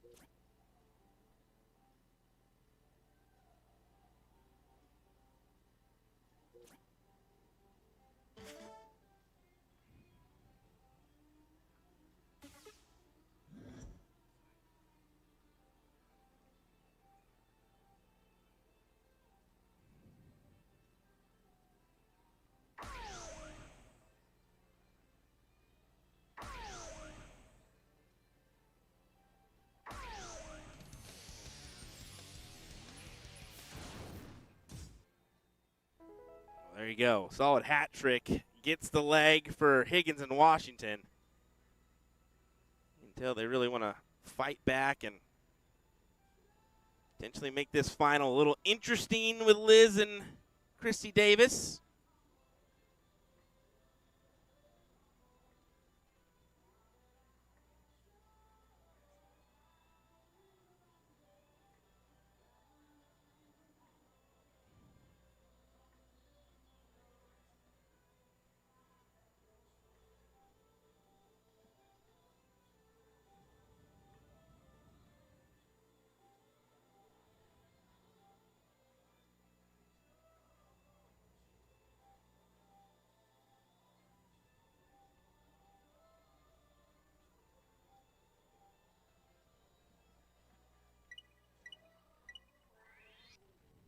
Things situated here and set up, and we'll get back underway with leg number 2. Number 2.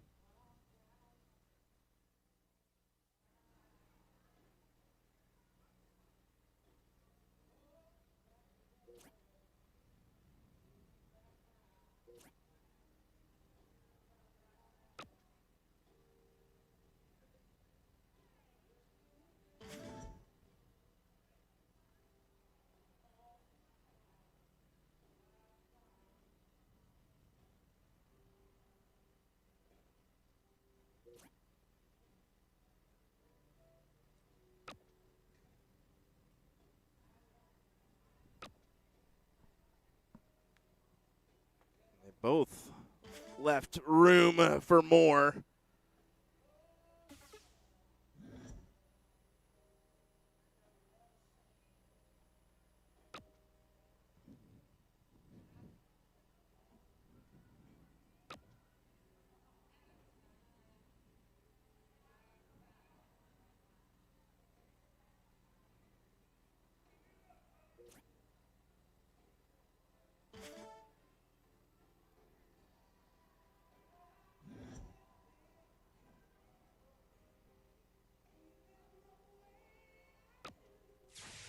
Right, smart decision for Virginia. Just go ahead and close the door shut on the 20s. Don't allow them to point on that wedge.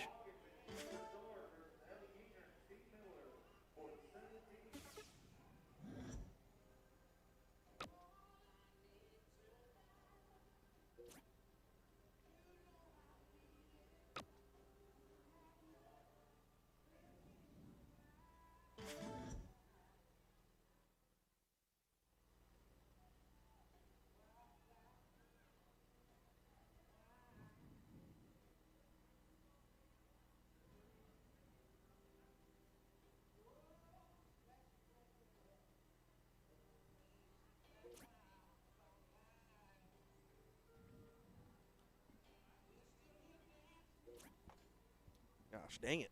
Woo! Got the bejeebies scared out of me. The security guard just appeared all of a sudden in my peripherals up here on the second tiers. I've had a few of those this weekend where I don't think anybody realizes I'm up here, let alone I don't think anybody else is really up here. But then you see the occasional worker and you're like, whoa, you scared me there. Sorry. And you're wondering if they're thinking, what the heck are you doing up here?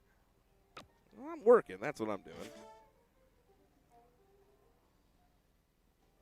Mama Lidzak keeps, fortunately, 18's open for Higgins to just attack here.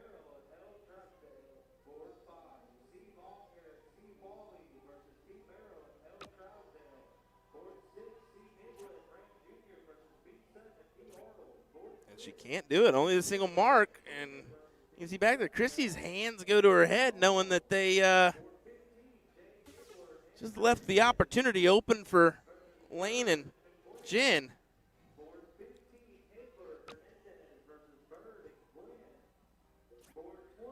She really had to make the best of it there. I mean, you need to come home with at least a few. She only comes up with the one to close. Oh, no.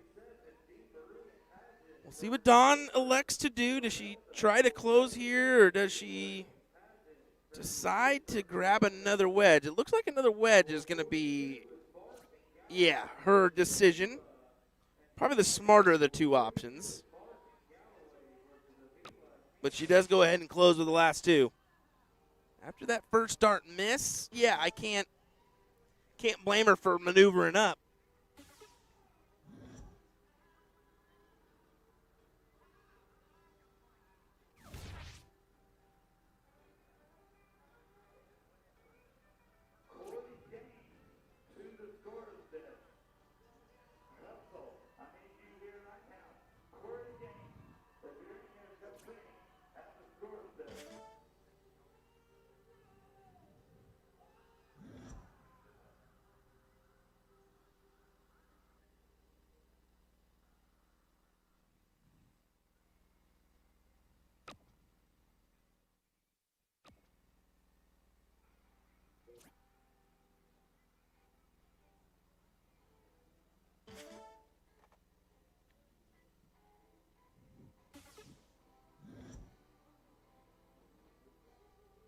The 17s are open for points here.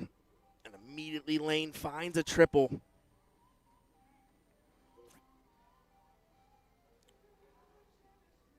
She elects to stay on the 17s there with the last dart.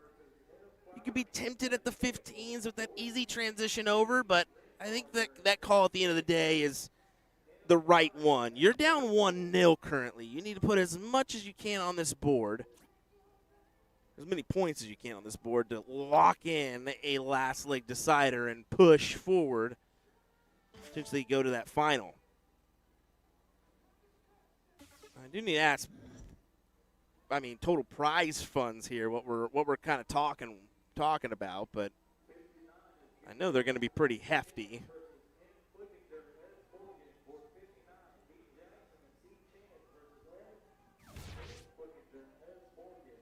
Can you show Ginger's shoes, please? They are fire. Yeah, we can potentially do that. Shouldn't be too hard to do. Yeah, you can see the, oops, that's the wrong one. The kicks there for Virginia. Pretty flashy indeed. I like them.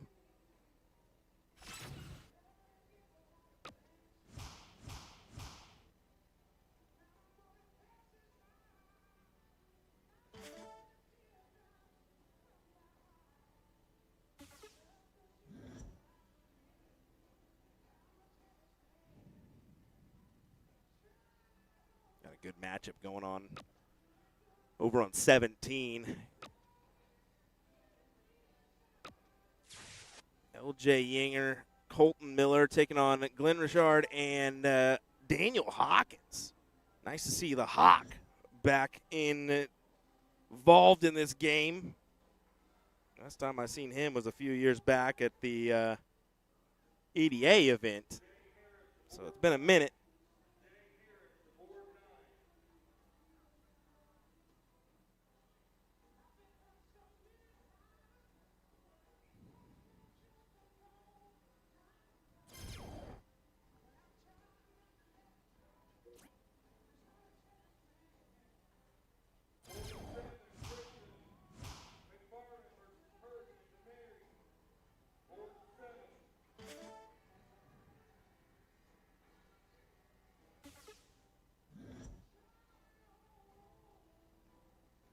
Seventeens against 16s here. Does Mama Lizak take a chance with a dart here at the 16s? You betcha she does. She took it immediately down in points. I mean, Lane steps in there, and you can see her kind of saying, hold on now. Hold on now. What are we doing? What are we doing? Go to them 17s. Oh, and she doesn't grab anything. A bagel turn.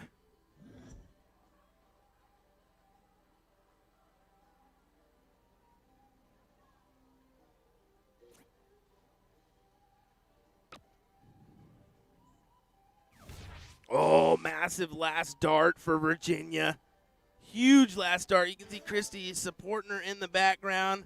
Virginia giving her a point or two. Maybe that was a Dawn. But they are now 3 bowls away from a final.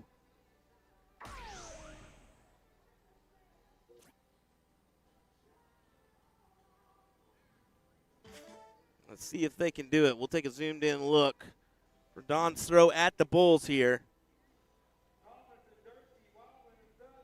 For a shot at Liz Tynan and Christy Davis.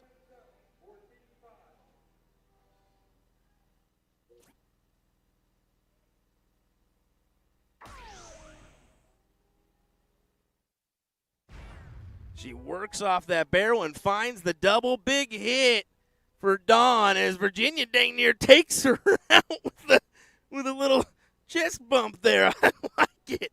I like the energy levels. That is awesome. Oh, fantastic stuff. All right, let's go on over to this matchup here. Hawk and Glenn.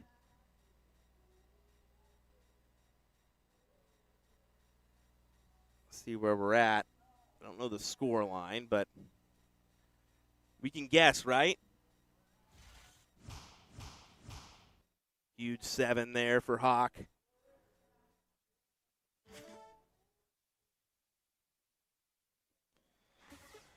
We're definitely lagging a little bit here. Sorry for the delay. I don't know if the wind. It's been windy this weekend, and I'm thinking that may be affecting things here just a little bit. Not a ton, but just a little bit.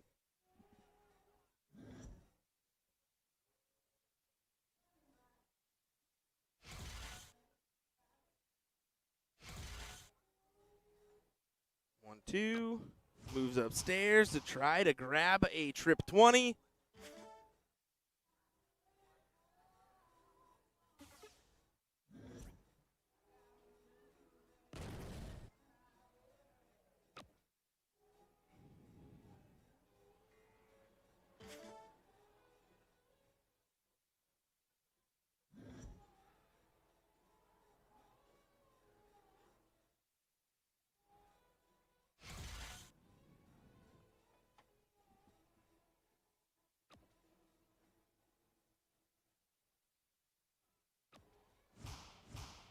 See with Daniel, it's an effortless throw. He seems almost too relaxed when he's throwing darts.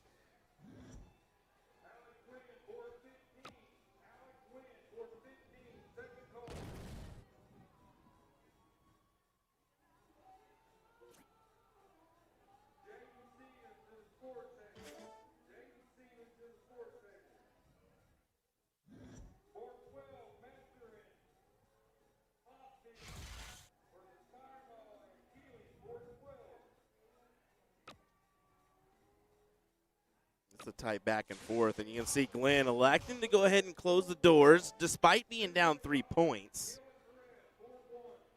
Forcing Miller to make a decision. Does he go ahead and attack the 19s? Yep, and I think you grab a house there first, bud. I'm tempted at the 18s beforehand. It's a danged if you do, danged if you don't play, right? Because if you attack it, you miss. Oh, I shouldn't have done that. If you attack it, you hit. Oh, great play. I mean, it's one of those deals. But now you give way to Hawk, who could hit another here, and that would be massive. Only the single, but it's a lead.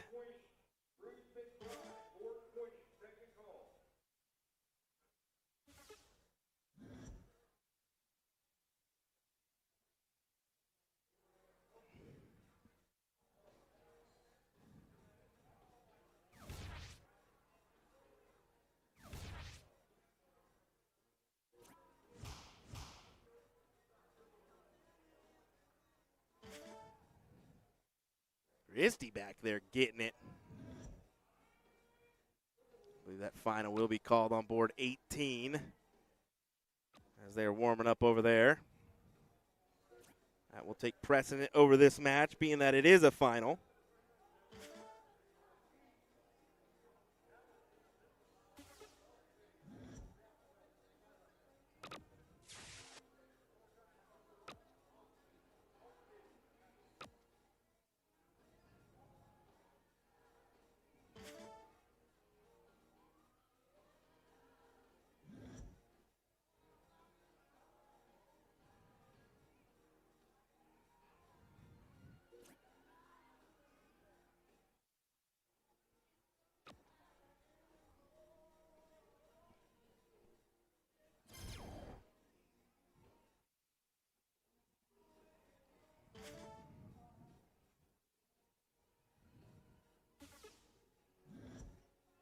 I guess I need to see where this match is. Got to be, yeah, it's 5th, 6th on the bottom side. Donnie Ram and Randy Wisnat, who have, I mean, they lost their first match, ladies and gentlemen, and have since been on a tear on this backside. 1, 2, 3, 4, 5, 6, 7, 8, 9. It's going to be their 10th match on the loser's side in that 4th place position. So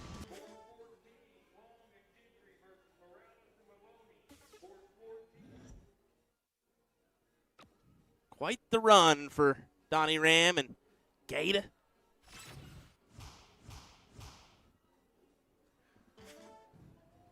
Hawk can afford to 1, 2, 3 punch the 15s, although you want to get it done in one.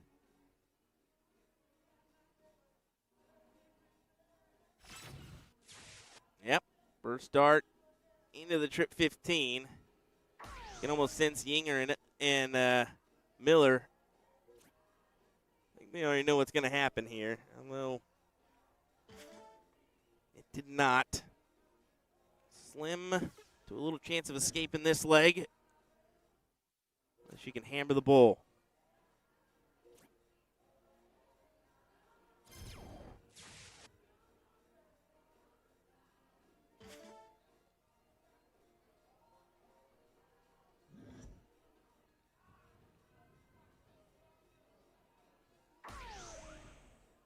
There's one. And there's two. As we'll go an extra leg. We're going to go ahead and I don't think Don's over there, so we're just going to keep it right here. Yeah, we'll just keep it right here for now. Once I see Don, though, I'll probably be tempted to go ahead and transfer over just so we don't miss anything, and I can do the extended steps that I don't usually have to do to make everything work.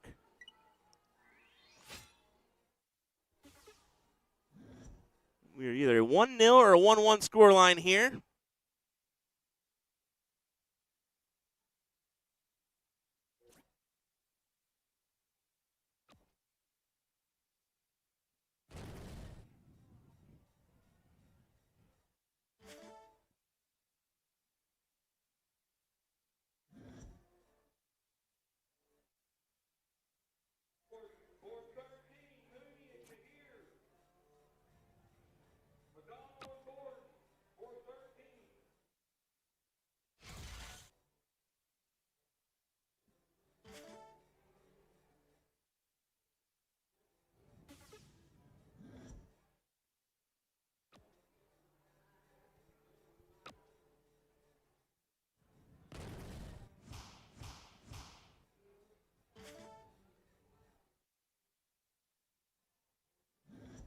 That's a pretty good turn from Inger and Miller to set themselves up on the points.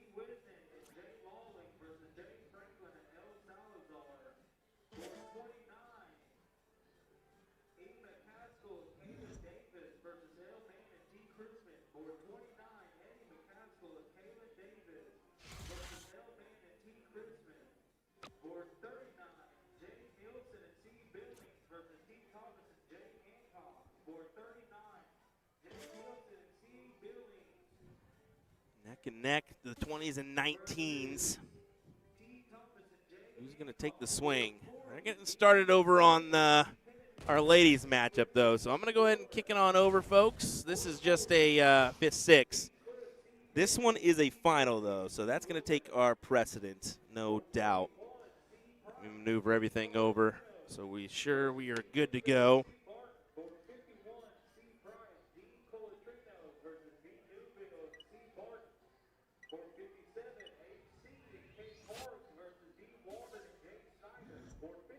All right, here we go. Liz Tynan and Christy Davis take on a duo of Dawn Washington and Virginia Higgins. I don't know about those first darts from Liz. I don't know quite what that one was. I think that was just a mistake on that first dart. I don't know.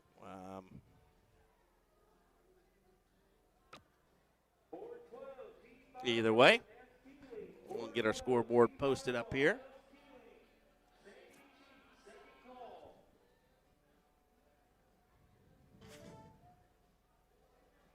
I'm sure the band will probably start back up in the middle of this final. So if I go quiet, that's the reason why. I'll preemptively tell you, but being that they're on break, I can't afford not to give you guys some love with some commentary, right? That's what you guys want from a dart stream, a little bit of commentary.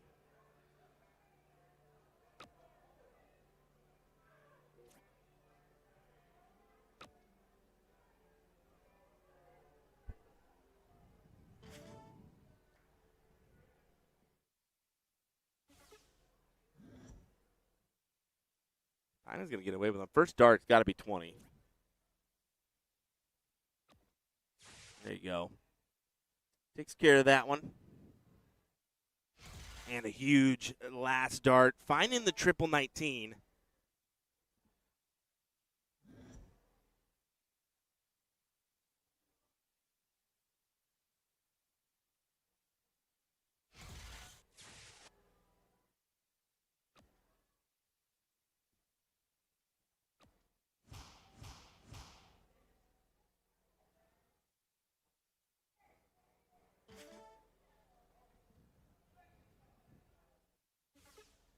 Keeping it tight.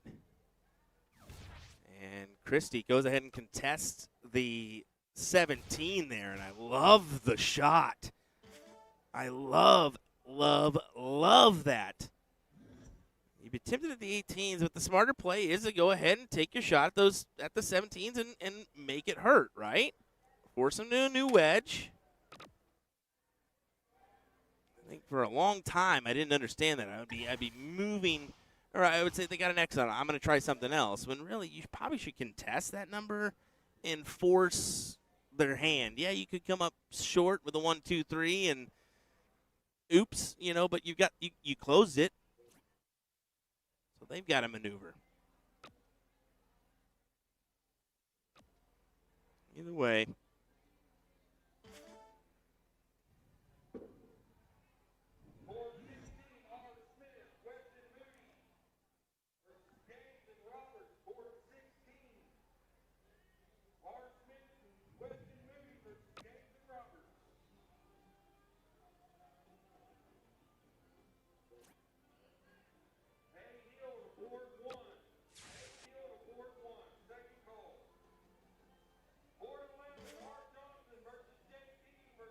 18s their way. The close on the 17s. Does Christie go ahead and attack the 18s? You're dang right she does. There's the close.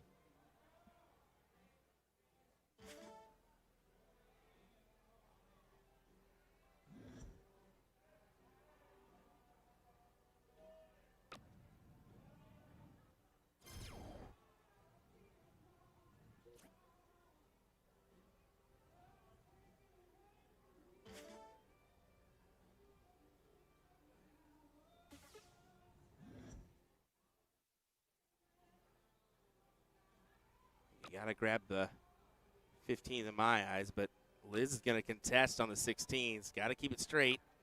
That's exactly what she does. 1, 2, 3 punch there to get rid of that number. The only kicker, though, is with a 4 mark, Dawn ties this match up.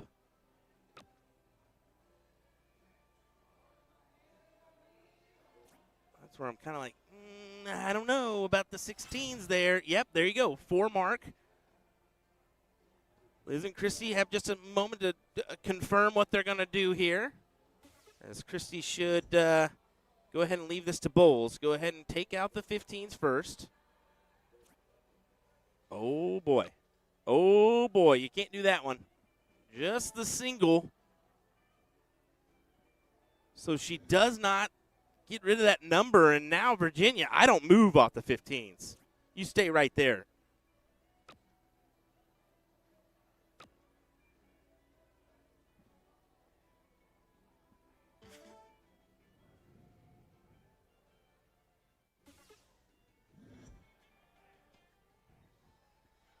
Like the band's coming back on. I think they'll start here in just a moment.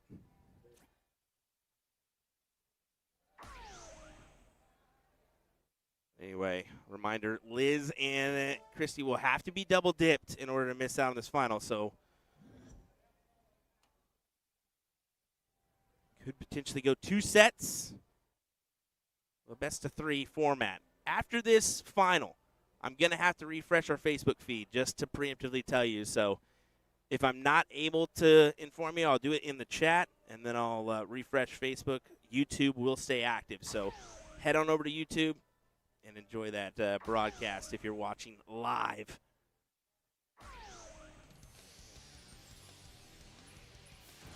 Good hat trick from Higgins and Washington here as they will put a 1 next to their name on the scoreboard. And that was a lot better effort than the, I can't say much better. I mean, 3-1-1, it's not bad, but there's definitely more in the tank for Ginger and Dawn.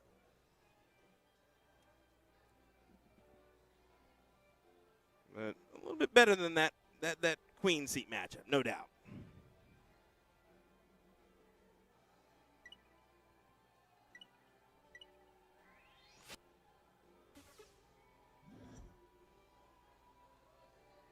Dawn gets the start, so they can capitalize on a good turn here.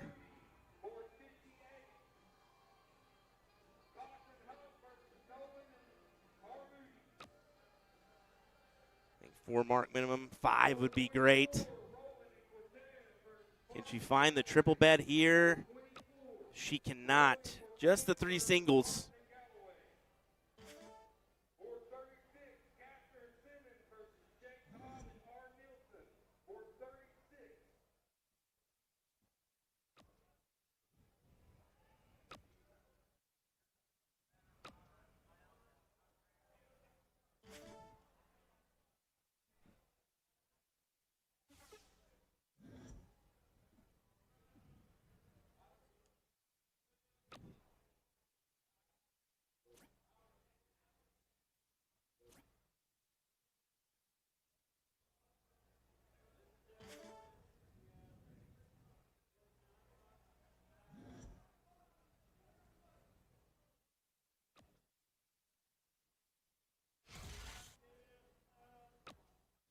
Good turn there.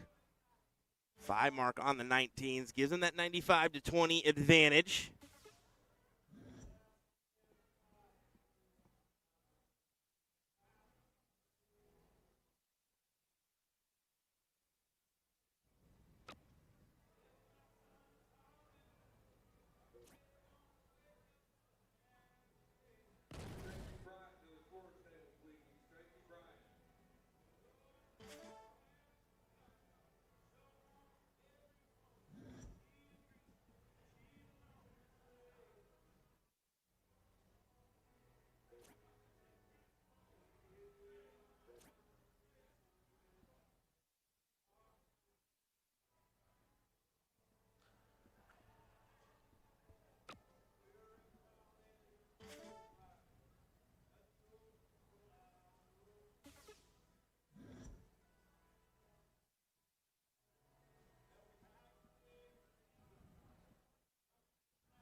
only gets 2 there, so with a big triple, Christy could take a look if she really wanted to.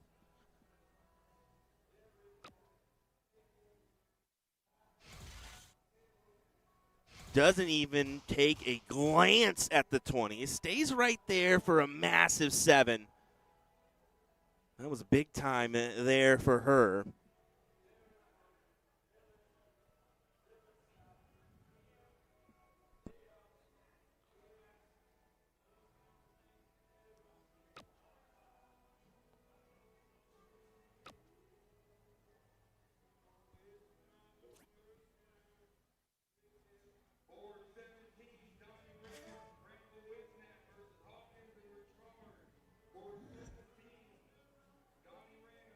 Like Glenn and Hawk got the win on board 17 as they will advance into that 4th place match with Donnie Ram and the Wisnat.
Solid 5 mark.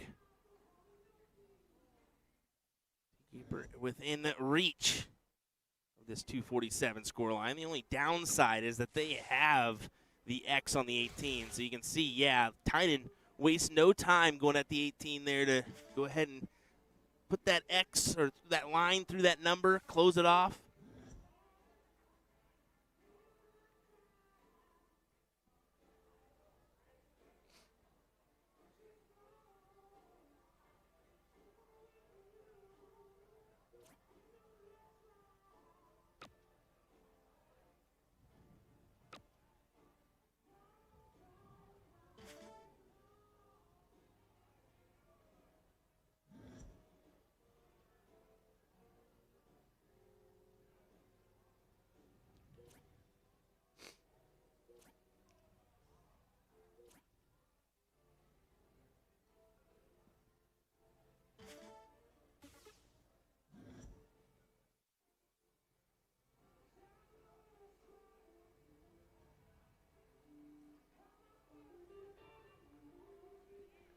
All right, looks like the band's about to start up again.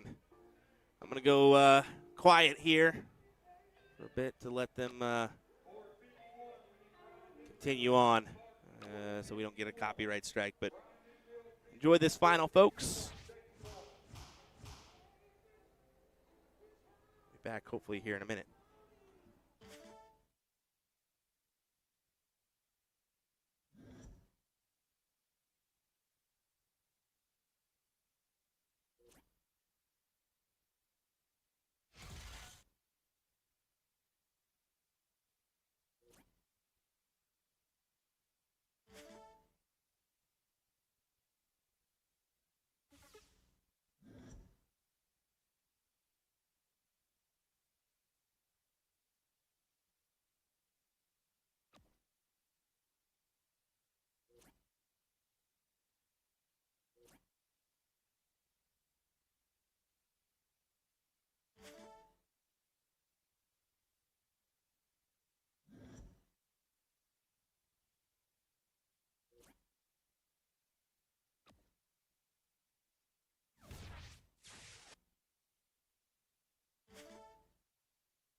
Alrighty, guys, head on over to our YouTube channel. I gotta refresh this feed on Facebook, okay? So head on over to our YouTube channel. I'll kick it on over to the fourth place matchup of our men's division. Congrats to Liz Tynan and Christy Davis on the win.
Not exactly sure where we're at in this matchup. Got called maybe 20 minutes, 25 minutes ago, so this could be second leg, could be a last leg decider, but I'll at least let you know. It's Daniel Hawkins and Glenn Richard taking on Randall Wisnat, a.k.a. Gator, and Donnie Ram. Fourth place matchup here.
guys, while I have a second, next match up on the stream will be your third place battle.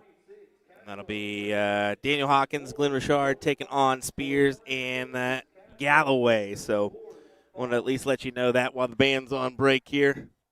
I know it's kind of unfortunate circumstances, but next year with the transition that they made this year with the finals area, I'll figure out a way to kind of put me back more up on this second tier as to where the band won't be an issue next year.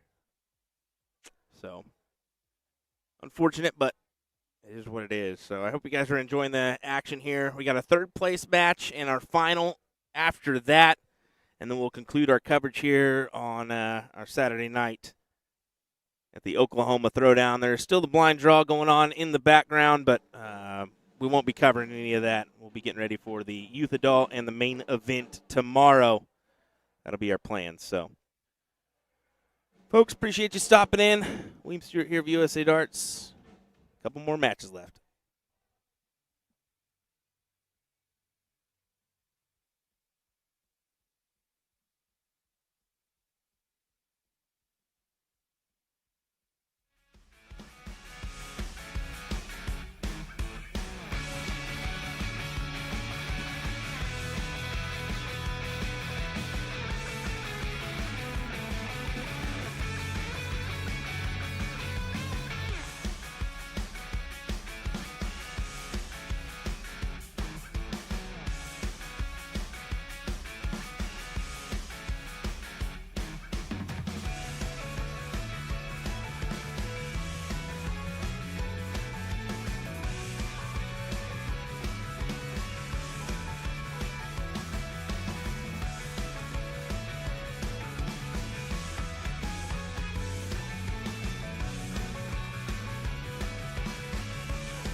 Here we go with our finals.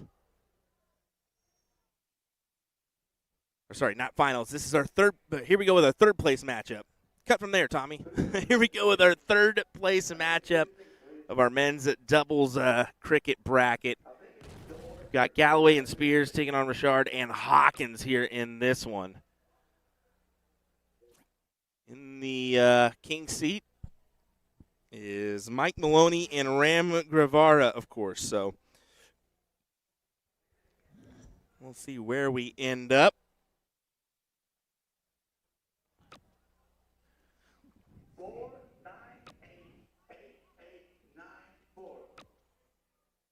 Doing the 50-50 draw in the background right now. $1,100 going the way of the winner. Pretty good chunk of change there on a 50-50.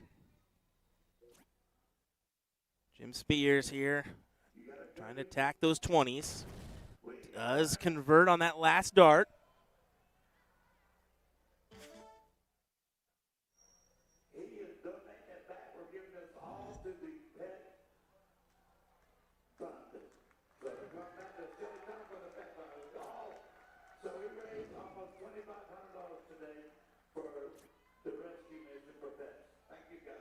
How about that? Awesome stuff. The 50-50 draw was given back by the winner. All the proceeds are going to a animal fund, so helping out with some pets and whatnot. Gotta love to see that. Kudos to the individual that gave the money back to that cause. Excellent stuff.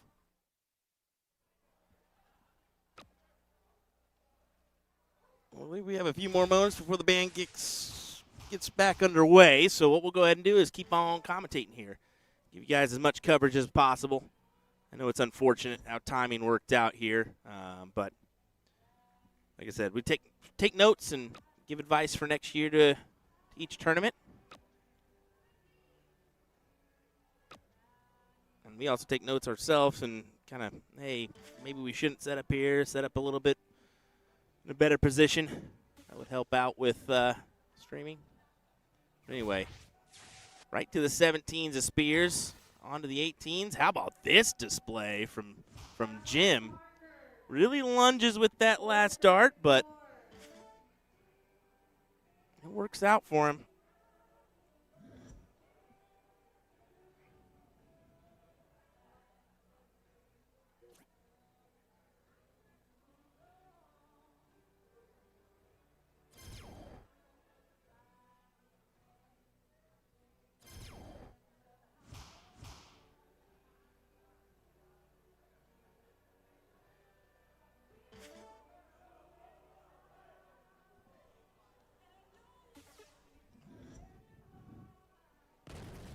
This is really good stuff for Galloway and Spears here as they just continue to truck on. And big 9 mark there from Clint. Pretty much secures this leg.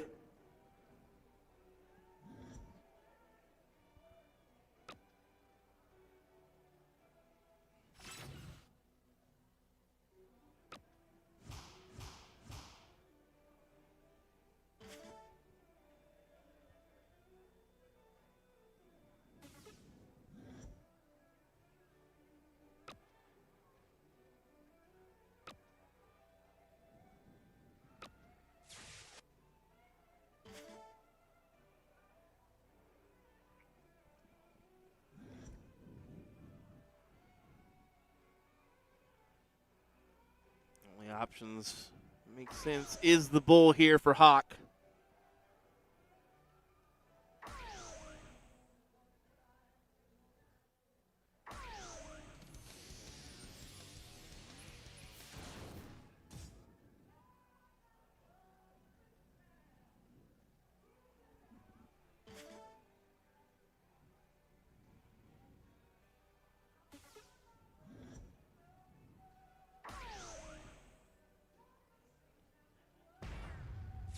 Keeps it straight. What a performance there. 4.95 for Galloway and Spears to take that leg. That will certainly do. With this format being diddle every leg, I mean, there's potential for you to get the start and start off strong here in this leg as well. The start is achieved. Clint his timing is just downright impeccable. I mean, last night making a run in the mixed doubles, today making a run here in the men's doubles. I mean, watch out. Watch out for Clint.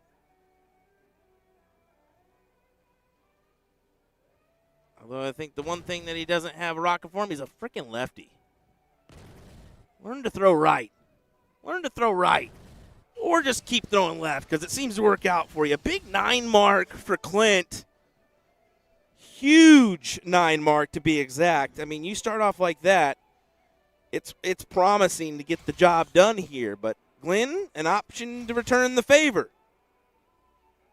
Return to send up. Address unknown. You got to. Big darts.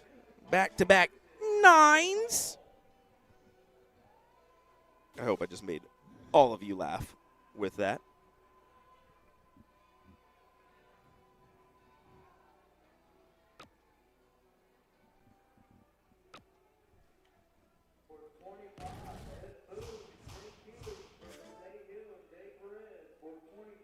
Solid 5 there.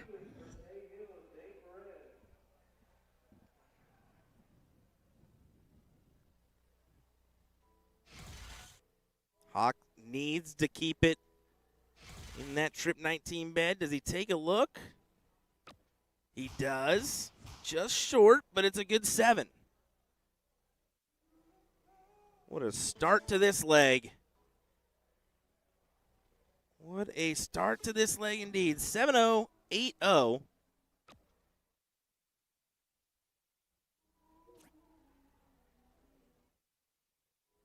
I don't know about those little guys.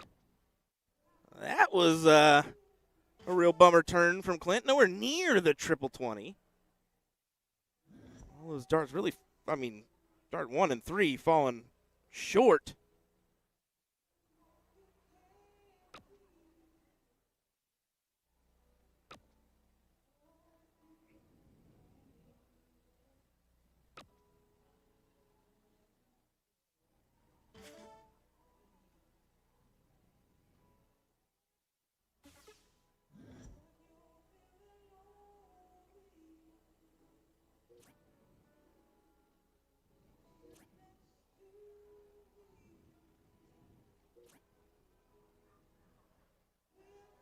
Ouch. Not the time to throw in the 3. Not the time at all. You want to try to get that done as quick as possible. And now, Hawk. Oh, man. Well, you got to hit the single. Let's say, we'll close down the 20.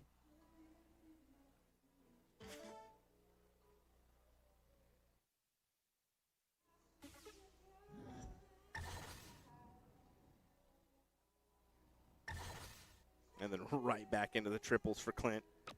Jeez Louise.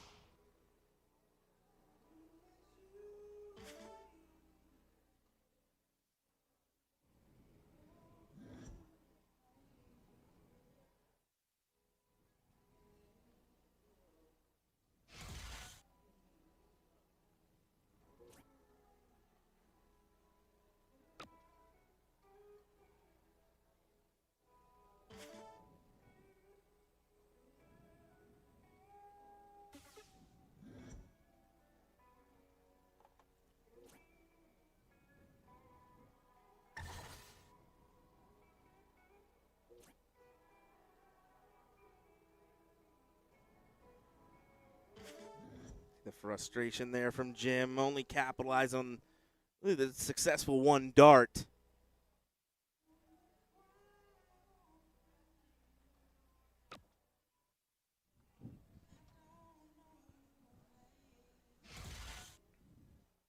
Let's Hawk go ahead and take a look here at the 18s. I assume so. And yeah, he collects. Good darts from Daniel. Hawk pushing Clint to the 17s. Oh, that changeover got him there. He recovers on dart 2 and 3, but I almost would have preferred just to kind of step back and then reset there. But, hey, is what it is.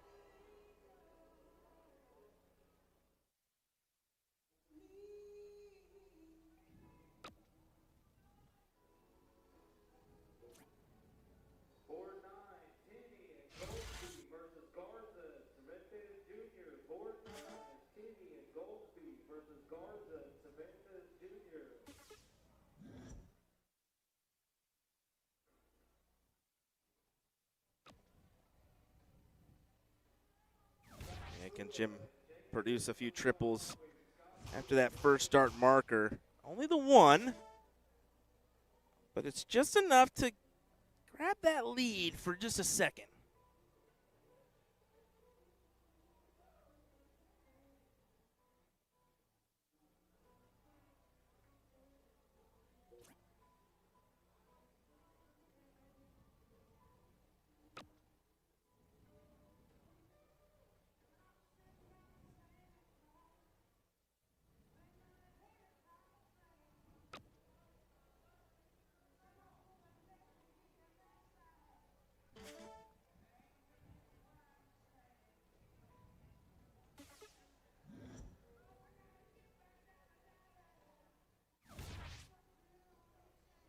That gives him the option to transfer to the 19s. Does he stay or does he go back over? He elects to maneuver back over to the 17s.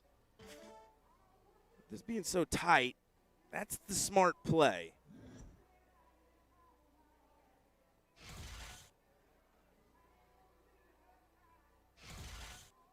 Now Glenn to take a shot.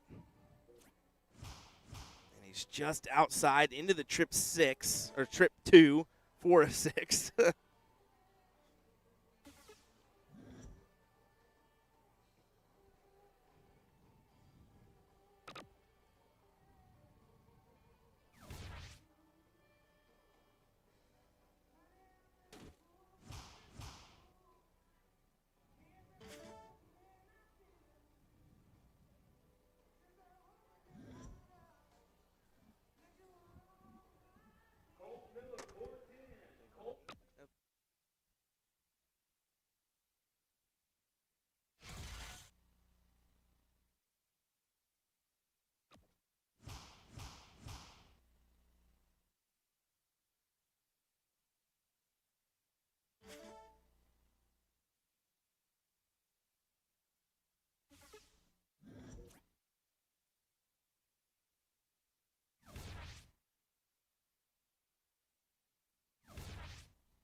Right, while this band is quiet, we'll have our final coming up next. Mike Maloney, Ram Guevara taking on Jim Spears and Clint Galloway.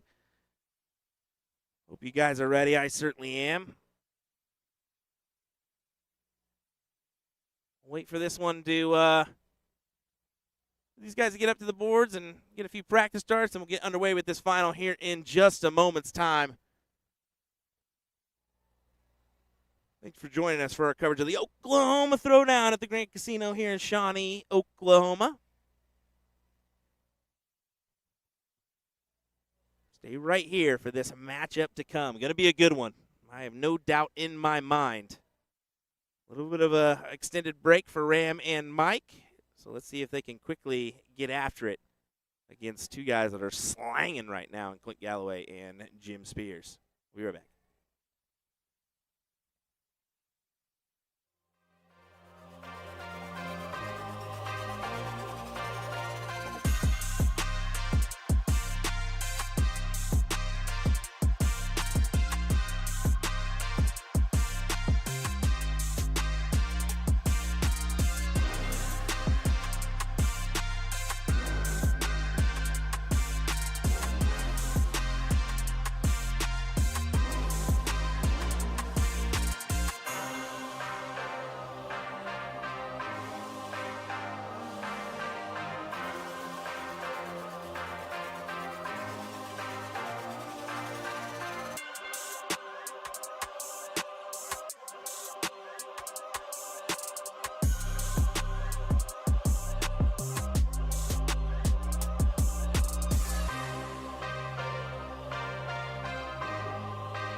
Well, of course, timing is going to not work out for us. The band just got back up on stage, probably about to start again. But this is going to be your finals, folks. This is Ram Guevara, Mike Maloney, taking on Clint Galloway and Jim Spears. This should be an exciting matchup, folks. Fortunately, we won't be able to do much commentating on it, but I'll play the board sounds, and like I said, I'll kind of keep an eye on the score line. We'll go from there. Enjoy this final, guys.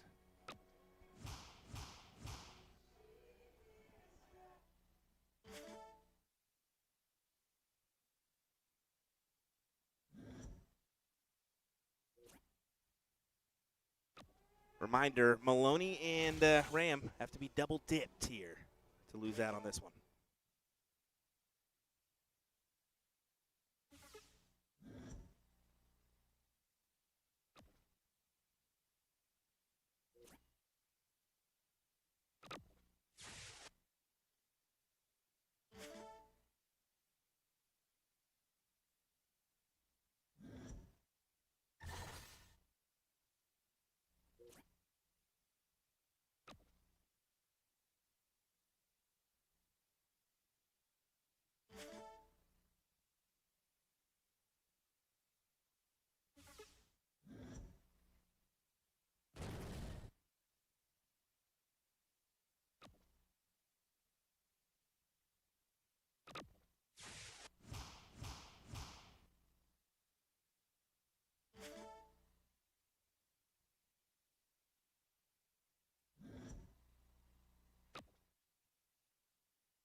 All righty, there you go. Big win for Ram and Maloney in that leg. As they'll take the 1-0 advantage here in this matchup.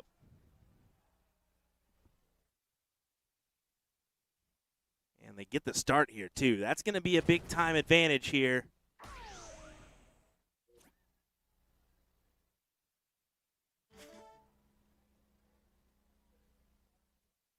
See what Clint can offer in return.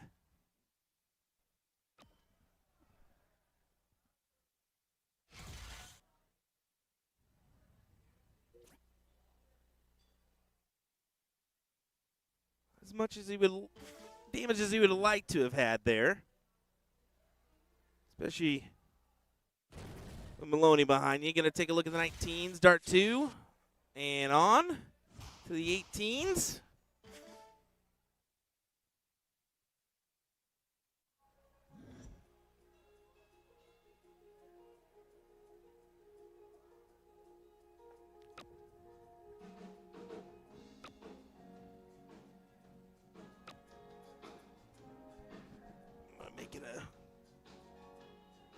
I'm going to try to make an adjustment and give you a commentary for this last little bit.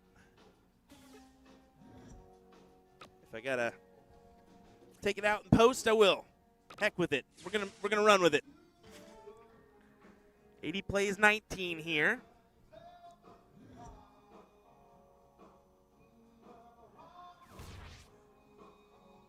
Clint going to try to have the 17s point up on that number if he can.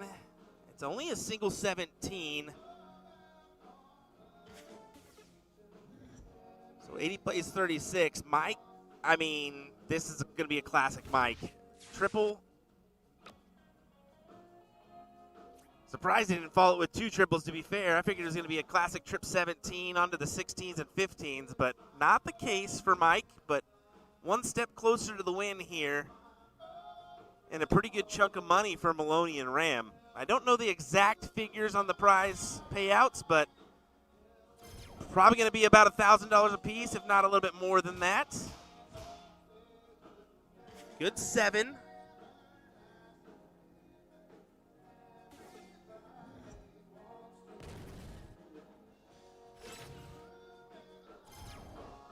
Yeah, I mean, what a display. What a white horse. I don't know what Jim just went and did, but I think they know this one's going to be over. Unfortunate, but, I mean, you're going up against Ram and Maloney. They came here to do a job, and they've pretty much succeeded. Maloney on every accord so far. Mixed doubles champion, singles 301 champion. Let's add a men's doubles title to the mix with Ram Guevara. Single. Surely this time, no. How did that not go in for Mike?